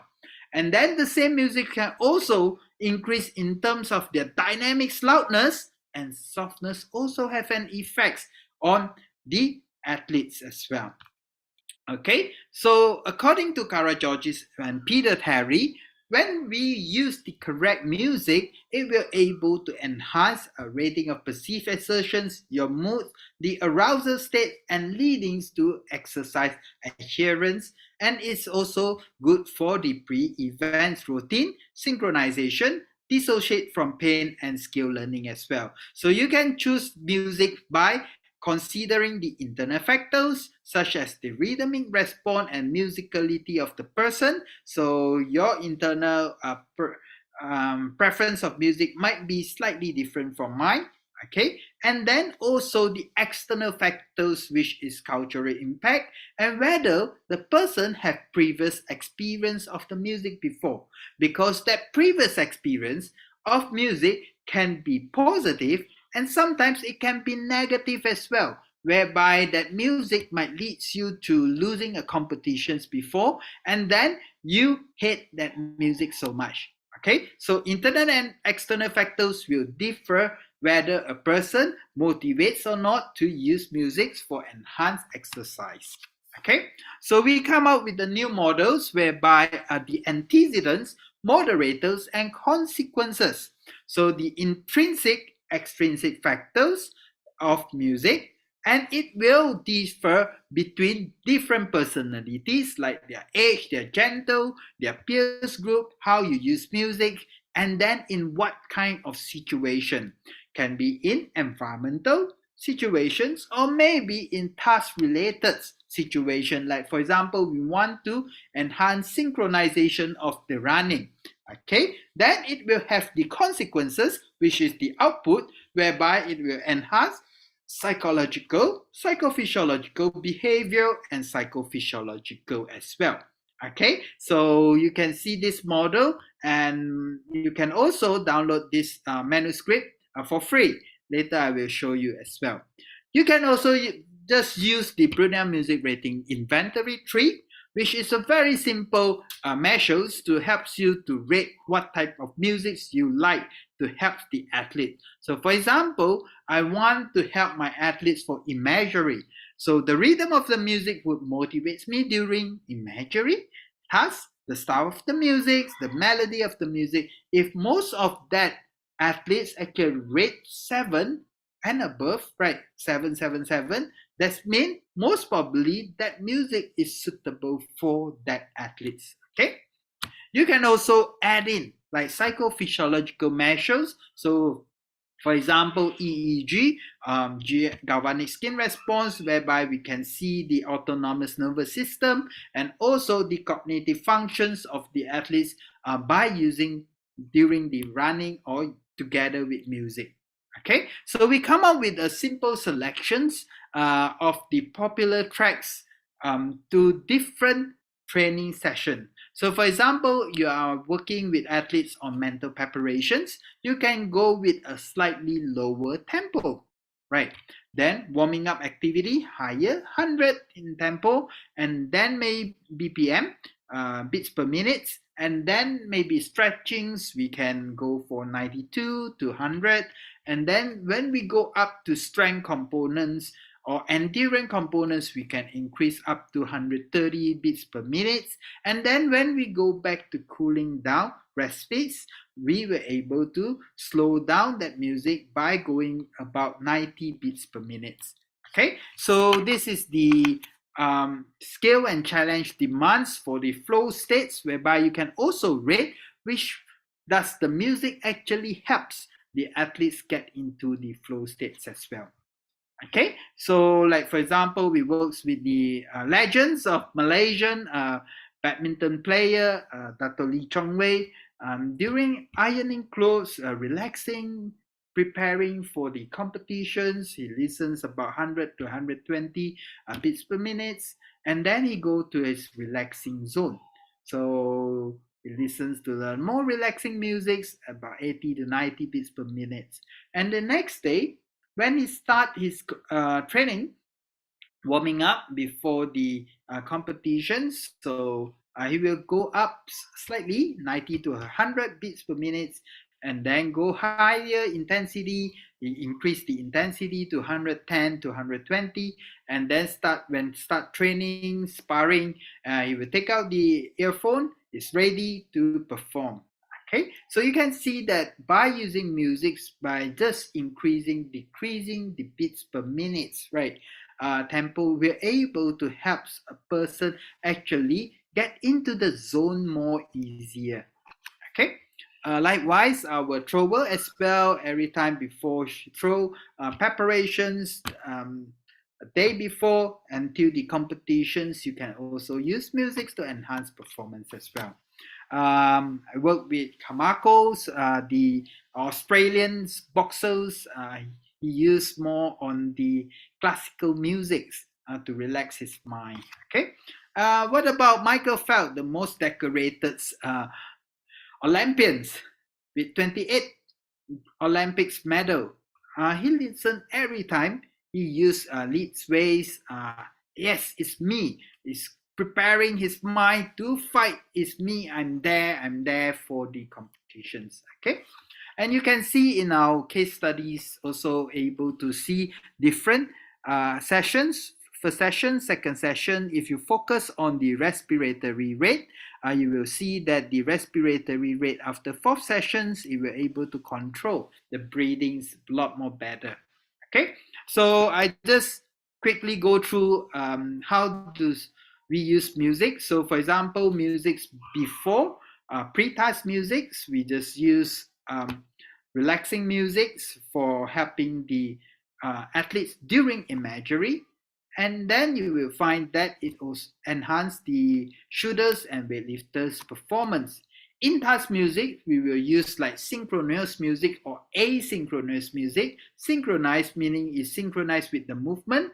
So for example, this study is published at the Frontier of Psychology, talking about the effect of synchronous music on psychophysiological parameters of running in the hot and humid condition. Because Malaysia is slightly hot and humid, so that's why we simulate the lab into the humidity and also the hot by using the halogen lamp, acclimatized room, so that we were able to simulate the condition outside into the lab condition. So how do we select the synchronous music? You can see from here.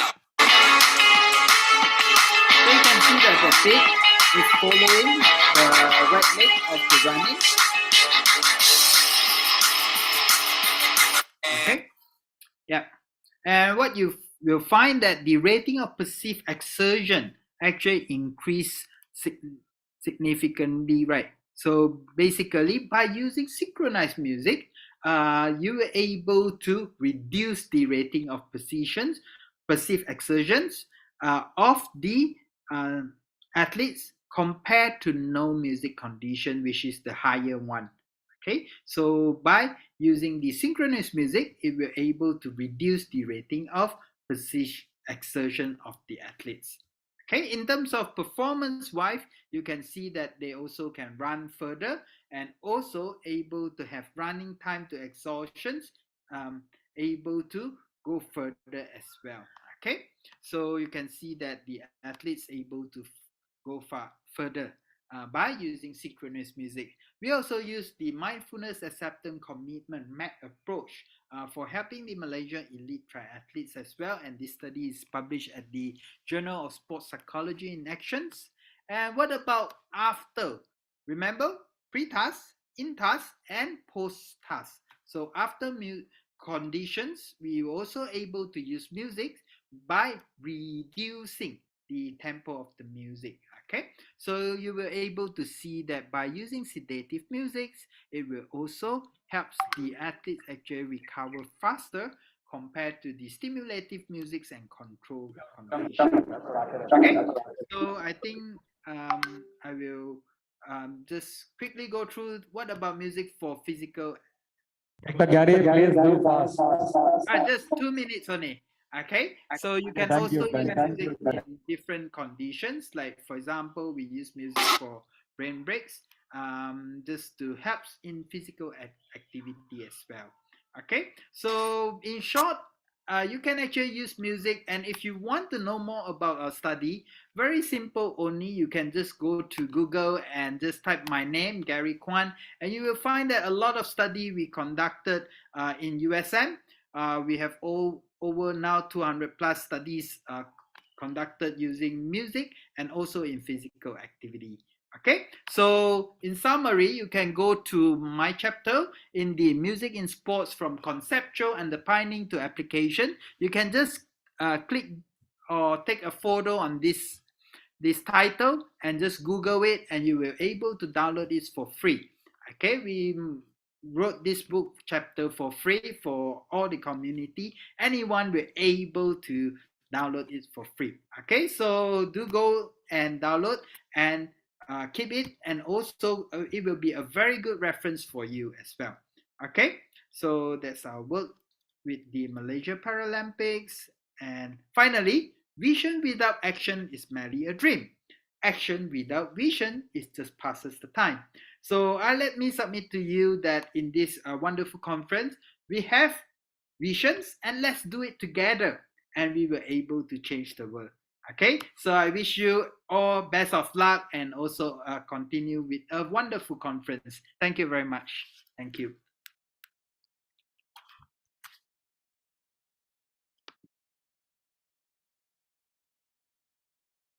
That's all from me. Thank you. Prof. Rajesh, are you still there?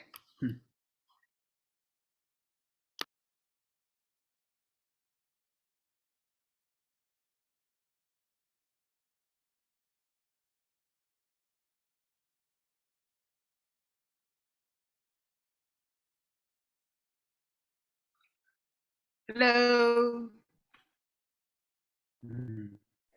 Thank you.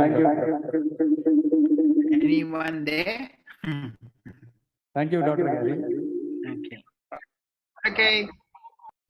Thank you, Prof. Always great to attend your conference. Yes. Anuma Madam. Yes, Professor. Yes. I will share my presentation.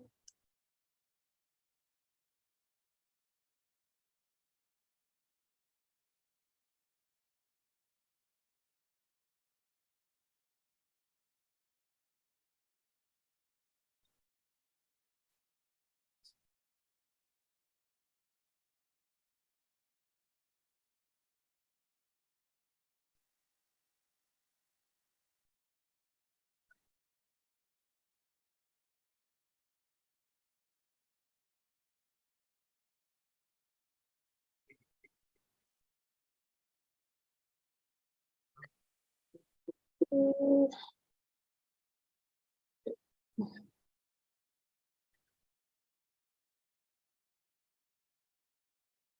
Any issue? Give me a few minutes, Professor. I don't know, something happened.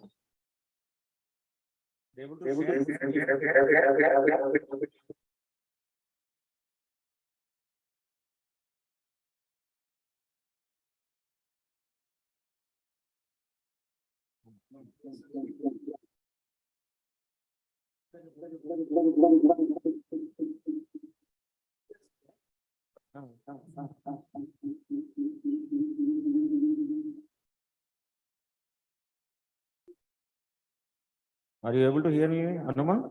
Yeah, I can hear you, but I couldn't share my presentation. That's why. You can share the screen, no problem. You can share. Yeah. Try, no problem. Already your co-host.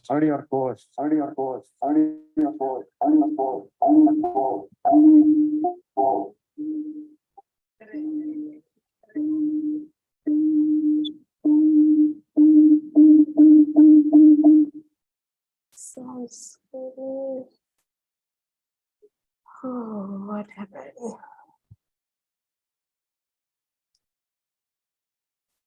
Something happened.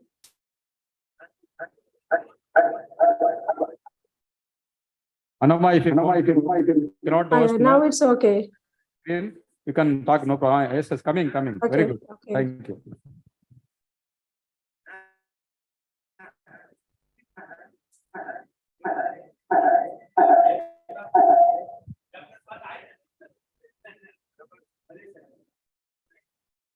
Yeah. Sorry for the delay. Good afternoon, everyone. Professor Rajesh and team, thank you so much for inviting me in this special occasion. I'm Anama Ratnayaka from Sri Lanka, senior lecturer in the Department of Sports Science and Physical Education, Faculty of Social Sciences, University of Kelaniya, Sri Lanka.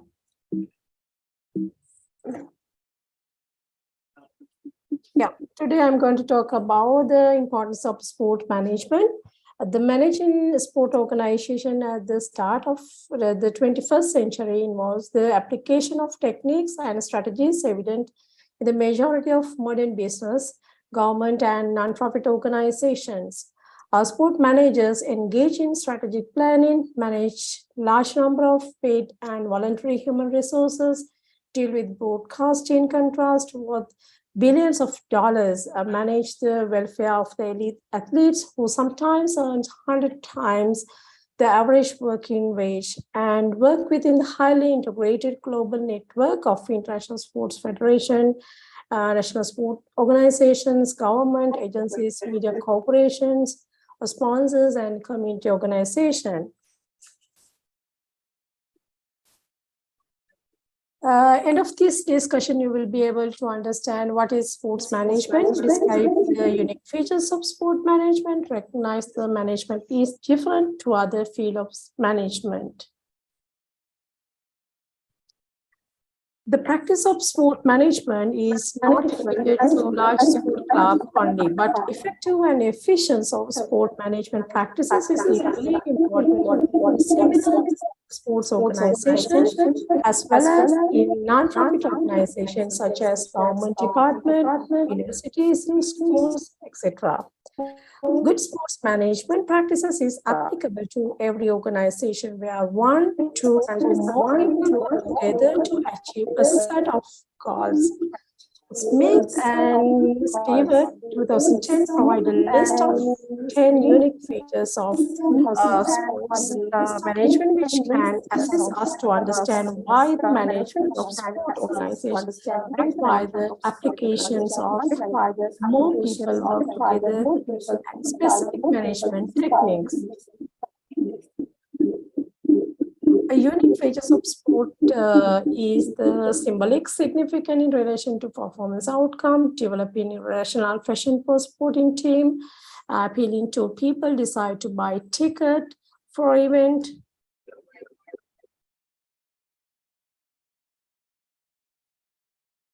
Become a member of club, donate time to help run a voluntary association, competition, harness fashion, athletes, purchase sports merchandising, and success and celebrating achievements.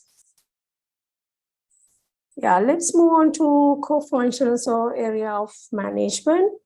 Sport managers utilize management techniques and theories that are similar to managers of other organizations such as hospital, government department, banks, companies, car manufacturers, and welfare agencies. There are some aspects of strategic management, organizational culture, organizational structure, human resource management, leadership, governance, financial management, marketing, and performance management, as well as technology of sports as well. When we come to the sectors of sports, we can divide into three sectors. One is public sector, another one is professional sport, and third one is non-profit sector. You also can see in the screen the public sector. We can see provincial, regional, and local government and specialist agencies that develop sports policies, provide fundings to other sectors, and support specialized roles such as athlete development or drug controls. Non-profit or voluntary sector, we can come up with community-based club, governing associations, and international sports organizations, and participation opportunities. And third one is professional and commercial sports organization, comprising professional leagues and their members team, as well as allied organizations such as sporting apparels and equipment manufacturers, media companies, and managers, etc.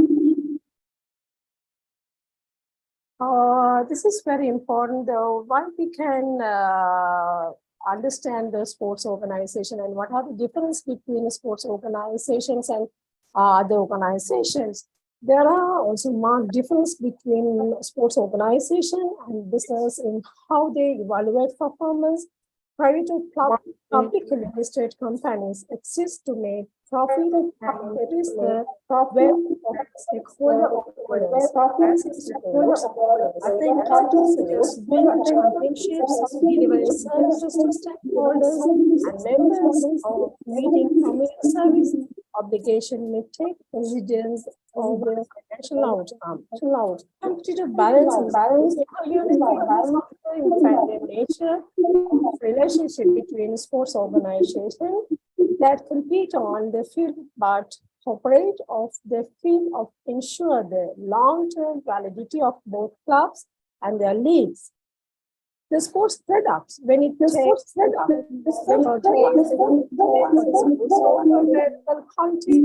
games outcome are generally uncertain. One team might dominate, which will diminish the attractiveness of the game. A high degree of product or brand loyalty. The final unique aspect of sport is it is limited availability. The industry organization can increase production to meet demand, but in sport, clubs are limited by season length and number of club scheduled games.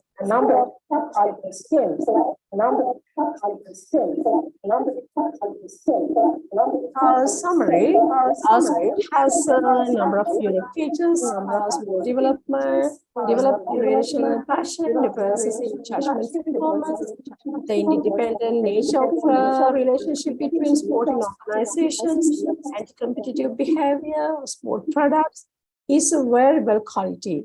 It enjoys a high degree of product or brand loyalty in and also it is like a very demanding field. We couldn't make like the importance of sports management compared with other organization or other subject because sport is very unique. Therefore, sport management is a combination of other subjects as well, like sociology, psychology, communication, and technology, and other management subjects as well. And also there's several environmental factors influence the why sport organization is operate that also important for the understanding of sports management. Another one is the sport industry person, they are facing related industries as well. There are some methods of management of sports that I mentioned earlier, like organization structure, human resource management, and marketing, technology, psychology, etc. So this is, I just want to give a little bit idea about the sports management. I think I give like brief introduction about sports management. Professor Rajesh and team, thank you so much again. This is the end of my presentation.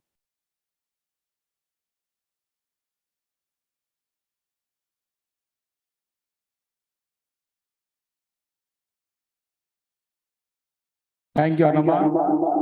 Online presentations are over, and Dr. Jerome Porto video will be placed later.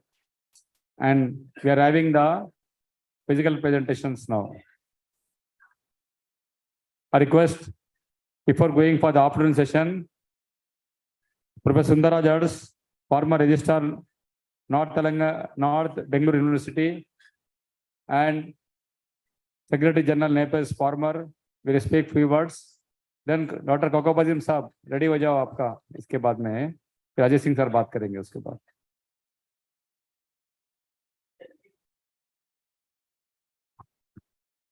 Nothing to worry. I'm not presenting anything. It's only to thank Rajesh for his nice gesture. Many a time, our people will forget us even during our service. Our own people will forget us during our service. But today, after my retirement, after 4 years, Rajesh remembered me. And of course, I want to tell you one thing, guys. You see, Rajesh has taken so much of strength. And Rathod, where are you? Please do come. Rathod, if you are here, please do come. And I wanted to tell you one thing. As long as you younger generation, if you ask us to stop talking, stop sitting in the front, and you come forward and telling us, sir, your days are enough. You sit back. I will tell you, and you guide me. Till that time, I'm waiting for that day to come. I'm waiting for that day to come. See, from morning, I am saying that a beautiful session is going on. My own professional colleagues are busy with sharing their views and thoughts. Ladies and gentlemen, one Rajesh, one Rajshekhar, one Virendra Chain, one Aras, one Ilangovan, one Mandal cannot change the entire situation. And everyone has to become Rajesh. And I hats off to him for his dynamic, untired, and unrecognized services which he is doing to the society. Of course, there are some views and differences. Let them come across and discuss. That is different. But the way if somebody has not come forward to lead us, and I'm sure no one will help you. And Rajesh, my bottom of my heart, I wish you, and wish you Rathod. And there is one small this thing from my boy, please.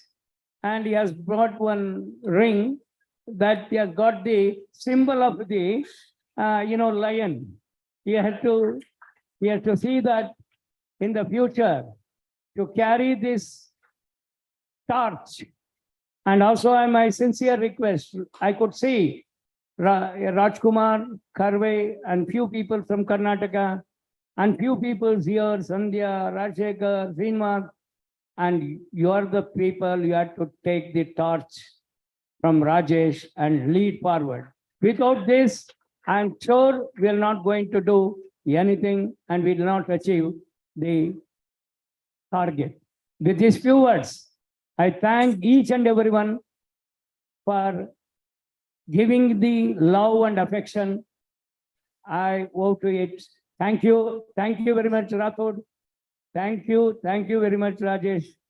Thank you, Virender, for your love and affection shown on me. Our friend, Professor L.B. Lakshmikant Rathod has make our physical education fraternity a great honor for us. Only one vice chancellor in our normal university in India. It is a honor for everybody. People told us that physical education is not a profession to given a vice chancellor post. Many persons rejected that we are not a teacher, we are not a professor. So like this, no, but government of Telangana recognized him that he is also a professor, he is also a principal, he can become a vice chancellor. So this credit goes to our entire fraternity of physical education, not one person. Sorry for the interruption. I add on to this. When my application went to the government, the same question was asked. Can a physical education man can be made a registrar? How it is possible? Then I conveyed my ministry that my Professor Parappa has become the registrar in 91. Then he said, okay, when the president case is there, I am sure I will do it. After I becoming the registrar in my state, 3 my students have become the registrars of different universities. Now, I pray to God and Almighty, see that Rajesh will become the next vice chancellor for some university. And see that Rathod, definitely, he has a good service in the future also. It is only a first step, Rathod. Don't stop it. See and reach higher heights. See that my profession, take my profession with you and see that goal is reached. Thank you, gentlemen. Thank you very much. Now we'll start the offline sessions.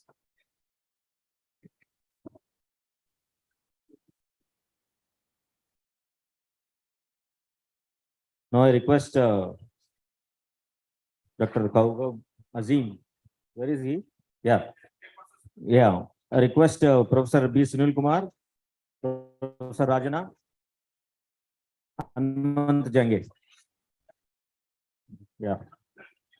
Dr. Suresh Reddy, Professor Sunil Kumar, Professor Rajana, Professor Suresh Reddy, please come on to the desk. Take as a chairpersons for this session. Azim Sahab.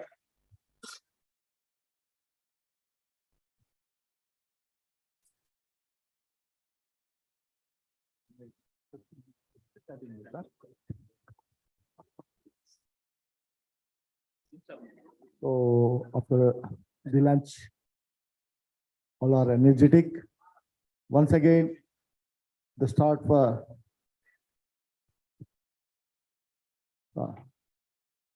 second session to start is Dr. Kaugab Azim, Professor Kaugab Azim. Please take charge.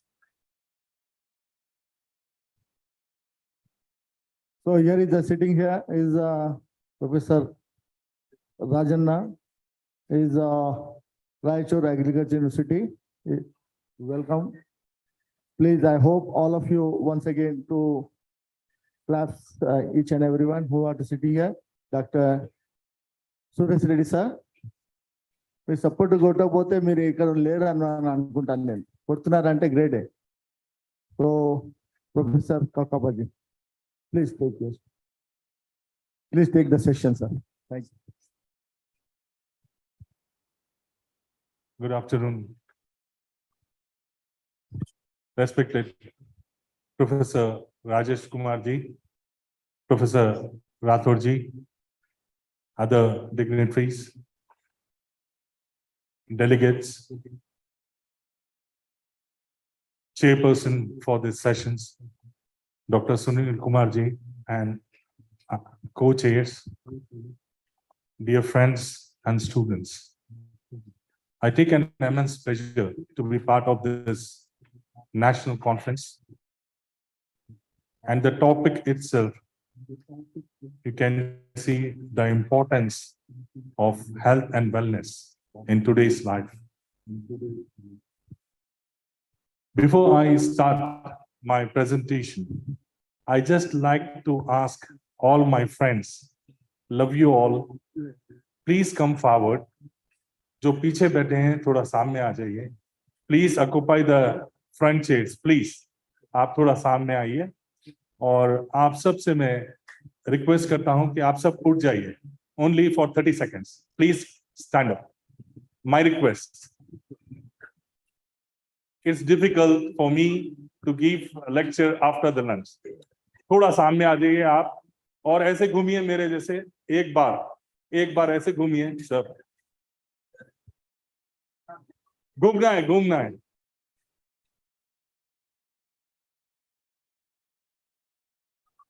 Okay, now like this, keep your hands flat, straight.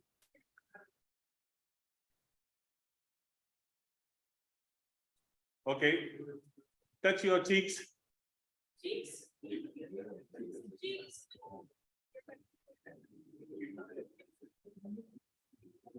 Okay, thank you. Thank you very much. God bless you. Thank you. Thank you. Please come forward. जो पीछे बैठे हैं वो सामने आ जाइए. सामने आइए. Thank you very much. I just like to see how much mentally you are here. So, next slide. Today, I'm going to talk about resistance training. So, everybody is enthusiastic today. What is resistance training? क्या training करना है? क्या training देना है? How to improve your health? How to improve the performance of your students? So in the two sides, I'm going to talk and want to balance between health and your performance.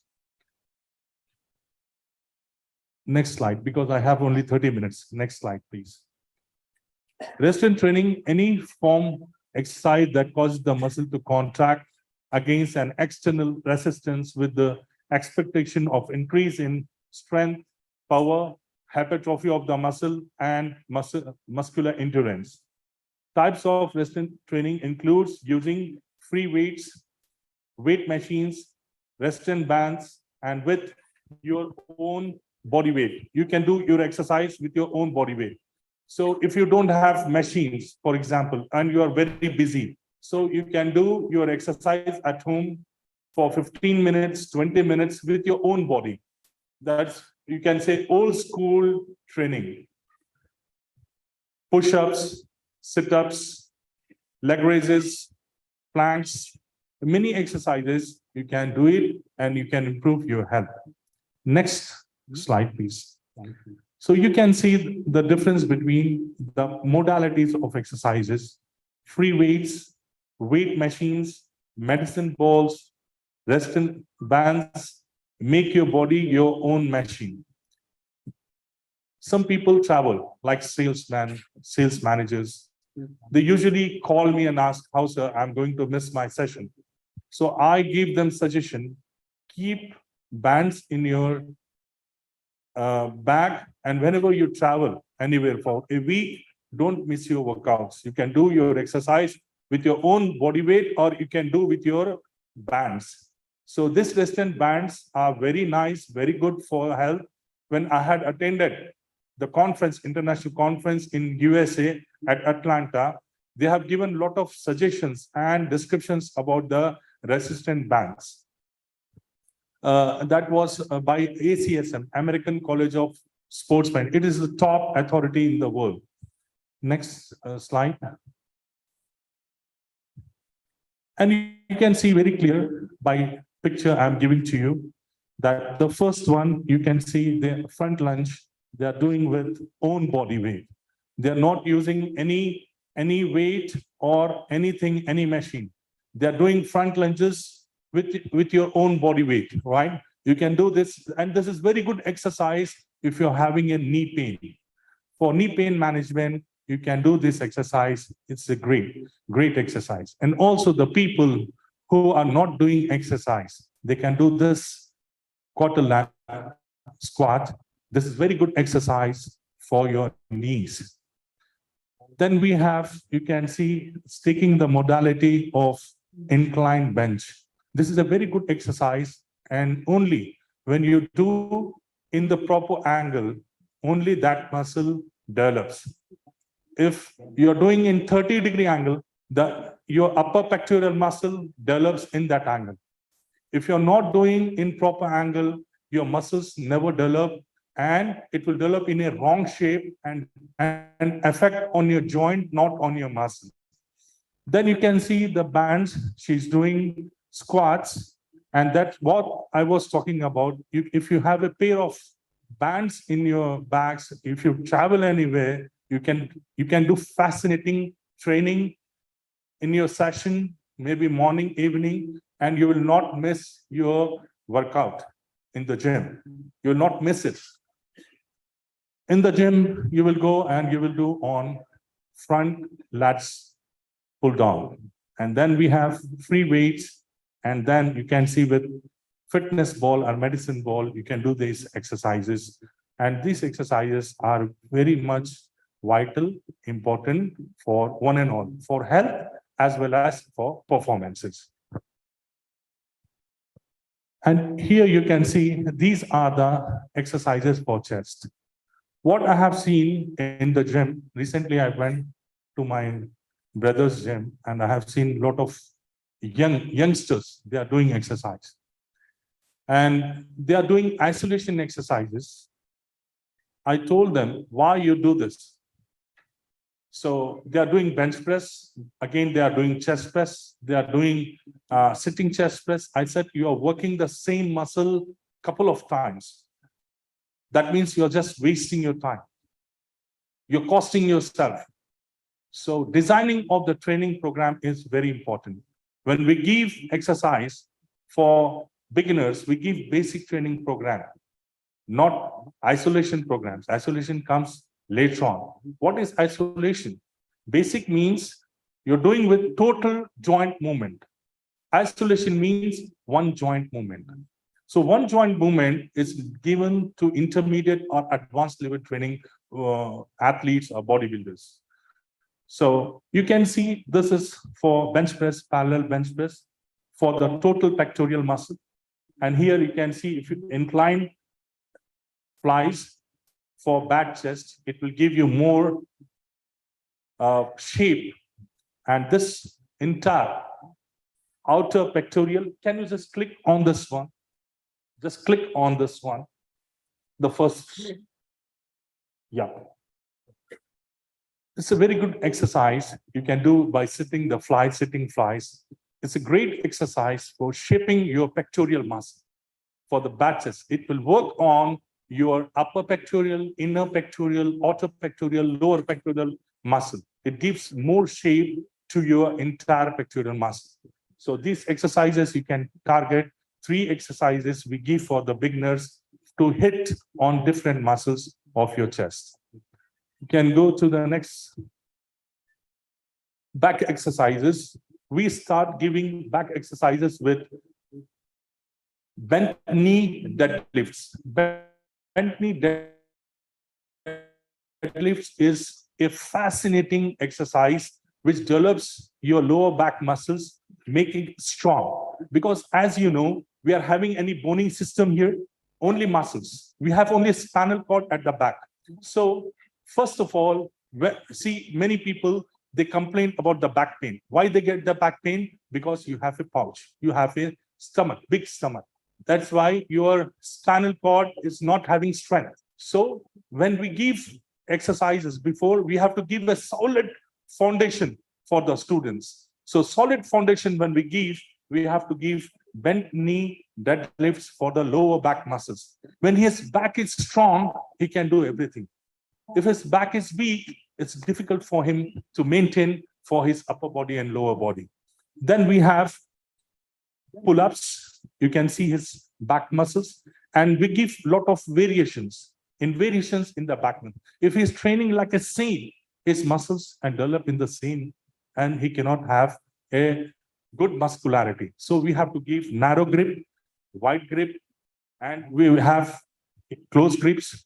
We give EZ grips. We give to develop on and effect on the different muscles. He should not train as he used to it, and he'll become used to it. So no pain, no gain. Every training session, he should have a new exercise. Then you can see he is doing with standing feet shoulder width apart, kettlebell with both hands in front of his thighs. This is a very good exercise for developing your back muscles, and trapezius also, it affects on your trapezius muscles. Next, please. These are the shoulder exercises. In shoulders, same thing I have seen in the gym. I'm frustrated when I'm seeing the young guys doing like the same muscle many times. So deltoid muscle, frontal, lateral, rear. So three heads you have to hit in a different way. If you're doing dumbbell press or Arnold press, it will affect on your frontal. Lateral raises, it will affect on your lateral deltoid muscle. If you're doing push-ups, it will affect on high push-ups on your rear delt. These are the exercises. Why I'm showing some free exercises. You can do it at home. In some of the gyms, they are not having that, advanced techniques and advanced machines. So you can do with this your own body weight. Also, you can do it. Next. Biceps. Whenever we talk about the biceps, we give example of Arnold. Arnold biceps was like a stone, high peak. Why? Whenever you are doing exercise, you have to connect with your brain.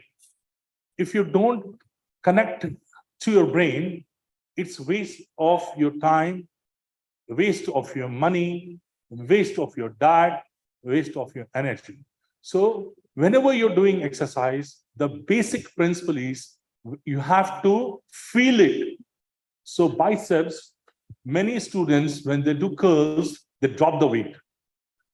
Nonsense. We tell them to do with sensible approach, control the weight, and slowly eccentric movement and concentric movement. They should control with 5 seconds. I'm giving you a very, what should I say, advanced techniques and important techniques. And this one, you can see hammer curls, it pushes tricep and biceps, and it gives a wide range from the side. And also, you can see the hammer curls. Next. This is for triceps. This is called biceps and triceps. Triceps for muscles, you can see push downs on cable. You can do hard dips and you can do push-ups. Close grip push-ups is fascinating exercise to develop your triceps. Next. Abdominals, very, very important. Core muscles. You can do this, sit-ups. Close your knees and then do it at your home. Whenever you get up from your bed, do it. 15 into 2 sets, 3 sets. It takes only 1 minute. It's a very important exercise.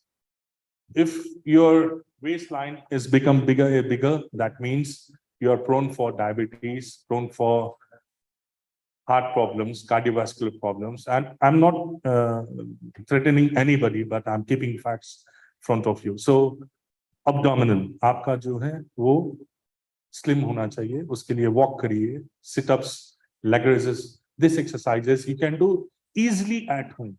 सुबह में निहार पे. Empty stomach. If you do empty stomach, it will have more effect and you can get the performance very high. Pull-ups, you can see, you can make it in your home. एक rod लगा के आप exercise कर सकते हैं. Next. Understand the 4 types of strength. Absolute strength. In researchers, when they ask many times, they send email to me. This absolute strength is for athletes, bodybuilders, powerlifters. Once there was a meeting and one of my colleagues from America, USA, he said, we will have 1 RM for all those students. I said, no. I was the first one. I said, no. He said, why? I said, you want to give health or you want to take health? Because if he is a beginner, if you give him 1 RM, what will happen tomorrow? He cannot walk. Maybe he will be in the hospital. So absolute strength is only for elite or trained athletes, bodybuilders.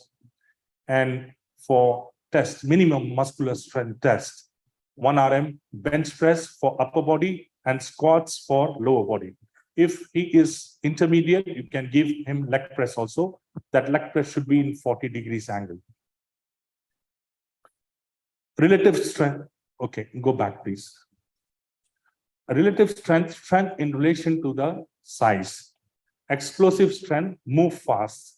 Standing long jump, you can do for explosive strength.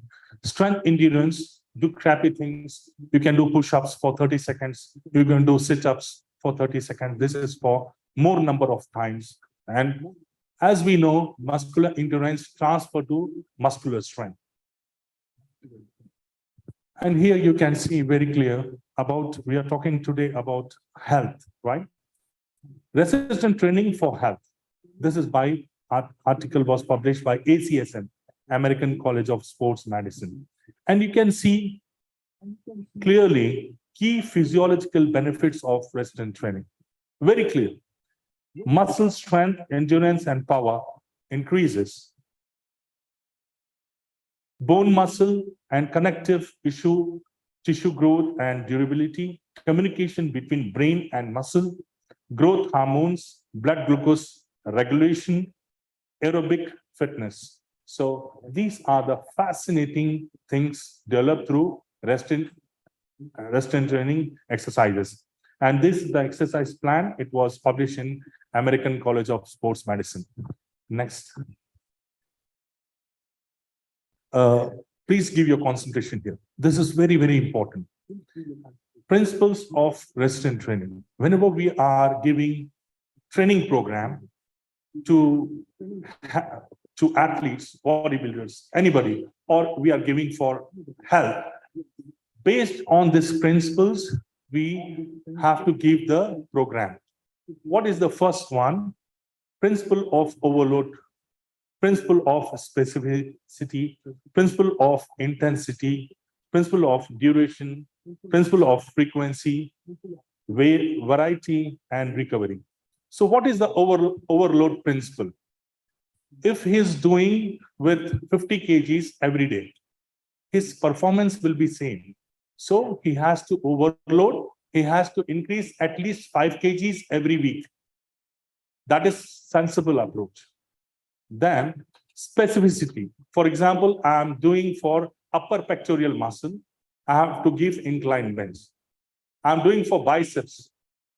So I should give him barbell curls, not other exercises. And he should doing 2 sets and then he will go for another exercise. No, he has to concentrate on his biceps. Then we have intensity, principle of intensity. Intensity is on your 1 RM. 40% करना है, 50 करना है, 60 करना है. तो ये जो I will explain to you intensity in my next slide. Duration, principle of duration. कितना करेंगे? 45 minutes, 1 घंटा, 2 घंटे. Some students they say मैं 2 घंटे कर रहा हूँ. He's talking too much in the gym. He's just playing around with the mobile. 2 घंटे. No, 45 minutes. When in the off season, 45 minutes. Then we have principles of frequency. How many times you are doing exercise in a week? Principles of variety. कितने variety of exercise करना है? For each muscle. We give beginners 3 variety of exercise. Intermediate, we give 4 variety of exercise. For advanced training, I give 5. And sometimes before the competition period, for elite performance, we give 7 variety of exercises to become champion. Then we have principle of recovery, which is very important. How much load you have given to him and how much time he needs for the recovery. Sometimes, I will give you a small story within 1 minute, with your permission, Dr. Sunil. My brother, he called me, I was in abroad, he said, brother, all the bodybuilders, they are not listening to me. They are not coming on time. They are sitting in the gym. I'm irritated. I want to just quit them. I'm talking about Smani University team. He was the coach of, everybody knows him, Simar. Then I told him, just leave these boys for 1 week. Let them enjoy. He said, I have only 4 weeks. I said, forget about 4 weeks. Take these boys, let them enjoy. Go for swimming, go for basketball, go for anything, but don't go for exercise. He said, are you sure? I said, I'm sure. Take these boys. Believe me, we got 3 gold medals. Sunil Bhai knows about it. We got runners up in All India University. Peaking at the right time. Peaking at the right time. He said, how? I said, listen to me, just please. Listen to me. They are high stress. They are having overloaded. Please take them for 1 week. Let them enjoy. Come back again. He said, they are listening to me. Then they told, if you want, we can get down from 50-story building now. That is called stress. Habib sir, please sum up fast. Okay, Habibi. Thank you. Next one. Next one. Next. Ye bol diya maine. And you can see here very clearly about strength, power, hypertrophy, endurance. Hypertrophy करना है तो 6 से 8 repetition में hypertrophy होता है. और muscularity आने के लिए 15 से 20 repetition. Next. सब 5 मिनट दो हो जाए. Right, 5 minutes. These are the modalities of exercises. Isometric, length remains same, and no change in the length, but there will be effects. And this exercise is given for archers, shooters. This exercise is very famous for isometric. Then we have isotonic exercise, shortening of the muscle and lengthening of the muscle. Always we give for boxers. This exercise, shortening and lengthening of the muscles, we give for boxers. Isokinetic exercise is given to special needs program. Exercise is given according to the weakness of the muscle, and exercise is done only on the machines, not on the free weights. We don't have time. Next. And I have prepared this exercise. This is like a pattern you will not find on the internet. I'm giving all the secrets today. And we have done a lot in the off season. We have 3 days, 1 day rest, 3 days, 2 days off. You'll not find in any internet system. This is all our hard work, what we have done 25, 30 years on our bodybuilders. Next. This is on-season training program, 6 days in a week. Off-season, we have 3 days, 1 day off, 2 days off. Next. Pre-competition training protocol. Little I have taken out. I'm showing 75% here. I'm fair with you. In 2 days, we are completing the whole body. There, the off-season, on-season, 3 days in a week. Now here, in 2 days, we are completing our exercises. You can see the thighs, abs, and this one. Next. This is a new trend in exercise. I was, when ICSM attending this one, aerobics with Western training exercise. 2 exercise protocol together. This is a very good exercise to improve your heart efficiency and muscular activity also. Next. Next. Next. Next. Doctor Kabir साहब आपका photo है क्या? नहीं, is मेरा photo आएगा अभी. ये big ramie है अभी 2021. He's Mr. Olympia. He's a fascinating guy. He's a very good guy, and he is going to win the third one in consecutive year. Next is safety first. Whenever you are doing heavy exercise, always suggest to your students he should have a spotter. That means somebody should stand behind him, and especially for bench press and squats. See, anything happen to your hand, we can take out, we can insert the foreign body. Here, no chance. Allah Hafiz. So be careful when you're doing exercise. Safety is also first. Next. These are all research you can find have positive effect on the health. Next. Next, please. Only 2 minutes now. Next. This is my contribution. Next slide. Myself and Rajshekhar Saab was also there. We attended this Congress. You remember? We in England. We next. This NSCA. This is the highest body in the world. I was invited as a speaker and also presented the paper. And in British Journal it was published. Next. I'm fortunate to receive the Best Research Paper Award in USA in Chicago. Next.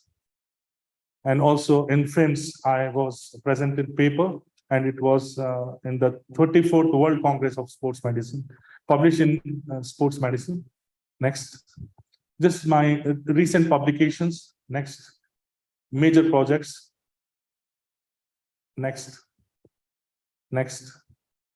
This is my recent paper published in Q2 journal. Recently, with your blessings, I have published 5 papers in Q2 this year. Next. Next. This is my achievement. I was many times I was the judge in Asian Championships, and also I was the manager of Indian team, and I was also judge in the Mr. Olympia Amateur. This recently we had organized a very big event in Hyderabad, Dr. Kokab Classic. Next. This boy, Mr. Mansur Shah, was champion of champions on 4th of December. Now he's going to attain in Mr. Universe in Germany, and Mr. Sakab Azim is the manager of the team. Next. And these are my recommendations. Take away home. Exercise is a medicine. Dear friends, I love you all. Exercise from today. Don't say tomorrow. Tomorrow never comes in our life. So say today, start at least 10 minutes of exercise for today. Not for anybody, for yourself. Consult your doctor and take his advice. Select professional gym, and for training, take exercise program from the professional coach, not from any internet or Harian lab. Take from professionals. Do not take anabolic steroids. Anabolic steroids, you will get cancer, liver problems, kidney problems. Always I told to my students, no to steroids. Do not take any cheap and new food supplements. We don't know. A lot of things will be there, but I suggest my students not to take the cheap supplements. Take the good one if you want, and take the advice from your nutritionist, sportsman. Unless, don't take. Then improve your knowledge and share with students and friends. Take balanced diet. And especially in the night, breakfast like a king, lunch like a middleman, dinner like a poor man. Exercise regularly and maintaining quality of life. Thank you so much. Next slide, please. This is the president of our International Federation, Dr. Santanja. He was with me in Mr. Olympia. Thank you very much. Thank you, Dr. Kokapazin, sir. Thank you. As you know, Dr. Kokapazin has a wonderful achievement. He worked in King Fahd University. He is a keynote speaker in many international conferences. Today we are lucky he is in Hyderabad. On this occasion, I am requesting Professor Lakshmikant Rathod sir, Dr. Ajay Singh sir, आप ऊपर आइए sir, थोड़ा prize देने का है. Early morning we have missed our one awardee, Dr. Harinayana. He is a famous cricket coach. And Harinayana साहब किधर है आप? आइए थोड़ा कुछ पीछे देखने बैठने से. He is a famous cricket coach in Hyderabad, and he produced many cricketers who played for our state and country. Dr. Harinayana. I request of Professor Lakshmikant Rathod and Dr. Ajay Singh sir to honor him with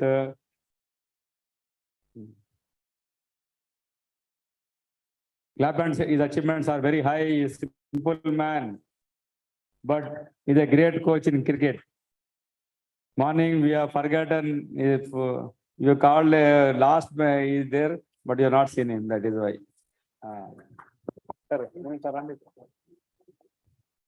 Achievement of Dr. Ayana is very great. He retired from the SP College as a short professor, but is a cricket coach. Thanks. Now I request our speaker, Dr. Kako Bazim, to be facilitated by our guest, Dr. Ajay Singh Thakur and आइए sir पहले sir ये पूरों को देने का है sir and Professor Lakshmikant Rathod.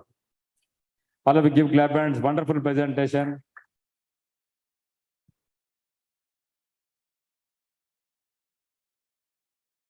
A presentation to our chairpersons. Rathod sir, Suresh Reddy, Rajanna, and Professor Sunil Kumar. Professor Sunil Kumar today is a marriage anniversary celebrated here in Country Club. Rajanna sir and Professor Sunil Kumar.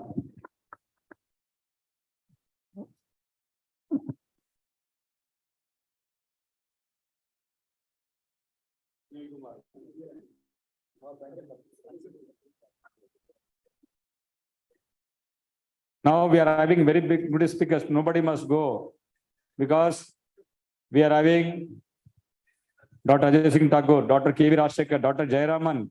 Please, nobody must leave because they are very late speakers.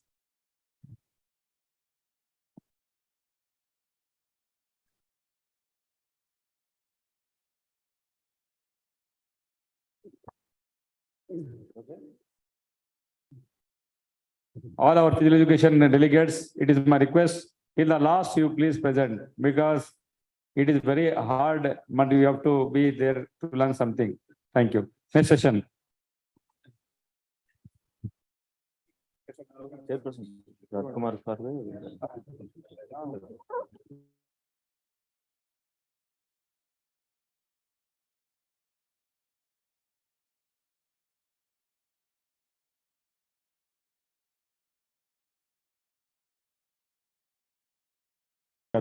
Ajay Singh Thakur's session as chairpersons.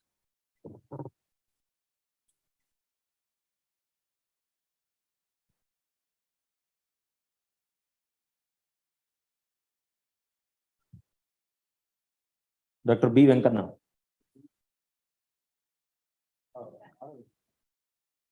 Huh? I want to give introduction regarding Dr. Ajay Singh Thakur. Dr. Ajay Singh Thakur is an ortho surgeon and sports medicine specialist at Star Hospital, Banjaras. He is helping the sports by treating many sports injuries. Many of our persons are went to treatment. Even Professor Rathod sir went for back pain. His back pain gone. Vikas Karar went for knee pain gone. Recently, Vikas Karar wife also went. So he has treated many persons. Even he has treated for my son. He got an injury in badminton, elbow. So he is a great ortho surgeon. He's a wonderful doctor. He has completed his today duty. Again, he came today for giving his presentation.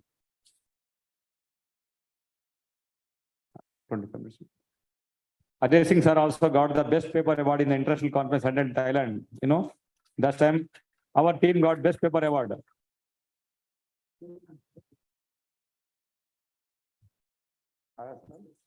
Thank you, Rajesh sir.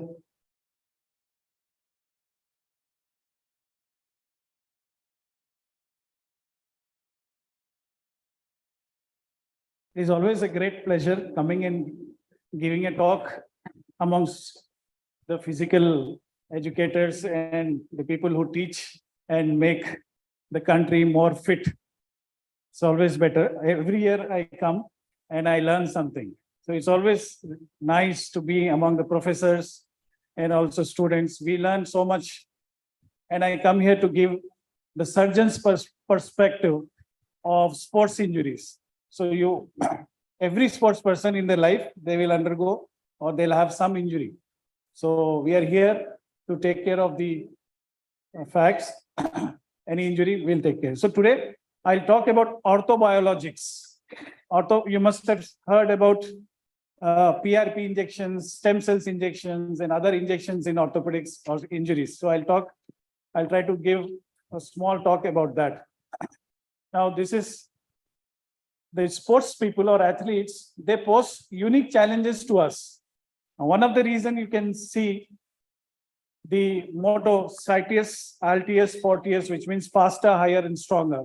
So every athlete has that in the mind, and everyone wants to be number one or the champion.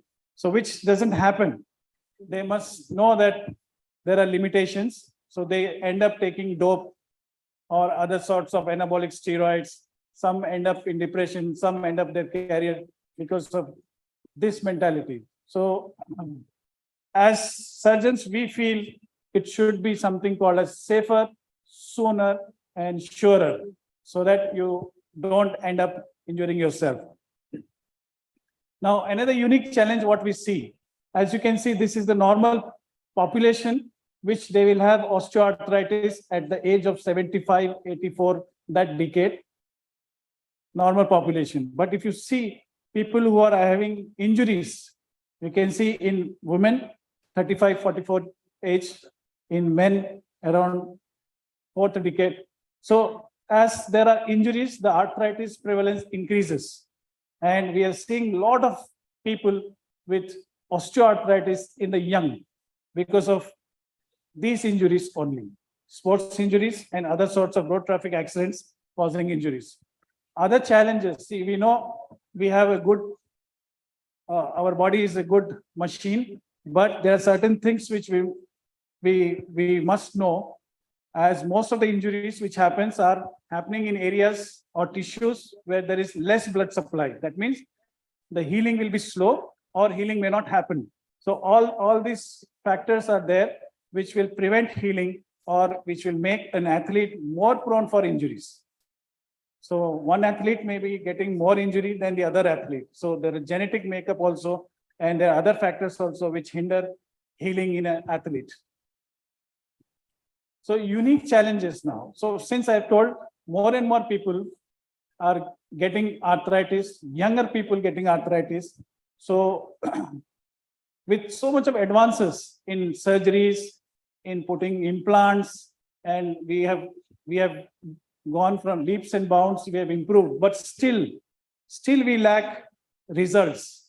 Still there are people who have injuries, who have severe injuries, who cannot play, or even after surgery, or even after giving the best treatment, we are not getting that result. So we are moving from doing surgeries into getting healing and repairing tissues.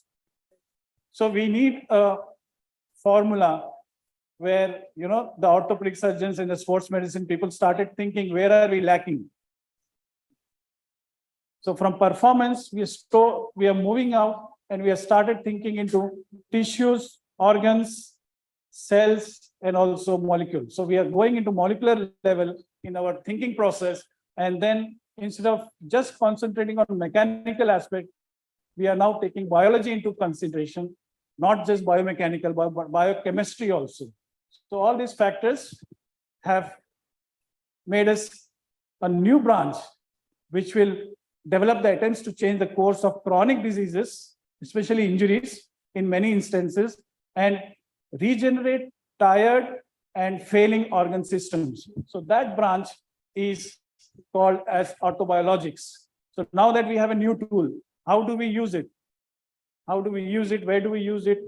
When do we use it? All those things I will try to tell you in this talk. So there are two basic injections which we use, biologics. One is a PRP injection, and the other is called as a bone marrow aspirate concentrate injection. So one by one, I'll tell. Now, PRP is nothing but blood without the cells. So it is just the plasma, which is a concentrated form of plasma. So it's a super physiological plasma to cause biological augmentation. That means healing, to make the healing faster. Now you can see the topmost, the number of platelet counts we have is around 4 lakhs in our blood per mm cube. You can see how it is. And in the PRP, you can see the blue dots. How much the platelets have been concentrated. Now, why platelets are important? Because platelets have factors. They are the first to reach an injury site and they start their building process. So they secrete some chemicals which will attract more cells and start building or healing the tissues. So platelets are the first one to do that. Next. So there are a lot of growth factors. We don't have to go into details. So all different growth factors, some are good, some are bad, anabolic, catabolic, all will get released. Catabolic to remove the dead muscle, anabolic to make the new muscle. So everything will be there at the injury site. Now you can see the normal platelet on this side and the activated platelet on the other side. So whenever there is an injury, platelet go out, get activated. Next. So the platelets have chemicals which can heal not only bone, cartilage, muscle, ligament, synovium, all the tissues, tendons, they have the capacity to heal and transform into these type of tissues. So in the muscle also, in the tendon also, they can form increased vascularity for healing and removal of the tissues. All these results you can see in a tendon. The effect on a synovium, you can see the viability of the synovium. If you're using just the PRP with a low leukocyte count, the viability is good. But if you increase leukocyte count, viability or sustainability or death of tissues increases. Next. Now you can see the cartilage picture on that. That's the knee cartilage with ACP is the PRP. So PRP in 12 months, how smooth the cartilage is, that's how it should be. And you can see when you don't use the PRP on the right-hand side, you can see the cartilage is very rough, which means arthritis. And when you do the histology, we are seeing the difference that when you use PRP, the cartilage is more or less normal hyaline cartilage, not just fibro cartilage. So PRP can also induce genes in a cell. So they do genes induction and they produce more and more cartilage cells and other cells. Next, please. So there have been numerous studies done. Meta-analysis have been done on comparing PRP with hyaluronic acid injection, PRP with saline placebo, next PRP with steroid. All this has been done, studies and been found that PRP is superior to all this to prevent arthritis or to delay the arthritis and other injuries. Next. So there are, in PRP, we look at the count of the platelets. We look at how it is activated, whether it is centrifuged 1 time, 2 times, how it is filtered or not, whether there are WBCs, whether there are RBCs. So different types of factors are taken into consideration to make a good PRP. Next, please. There are 2 PRPs which we use. One is a leukocyte-rich PRP and the other is a leukocyte-poor PRP. We need not go into details. So there are 2 we use for different purpose. Leukocyte-rich when we want inflammation for chronic tendinopathies like tennis elbow, Achilles tendinopathy, and leukocyte-poor where we don't want inflammation, we only want healing, then we use it like in tendon injuries or muscle sprains or in arthritis. Next. So we don't have to go into this classification. Next. So like I said, low leukocyte-rich PRP and leukocyte-poor PRP, there are 2 preparations we make. Next. So these are all to show that leukocyte-poor PRP has less inflammatory markers or materials or chemicals than leukocyte-rich. Next. Coming to bone marrow aspiration. So bone marrow aspiration is basically we remove the marrow, concentrate it, and the concentrated liquid what we get, we inject it at the injured site. So that has a lot of stem cells, mesenchymal stem cells. A stem cell is a cell which can transform itself into other type of cells. Like the stem cell can become bone cell, cartilage cell, same stem cell can become a tendon, they can become a muscle cell. So it all depends on the environment. So, and marrow has a lot of stem cells. So we concentrate stem cells and use it for our benefit. Next, please. So the stem cells recruit other stem cells. They prevent angiogenesis. They secrete factors which involve division or mitosis, anti-apoptotic or pathological dying of cells is prevented, anti-inflammatory. All these actions happen when you use stem cells, bone marrow stem cells. So there are different formulations available. The marrow or stem cells are taken from bone marrow. Some stem cells are taken from fat also. The fat which we all have, plenty of the fat can heal your injuries and also prevent arthritis. So we are using fat from your body, concentrating it, separating the stem cells and injecting into the joint to heal you. Next. So these are all how it will act. Mesenchymal stem cells. Next. So stem cells in the BMAC are different from PRP because it has mesenchymal cells. There is what is called as IRAP, interleukin receptor antagonist protein, which is anti-inflammatory. It also has alpha-2 macroglobulin, which is protease enzyme inhibitor. Next. So protease will break down the cartilage and cause more damage. So preparation, I'll show a video that is better rather than talking. Next. Next. So in our study, we have done 47 patients. We have done PRP and BMAC injection total. And then we have tried to see what are the results and whether the patients go back to normal and how is the relief. Next. So there were inclusion criteria and exclusion criteria. We included all injured patients for muscle, tendon, ligament, and cartilage. Failed conservative treatment also taken into some tendinitis like tennis elbow, they don't respond. So those cases also we have included. Next. Exclusion, we have removed serious cases or severe cases where surgery is mandatory, or people have undergone steroid injections, which is not good. Limb alignment, people having bowing or knock knees, we have removed those people. So these are all exclusion criteria. Next, please. Next. So, yeah, so blood is withdrawn from a vein, centrifuge, concentrated, and then used. Next. So we need not go into these details. Next. Next. Next. Yeah, click the video.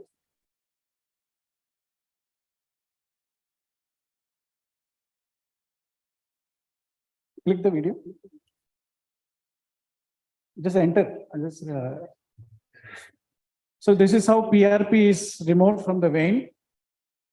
We removed around 10 to 15 ml, concentrate in a centrifuge machine.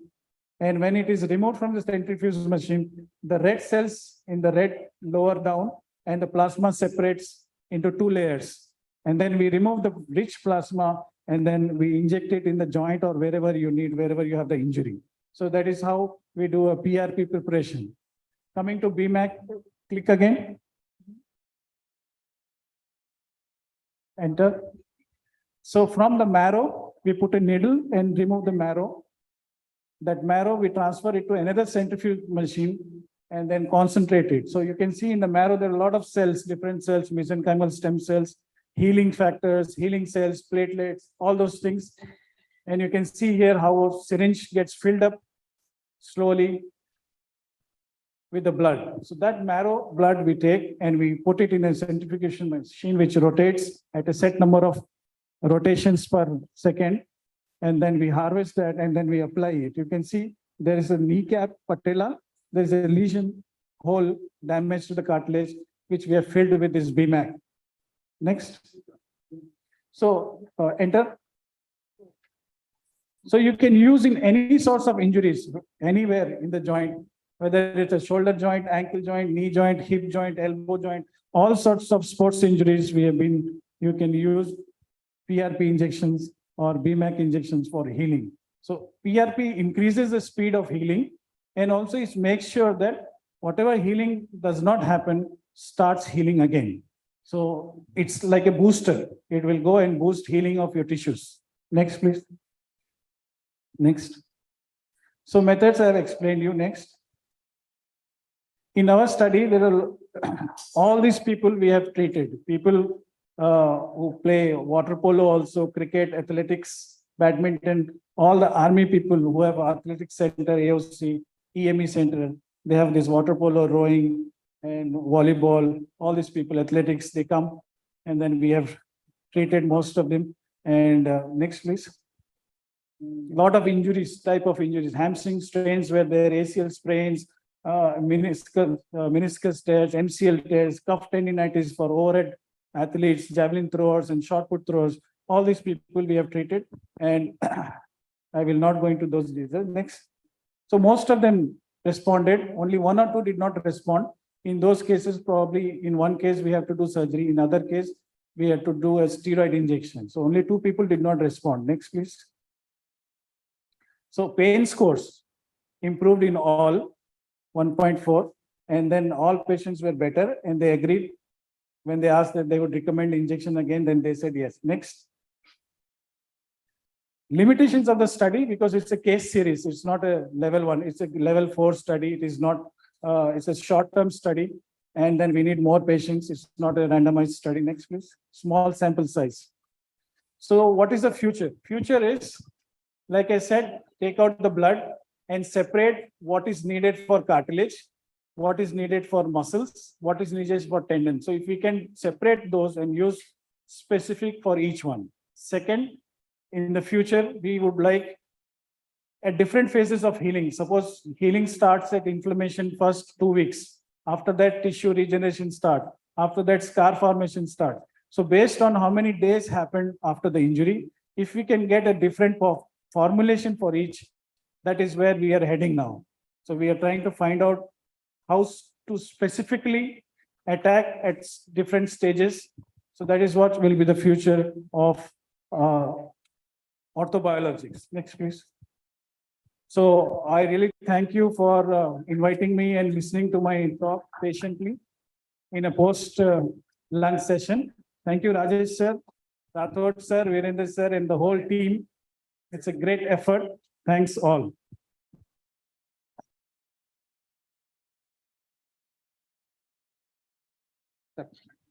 It is indeed a privilege to be served as chairperson to this session to Dr. Rajesh Singh Thakur, who was eminent sports medicine in the field, and he has delivered such a very scientific way of in the rehabilitation process of injuries, and biochemical reactions are scientific methods used in the rehabilitations of sports injuries as concerns. Thank you for sir for enlightening us in this sports medicine field.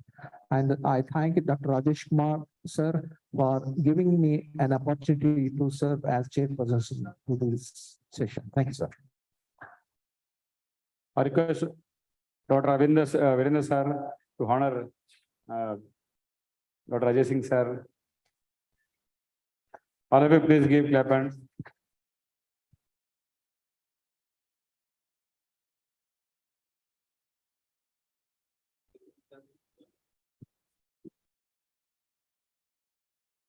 Certificate of honor to our chairpersons, Dr. Venkana and Dr. Rajesh Singh Thakur, Dr. Paskarve.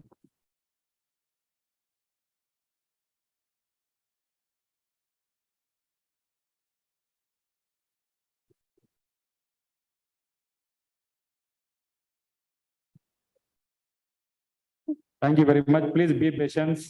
We are having 2 more speakers followed by the Virendra sir will sum up everything. Please don't go, don't leave. It is important. Every session is important because every speaker is a big speaker. 2 more speakers, relative speakers are there. Dr. Jayaraman and Dr. K.B. Rajshekhar. Then Virendra sir will sum up. In the meanwhile, the last we will put a video of the Professor Jerome from Philippines. Please don't go, everybody. Please cooperate. 1 hour only. Now, I request Dr. M. Ravindra Rao, Dr. M. Vijay Bharati to come on to the dais as the chairpersons for this session. Yeah, Dr. Kumudini madam. Kumudini madam, please come. Now I request Dr. S. Jayaraman to present his paper on perspective of technology in high jump performance sports. Dr. Jayaraman. Yeah. Please come to this.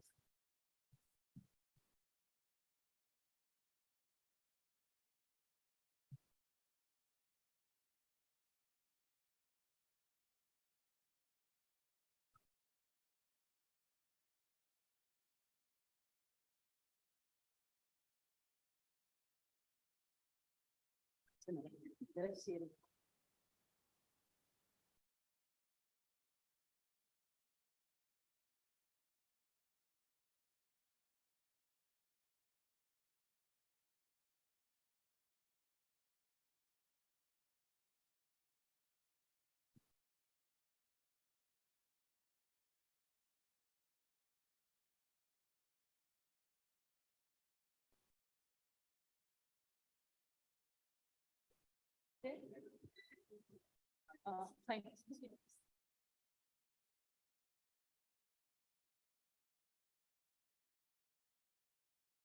Very good evening, all of you. First of all, let me welcome each and everyone for my presentation. The topic which I'm going to stress today about the perspective of technology in high performance sports. In this session, I'm going to highlight the implication of technology, roadmap of technology, carbon fiber plate shoes, wearable technology, GPS, GIS, and Google Earth, and how these technological gadgets are used in different kind of sports for the elite sporting performances, and IMU, it's a micro sensor, and finally, the role of science and technology into sports. And as you all know that technology has been continuously transformed in many aspects of our life. Technology has been applied in almost in all the fields. Sport is not an exception, where we could find advances in material designing, advances in clothing, and advances in sporting equipments. Nowadays, all the professional sporting clubs, elite sport academies are used video-based analysis software and sensor-based analysis software, not only to improve performances in competition, but they also uses these kind of sensors in training as well. Microsensors, this is the new hope, because nowadays everything come in a pocket. So microsensors is going to rule the entire world. And at last, GPS, GIS, and Google Earth, and these three technological gadgets are widely used each and every minute of today's life. And GPS, geographical position system, GIS, geographical information system, and Google Earth, how these three technological gadgets are used in different kinds of sports that we'll see in the later slides. And as you all know that technology, there is a revolution takes place in a technology. When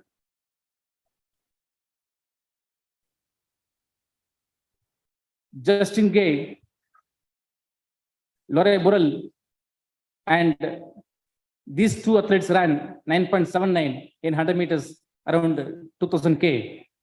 Then the mathematical experts and the scientists, they said that the human reaches the maximum potential abilities. But as far as after 15 years are concerned, now we could find Usain Bolt. And when we look back, the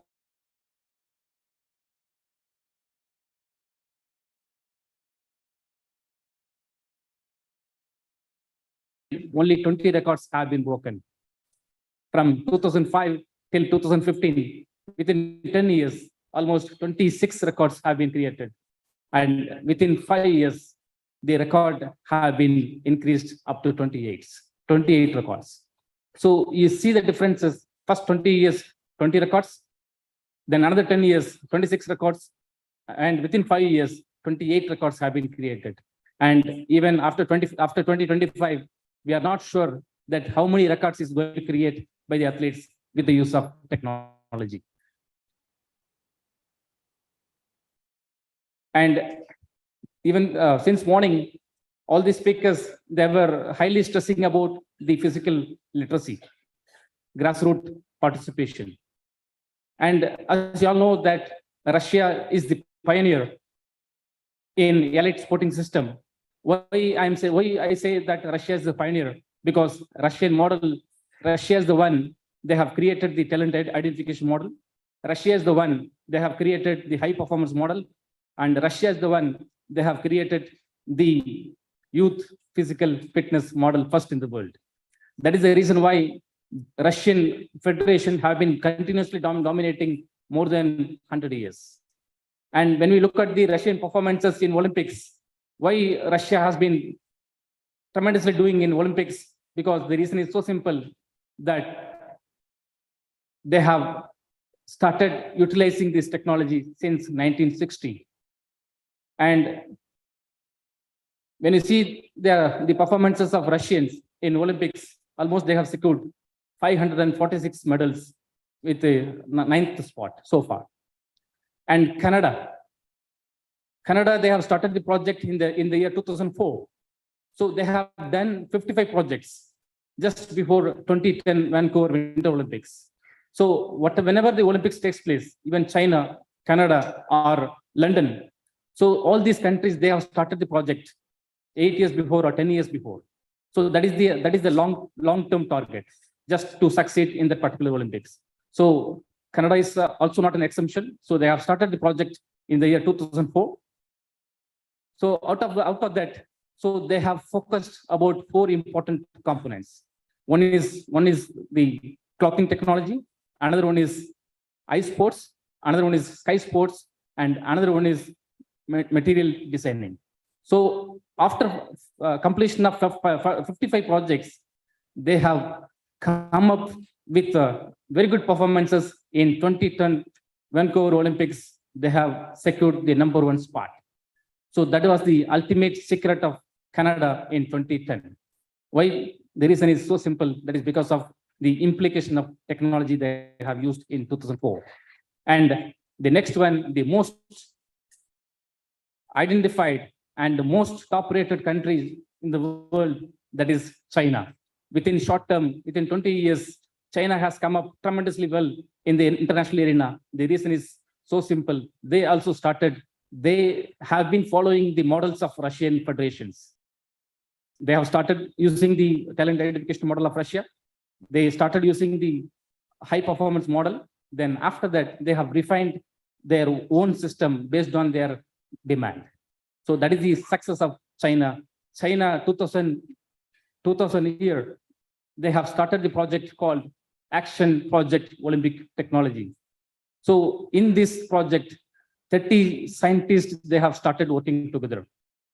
And these scientists, they have evolved, they have refined the entire systems of sport in China. And ultimately, they were the top medal scorer in the 2008 Olympics. And again, another example, like Great Britain, for 2012 London Olympics, Great Britain, they started the project in 2004, the project called Olympic Sporting Giants, that is in the year 2007. So they have identified handball, volleyball, and rowing athletes. And these athletes, the height hunt, the tall athletes are selected in 2007, and they have been trained for 5 years. And these 3 games, they have secured more medals in 2012 Olympics for Britain. And in this slide, I'm going to touch about how the technology have been evolved since 1980s. And as we all know that why Indian scenario, why India is not succeeded in the international arena, the reason is so simple, because the reason is the mass participation, the sporting culture in India is very less when compared with all other countries. And how to elevate this standard? The reason is we have to go for mass participation. We have to increase the mass participation of sport. And so far, the physical fitness test, there are 4 fitness tests that has been widely used around the world. That is Chinese National Physical Fitness Test, European Alpha Test, American Fitness Gram, and Russian GTO. So these 4 tests are commonly used, but out of 4, Russian GTO are widely used almost in all the countries because it is user friendly. Because the Russian scientists are developed the software, like laymen, even the laymen also they can start using this kind of technology. And with this, the mass participation has been increased. Russian people, almost around 430 million people, they have met the demands of government fitness tests, 430 million. And followed by China. In China, 200 million people, they have met the government goal. And out of 250 to 70 million people, they have participated in competitive sports, and 10 to 15% of 200 million people are in elite sports. And I'm going to surprise you all why the difference is so high between China and India, because the budget, the allotment of budget between China and India are quite vast. Last year, the Indian budget for sport that was allotted around 3,000 crore. In China 2008 Olympics, the amount was allotted 20,000 crore. So this is the difference. This is the reason why India is far behind. And in order to get the Olympics medal, more medals in the Olympics, we have to focus about mass participation. I mean the grassroots. We have to strengthen the grassroots level. And next one is sports training, sport specific training. And how, again, the technology has been evolved from physical fitness test to sports training. Super support system. This is the internet-based software, which was developed by Russians again. And this is nothing but all the training modalities have been incorporated in the internet software. And even in order to develop one training parameter, or in order to focus one parameter, then we could easily able to identify whether this parameter has been developed, whether this parameter has been increased or not through this internet-based software. So this is how the Russian federations are working on the elite sporting countries. And next one is Kitman lab system. So this Kitman lab system is nothing but it is to prevent, or it is to predict the injury status of the athlete. And this Kitman lab system, which was introduced by Americans, and in which basketball and the football team of American teams injuries was reduced around 30% because of this Kitman lab system. And again, the sports restoration and medicine, US Olympic Training Center, they have started the Norman Tech, so which is highly essential, highly useful for the faster recovery. And normally the sporting philosophy says that eat, sleep,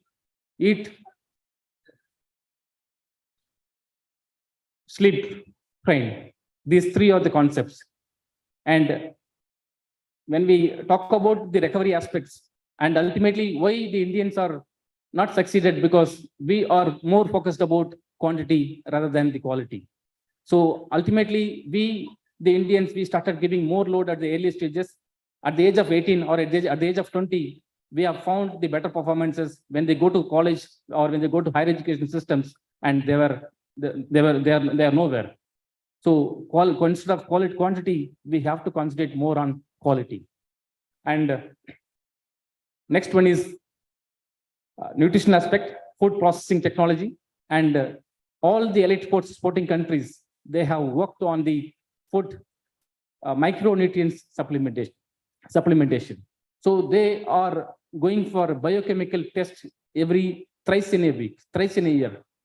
So whether the athlete is tired, whether the athlete is fatigued, then they go for a cortisol testosterone test, ferritin test, testosterone test. So with all these biochemical tests, they could be able to identify whether this athlete is in fatigue condition or not. So likewise, we have to go for biochemical tests at least twice or thrice in a year. And with Argo, this also it provides ergogenic aids for high performance athletes. And as you all know that this morning in sports psychology, I think one of the speakers pointed out about biofeedback, augmented feedback, AR, augmented reality and virtual reality. So that was the further technology development takes place.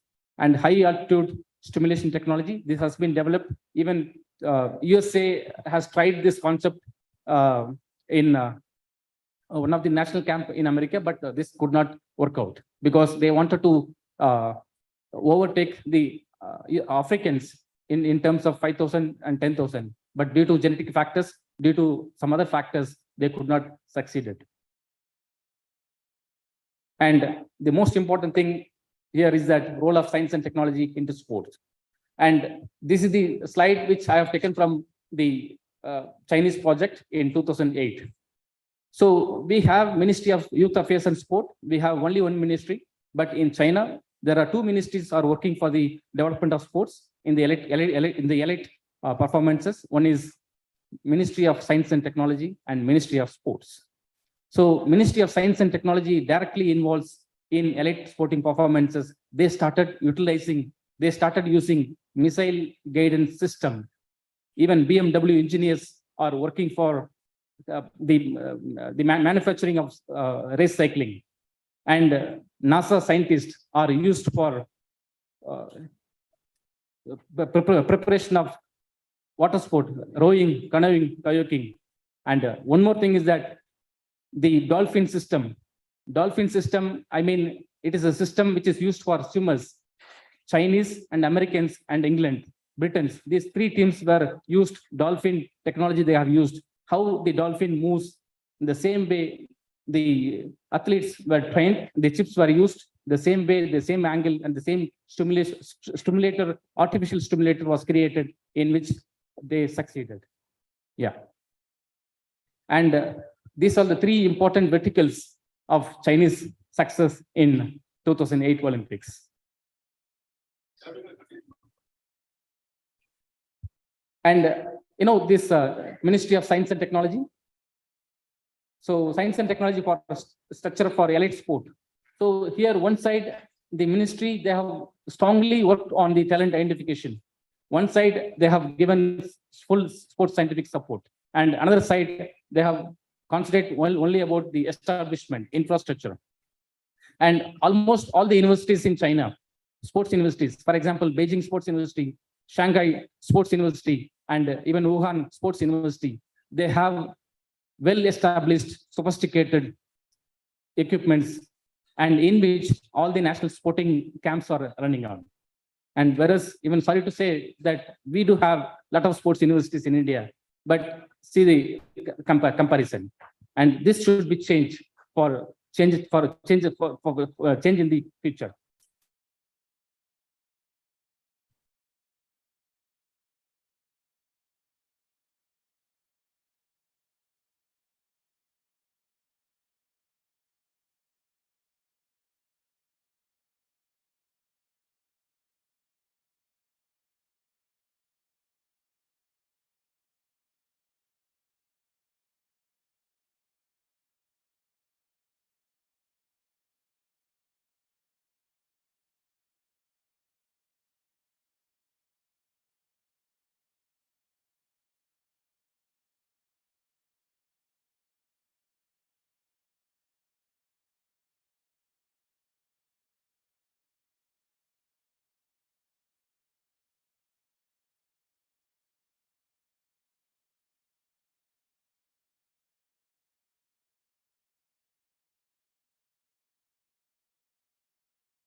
there's a chance of accepting this carbon fiber plate shoes.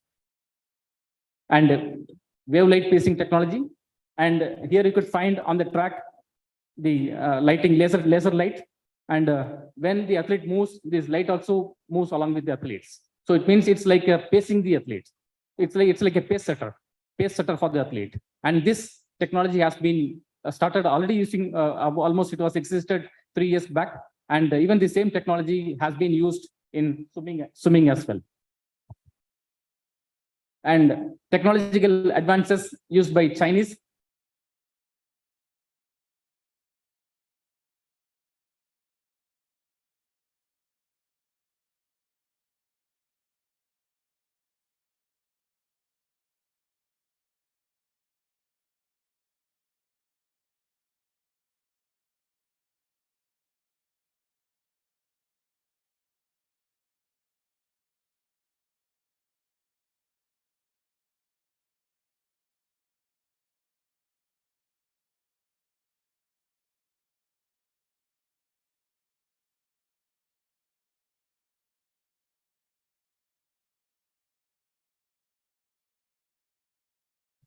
So their target was, what do you call it, 2008 Olympics, and then 2019 Wuhan, COVID-19, and 2049 they are going to have the project called military civil fusion. So they already started implementing the highest technology in military. So China is the monopoly of all the internet-based all activities, and they are going to use this scientific technology into civilians. Once they started using civilians, then it's like they will be the monopoly and they will be ruling 2049 the entire world. So that is the secret of China by 2049. And wearable technology, and as you all know that clothing technology has been come up very well almost in all the sporting countries, and this will help to monitor, manage the performances and improve the performances in different aspects. And next one is on track technology for runners. And here you could find the spike. Earlier we used to have some sort of heel in a spikes. And here in this spikes, so there is it's flat. It's a flat spike. Why it is flat?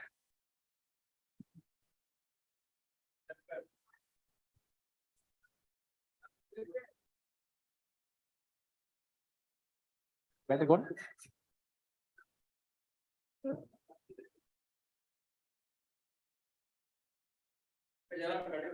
Yeah, why it is flat? Because the track itself has some sort of trampoline effect. So nowadays, the materials which they uses for synthetic track, that is polyurethane. Polyurethane, they uses some sort of particles which has some trampoline effect.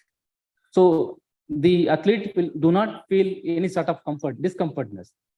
With the track which was used in 1996 Olympics, after 1996 Olympics in Atlanta, most of the runners, they started having this knee pain. Now that track is used for baseball. They are not using for those track for track purpose. So likewise, the technology has been continuously evolved in all aspects of life. And the last one is about, this is the jersey which is used by US team in 2008 Olympics and 2012 Olympics. And there is a specialty of this t-shirt in 2016 Olympics, because the Russian scientists, they have gone for a project called Nike Pro Turbo Speed. So they started using that wind turbo speed. With that, they have come out. They have come out with a project called Nike Pro Turbo Speed, in which the athlete could be able to get 0.023 seconds by wearing this shirt. So by wearing this shoe, athlete will get an advantage of 0.023 seconds. And this might be one of the worst uniform in the history of Olympics of American team, because it is simple plain white. But there is a reason behind that. Inside the track shoot, there is a chip. Chip is inserted in all the track shoots. Why? Because due to the climatic condition, heavy, high, hot climatic condition. So the athlete should have the cooling effect. So once we wear the track suits, then the chip starts giving the cooling effect, in which the athlete could be able to maintain the body temperature. So Rudolf Lauren technology, he is the one introduced this technology. So the name of the technology is called RL cooling method, RL technology.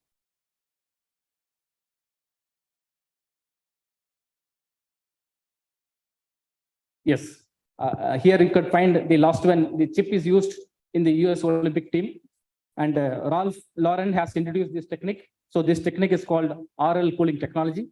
And at last, let me complete my presentation with these words. We are going to compete in the Olympics, not with the humans. We are going to compete with the technology. The country, whichever the country has advances in technology, that country is going to win in the Olympics. So thank you so much for the patient listening, and thanks for the timing. Thank you so much.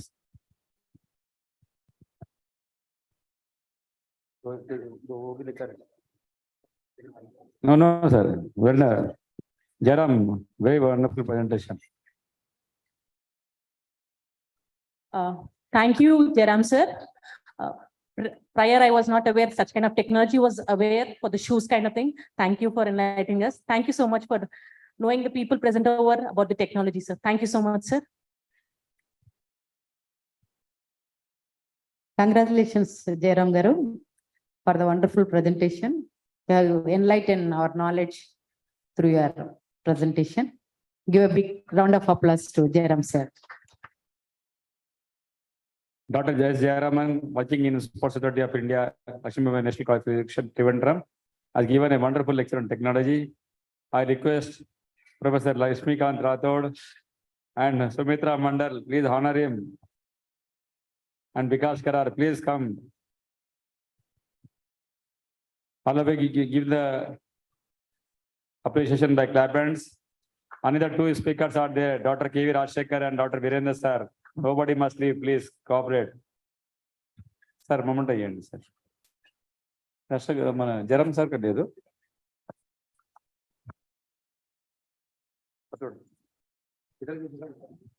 You come in the middle.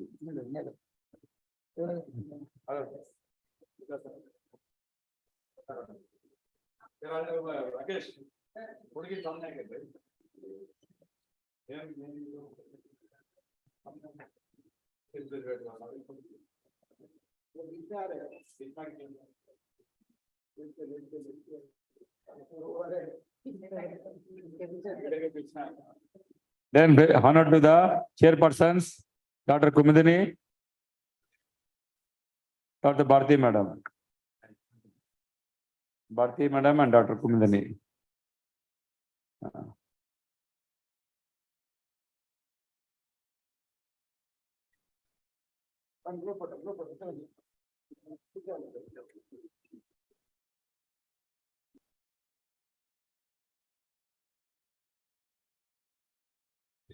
Next speaker is Dr. K.V. Rajshekhar, Director of Physical Education, University of Hyderabad. He is a light speaker. He is a keynote speaker in many international conferences in India and abroad. And he has published a paper in Scopus, Web of Science, ISI journals. He is one of the high caliber speaker. All of you please cooperate. Already YouTube link is going on. We found many viewers all over the world going on.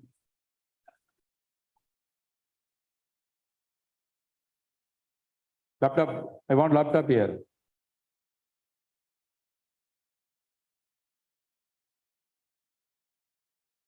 The viewers are less in the hall, but the viewers are more in the online. So Rajshekhar sir, చాలా మంది online లో ఉన్నారు. It is your career. There are a lot of viewers. They are giving me message on my Facebook. I think Professor Rajesh Kumar, you are wonderful. And the viewers from other countries, they're following the YouTube. Because YouTube link we have sent to the all foreign and India. They have not joined in Facebook, but they are not joining in this, but they join in YouTube. Because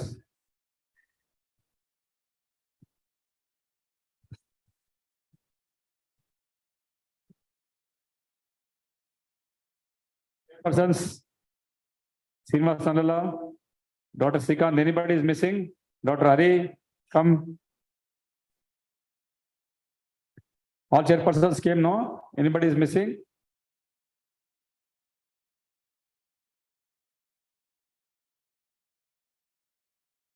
Come, Dadeshwari madam, you also come. Sit on with them. You can interaction something. Come. They also came from Pondicherry. You can interact with them. Thank you, Dr. Rajesh. Good evening. And it's my pleasure that I've been asked to give a talk on something that I have chosen on. So once he asked me that, and I have seen the title of the workshop, so I felt it's appropriate that instead of going deeper concepts for in the sports sciences, I would like to present something that is U-turn to the sports science, that is health and wellness. So I'm on a U-turn. Since morning, people were talking about the sports performances, excellences, all those things. Yeah, that is also, that angle also is there in me. I'm a sports scientist basically, but my other angle of other area of interest is research interest is human health and wellness. And I've done extensive research on it, and I've written a book on it. It's first of its kind in India, wellness management. No one ever tried it. It's a simple, little complex I'm going to just, normally my practice of presentation at a conference is, I would bring very limited number of slides, some 8 to 10. I would try to give more content to the people and try to install something in their brains. And that should lead to a kind of remembrance for them. That's right. My trial is always. And here I come with some idea called wellness and health. Here I am not going to talk anything about sport and excellence in sports. Second slide. Next slide. Yeah, before I just begin, I like this slide very much. This slide, I make it the first slide for my presentation without any content, just saying something. Where there is no pain, there is no gain. You can't achieve anything without struggling, without putting effort, without trying to learn. So learning only will bring you change. Every change, you will experience new things. Once you experience new things, you will imbibe something. And that imbibement will make you to get an attitude finally. That is important. Picking up an attitude, that's what my motive here is. I just wanted to give a kind of a motive to you. I'm an attitude to you. That will make you very strong, very healthy. First thing, healthy and happy life. I feel sincerely that we have only one life and there is no coming back. I don't believe that whatever it is, transmigration of soul, coming back, spirituality, etc. Okay, that may be there, but still, right now you have one life and you need to live it fully with excellent health. If you don't have health, even wealth will not give you any happiness. You can take the n number of examples like Steve Jobs, Rakesh Jhunjhunwala, who died recently, many people. So they were weeping, they were saying so many things when they are at the verge of their death, when they are on the clutches of that Yama. They came out that money is not important. Now, so please try to understand what I'm going to speak is, it's not a one day's effort. You won't get fitness overnight. It's not possible. There is no magic wand in the entire world. No doctor, no one can give anything that's fitness in one day or 1 month or 1 year. Fitness is not something that is fixed. It is dynamic. It's very volatile. It changes every day. So unless you try every day, day in and day out, day in and day out. Unless you regularly do that fitness, I'm not talking about physical fitness alone, any fitness for that matter, I tell you, unless you struggle every minute you have to put your heart out in it. Then only you will be healthy. It's not one day. If you look at me, I'm not young. I still can run more than 10 kilometers effortlessly, easily. I'm telling you, I'm not young, but I don't want to reveal my age. So I have been in this wellness. Somehow I got some kind of a tremendous intellectuality since childhood. But many people don't believe in that. Sport and academics will not go hand in hand, but it went very well to me. I was very good academician, very good sports person. I don't believe in that dictum, some kind of a saying, an established dogma kind of a phenomenon in this society that academics and sports will not go together. No, I don't accept it. That's okay. Now, what I'm talking is wellness. Wellness is something that every person should equip, preserve, optimize, and contain and maintain till you die, till you want to live, till you want to live. If you want to die, leave your wellness and go. That's where. So if you want to live happily and healthily, then you need to have a kind of a condition called wellness.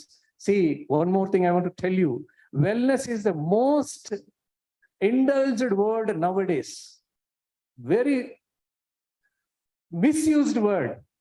Very misused. Very loosely used word in the world is wellness. Everyone talks about wellness without knowing what is wellness, because a person who is having a massage center, they say wellness massage center. A person who has something, he'll be talking about wellness center. What is wellness center? Now I'm going to tell you what is wellness, how it is actually misinterpreted or misunderstood or misused. And notoriously misused nowadays. Notoriously, I tell you. And why, because I'm also one of the review board members for the International Wellness and Health Journal. That's published in the Illinois University. And we 14 people together have made a simple definition for the wellness that I'm going to tell you. But wellness in the sense, it's not there are two divisions in the wellness. One is a personal wellness and individual wellness. It speaks about oneself. Oneself has to be very healthy and happily. One has to practice that wellness. That's for individual, personal wellness. And in the same way, individual should take care of the wellness of the individual. At the same way, nation should take care of the wellness of the nation. A society should take care of the societal wellness. A group should take care of the group's wellness. So there are several interested groups, maybe they have to take care of the wellness. What is wellness? Next slide. Hello. So that's very simple definition. It's very easy to understand, because this wellness is a state in which an individual possesses all those necessary elements optimally that provide the individually healthy and happy life. That is called wellness. Wellness is not something, a kind of an adjective. It's not an adjective. It is a noun which can be defined. So wellness is a state. It's a state of possessing certain elements by an individual so that the individual will be happy and healthy for lifelong. So it is a state possessing of certain elements. What are those certain elements? So different elements, you can name it. Now let me go next slide. And then wellness management comes into the fore. Wellness management comes into the fore. Wellness, I have defined. What is wellness management? It's another simple thing. It's simply, you are just managing. It's a process. It is a process, a serious process that you start doing it since your childhood. You have to start from the childhood. That's where I'm talking. Someone was recommending, Dr. Bakhtiar was recommending that. So every one of us should read it, should understand self-resourcefulness is essential to be healthy. Every time you can't go to the doctor, you go to your nutrition, you can't go to your psychologist. Every time you can't go. You must be all in one. Because you have only one body, it is you. It is you. You is a reality. You is a reality. If you suffer, you have to suffer, not your wife, not your children. They will not suffer. If you have a disease, you will have to suffer. So don't suffer means you have to have an understanding on your body. It is your duty. It is yourself. You have to help for yourself. So every one of us should understand wellness management. This is very essential. And now it's a process.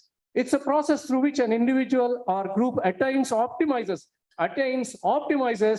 and maintains the state of wellness to live healthy and have very simple definitions. Till now, I don't remember. I remember grossly that I might have done more than 1,200 workshops on wellness management on the way, at different forums, including for the technology people. I have helped thousands of people to get motivated towards a kind of a lifestyle, runner's lifestyle. In fact, we have started here in Hyderabad, a club called Hyderabad Runners Club in 2007. And in 2007 or 10 onwards, we started Airtel Marathon. I was one of the founding members for the Hyderabad. Still, we are associating. And with 7 people we started, now we have 7,000 people running with us.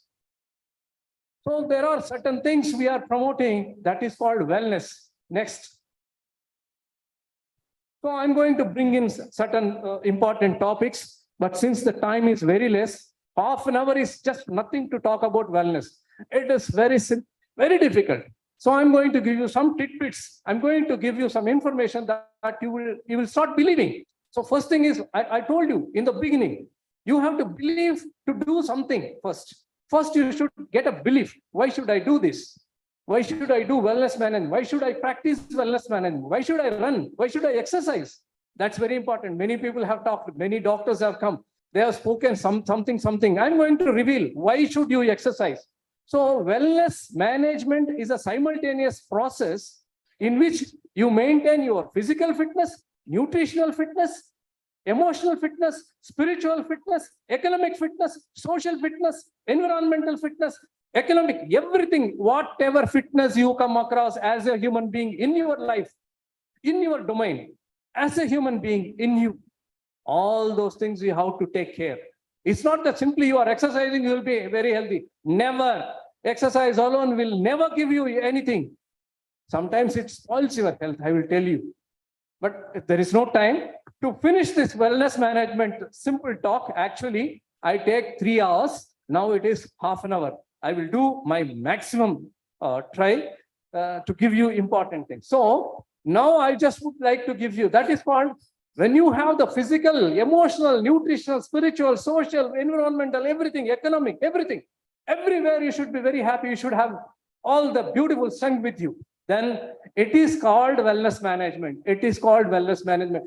A person, if a person want to live happily, healthily for a long time, one should have a lot of intellectuality. It's important because it is science. Wellness management is science. Your body is a science. Your body speaks about anatomy, physiology. You have to understand.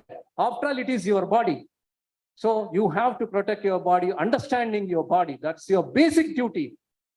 After that, you think about anything. If you don't think about, if you don't understand your body, maybe something might come, which you cannot prevent. Okay. Then, if you possess this, you will get a physiological fitness inside the body. So everything got connected. Why I'm telling you, for example, emotional fitness, if you are not happy also, there may be a disturbance in the central nervous system to the adrenal axis. There is an axis and it got disturbs, and a lot of cortisol is released. Cortisol released through the stress is different. So there are many issues like that. If you don't have money also, you feel gloomy and you feel fevering. You are not happy, you are insecure, and also you feel stressful. If you are in a society, you are not able to place yourself properly. You don't have a proper social relationship. You are always struggling with the people, or you are fighting with the people, or people are going to attack you. If you suspect you are alone in the society, you will be fearing. Again, stress. So if you are not living in a good environment, it is a stress. So anything that may also lead for a kind of a disease condition. That is why I'm telling you, it's not only simply exercise. Though in the wellness management, physical wellness is the prime factor, but important factors are simultaneously nutritional wellness. Along with that, everything you have to take care. But no time. Next slide. And so that is what is wellness management, is a simultaneous management of all these things. Simultaneously, you have to exercise, simultaneously treat your body with nutrition, simultaneously be happy, stress bust, stress management. You have to find ways and means. You cannot go and ask every time a psychologist. It is not possible. And then you have to build your economy. You have to build your economics. You have to build your society, system, everything. Then you will be happy and you will be good. It's not that just simply alone with the physiological. So once you have the physiological fitness, you will get an immunity, heightened immunity, increased immunity. You need to have all those things together. That is why exercise alone is not wellness management. It is only fitness management. Fitness management, a part of the wellness management, which will not work for your health. Though I am a physical educationist, I cannot simply only sponsor the physical fitness idea, because I know that only physical fitness will not help a person. It is important. It is important because you are genetically made up to do physical exercise. I'm going to tell you why you should do physical exercise. Next slide. Here I am come. I have shown you another physical literacy. Morning, Amit was telling physical literacy. I think some of you might have, you can remember it. Physical literacy is not simply just making people to move to the grounds. It is not so. Physical literacy is something more. Physical literacy is, these are the things. Why I should exercise. Why I should exercise. The person should know. Why I should exercise, person should know. And then what kind of an exercise I should do to provide stress to every system. I try to understand one thing. I'm going to show you next slide. Please go to next slide and come back. You see this complex slide. This is one of the bewildering science revelations of the sports endocrinology, exercise endocrinology. In 2006, in South Korea, exercise endocrinologists have identified certain things happening to the skeletal muscle.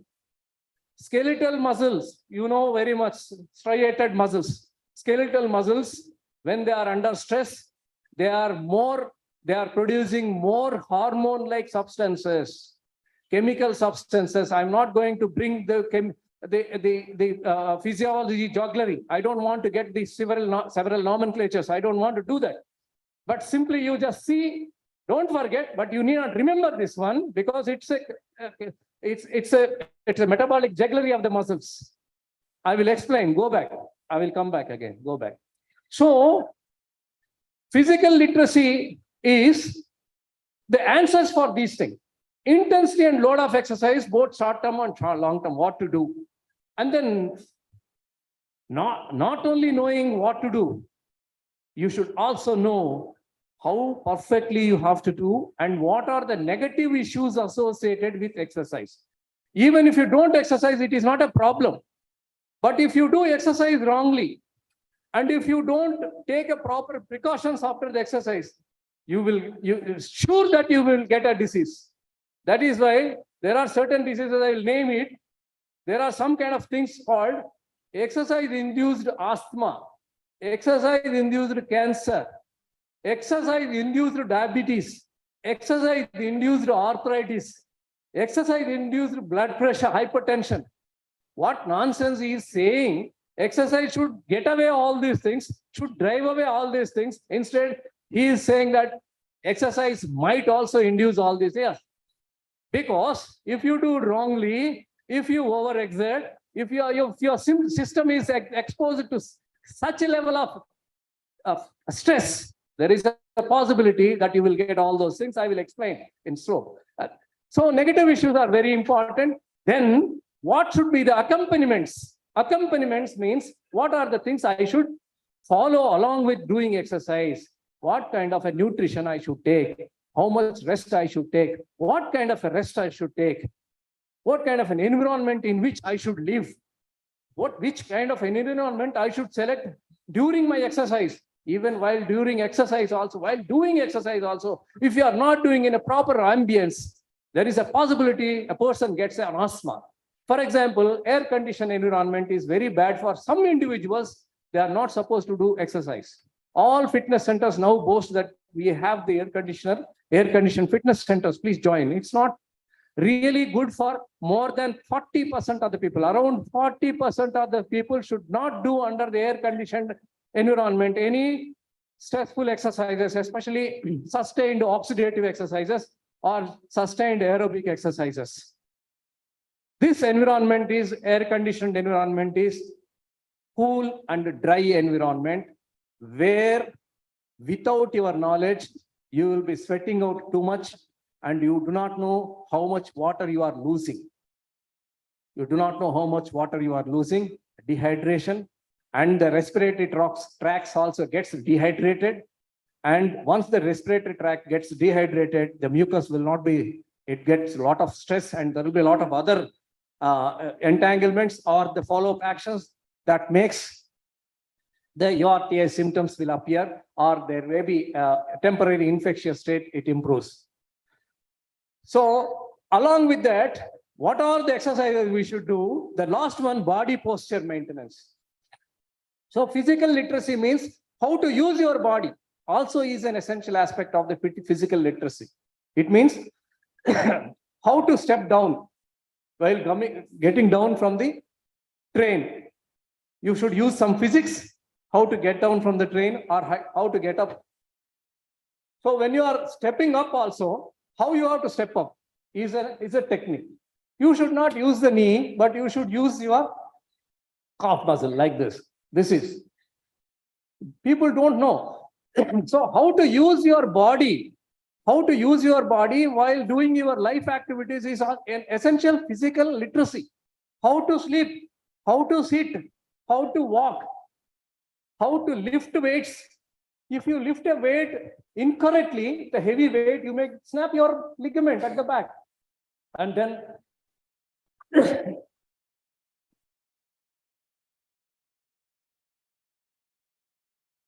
then you are done for the whole life. You are with lower back pain. So when dealing with your body, you should know what kind of a posture you should adopt, even while sitting also. What kind of an angle, everything is. So body ergonomics, the way you have the body ergonomics is called body posture maintenance. So physical literacy is very important for everyone. What to do, why to do, now why to do. Next slide. With this slide, I think it will be very close to my time. I have so many things to tell, but with this, I think it will be better I wrap up. No, previous one. Yes. So I just wanted to show a few things. Why even diabetologists also, even doctors also are saying now, please exercise regularly. Why they are saying now we have answers. The more specific answers we have right now, because there is one subject called exercise endocrinology. It is an offshoot from the exercise physiology. Now there are several subjects that took from the mother subject called exercise physiology, exercise endocrinology, exercise immunology. So there are many other things coming out. So exercise endocrinology clearly says that muscles release chemical substances while exercising. Again, there is second sentence I will tell you. Muscles release different kinds of muscle myokines, chemical substances at different types of exercises. At different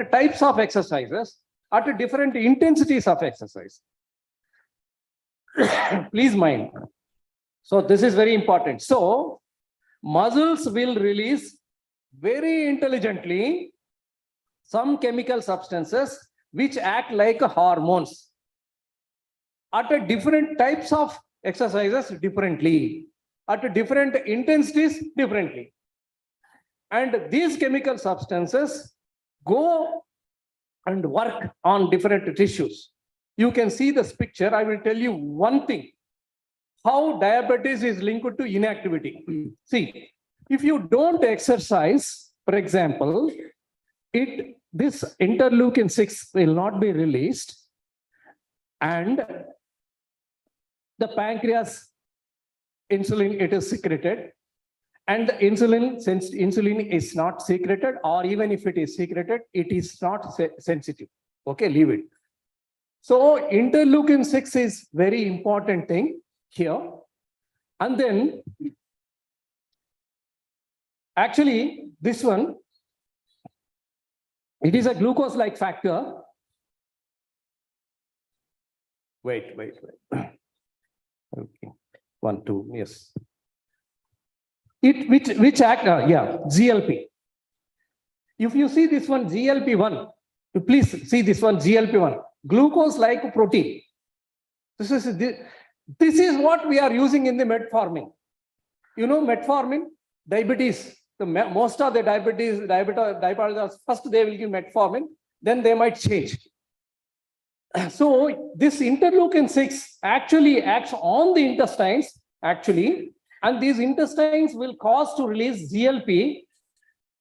So this is very important chemical substance that goes to the beta cells of the insulin, where it lodges in a cell signaling mechanism. It lodges, and then only when GLP-1 goes and lodges in the beta cell. There is a jugglery of physiology that is called cell signaling. I don't want to go into that. And it lands there in the cell. Then it causes that cell to produce the insulin. That will be sensitive. That is sensitive. That is sensitive. So if you exercise and produce insulin, that is sensitive.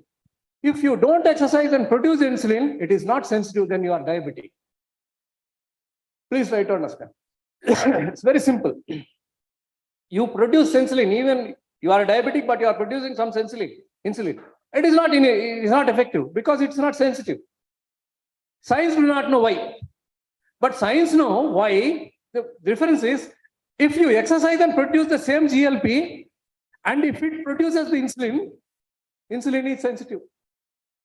So your diabetes can be reversed. That's the reason why diabetologists will say, please exercise regularly. I have myself made through 2-3 hyperglycemic patients to go to normal, and now they are nothing. They are having no diabetes at all. The thing is very strenuous exercise you have to take, and perfectly you should be monitoring, and you should understand. This is one important thing. This is only one area. And on bone, and on immunity, everywhere you can see, everywhere muscle produces these chemical substances, they will go, they will act differently. This is very important. And everywhere, even if you don't exercise also, all these chemical substances are produced. They are produced. They become ineffective. They are present, they are ineffective. But when you do exercise, they are produced by the muscle and they are effective. That is why you are expected to do exercise. Why? Because of our evolution. We have not changed it. We were animals. We have become bipeds now. We stood on 2 legs. We were also with 4 legs. And then we started raising on 2 legs and we have become bipeds. Then we started getting all the diseases. When we were with 4 legs, there were very less diseases. You see, animals don't have many diseases. Very few diseases. Animals are getting diseases. Dogs and domesticated animals are only getting diseases because they are fed with biscuits and cakes. Their digestive tract is affected. And anyone who feed animals, if you cross any jungle, there will be boats. Don't feed animals. Don't feed birds. Because if you feed animals with your food, you are destroying animals. Next. So the time is actually running away. So in that case, why physical exercise is a stress, but stress is essential. If you stress your body, it will try to adapt for higher stress. In that process, the body gets a better accommodation for high level of antioxidation, anti-inflammatory proceedings in the body, and so body can enhance the immunity automatically. So you have to stress. Even mentally also, you should stress optimally. Not too much, but mentally also. Every stress is important. Even environmentally also, you should have a stress. You should expose yourself to sometimes outside sun, some kind of a hard environment. Always you should not be in the AC environment. Always you should not feel happy. Always, if you feel, you make your body highly comfortable, you are taking your body to diseases.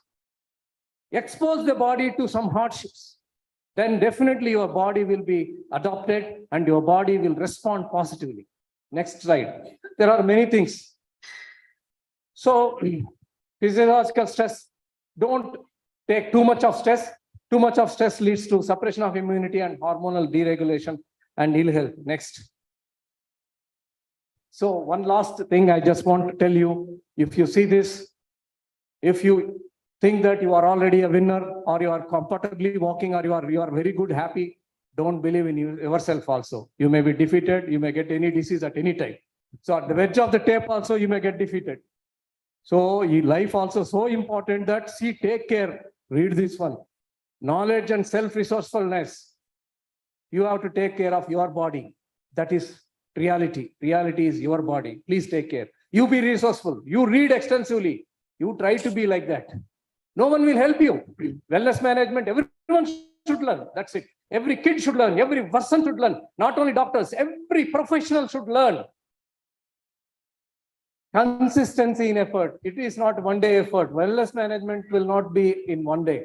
Till you live, till you want to live happily and healthily, till you want to die. Till then, please carry on these efforts and keep on updating about the concepts. Science changes. You have to understand latest things. Please abreast of the latest things.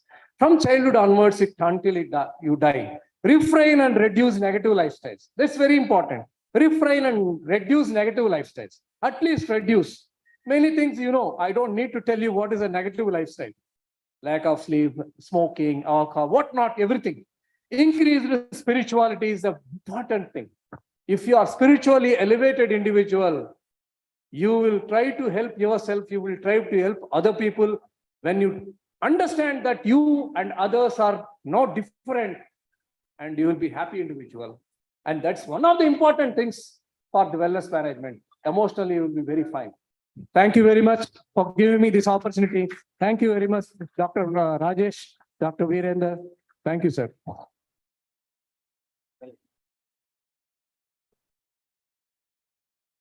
Another 5 minutes will be over. Kalpana madam, please sit down. Another 5 minutes to Dinka. Thank you, sir. It was a nice presentation from you, Dr. Rajshekar Garu, my guru. Talking about the wellness, physical, mental health, spiritual, economical, environment, all these components, definitely that puts you on toes. Be fit for healthy lifestyle. And for this, one more definition I could like to add on that. Health is a quality of life which enables an individual to live most and do best. Thank you. Thank you for giving this opportunity. A wonderful presentation Dr. K.V. Rajshekar sir has given. How to live healthy and happy life. I request Sunil Kumar sir, please come here. You have to honor the sir. Dr. Virendra sir is there. Mandal, please come. हम उनको honour करने का है. ये हमारा बहुत delight guest है. Because actually I would have put in the opening ceremony also, it would have been very good, but they want to go, yes.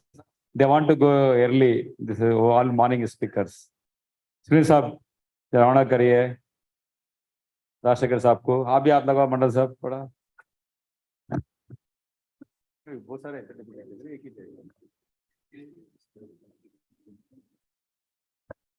सामने से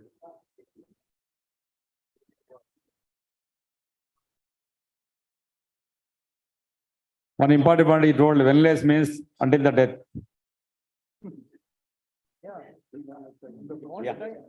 Then presentation to our chairpersons.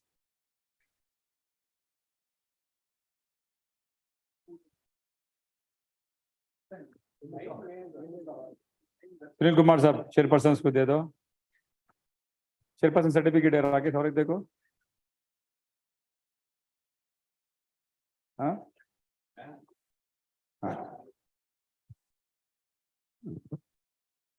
Give to everybody one.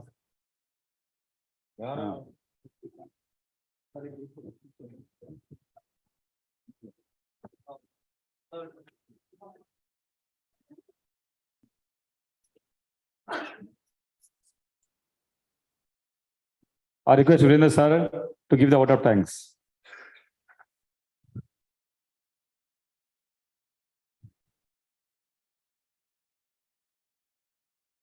So exhaustive one-day workshop on various topics and very, very interesting. And I thank one and all the participants, all the delegates and all the speakers, in spite of having their busy schedules, but still they could fly from different states and came here. And let me thank all the team who really constantly keep on working to make this workshop more successful. And also I thank the people of Country Club team who really given us good food, and also all the photographers and also online team. They are really done a great job. And I thank last and the least and the people who have been making us keep on supplying the water and giving the snacks and tea. And also I thank the Country Club for providing this accommodation.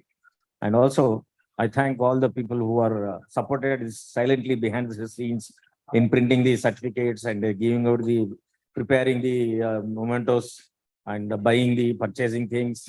And for everyone, I thank one and all. I wish that have a safe journey when you are going back to your homes. And thanks at all till next workshop. Take care and bye-bye. All of you stand up for national anthem. Please display the national anthem. Please play the national anthem.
Small announcement. We had a felicitation for couples. Guru Garu, Sunil Kumar Garu. Anita, bring 2 chairs. Balram, 2 chairs. I request Madam, please.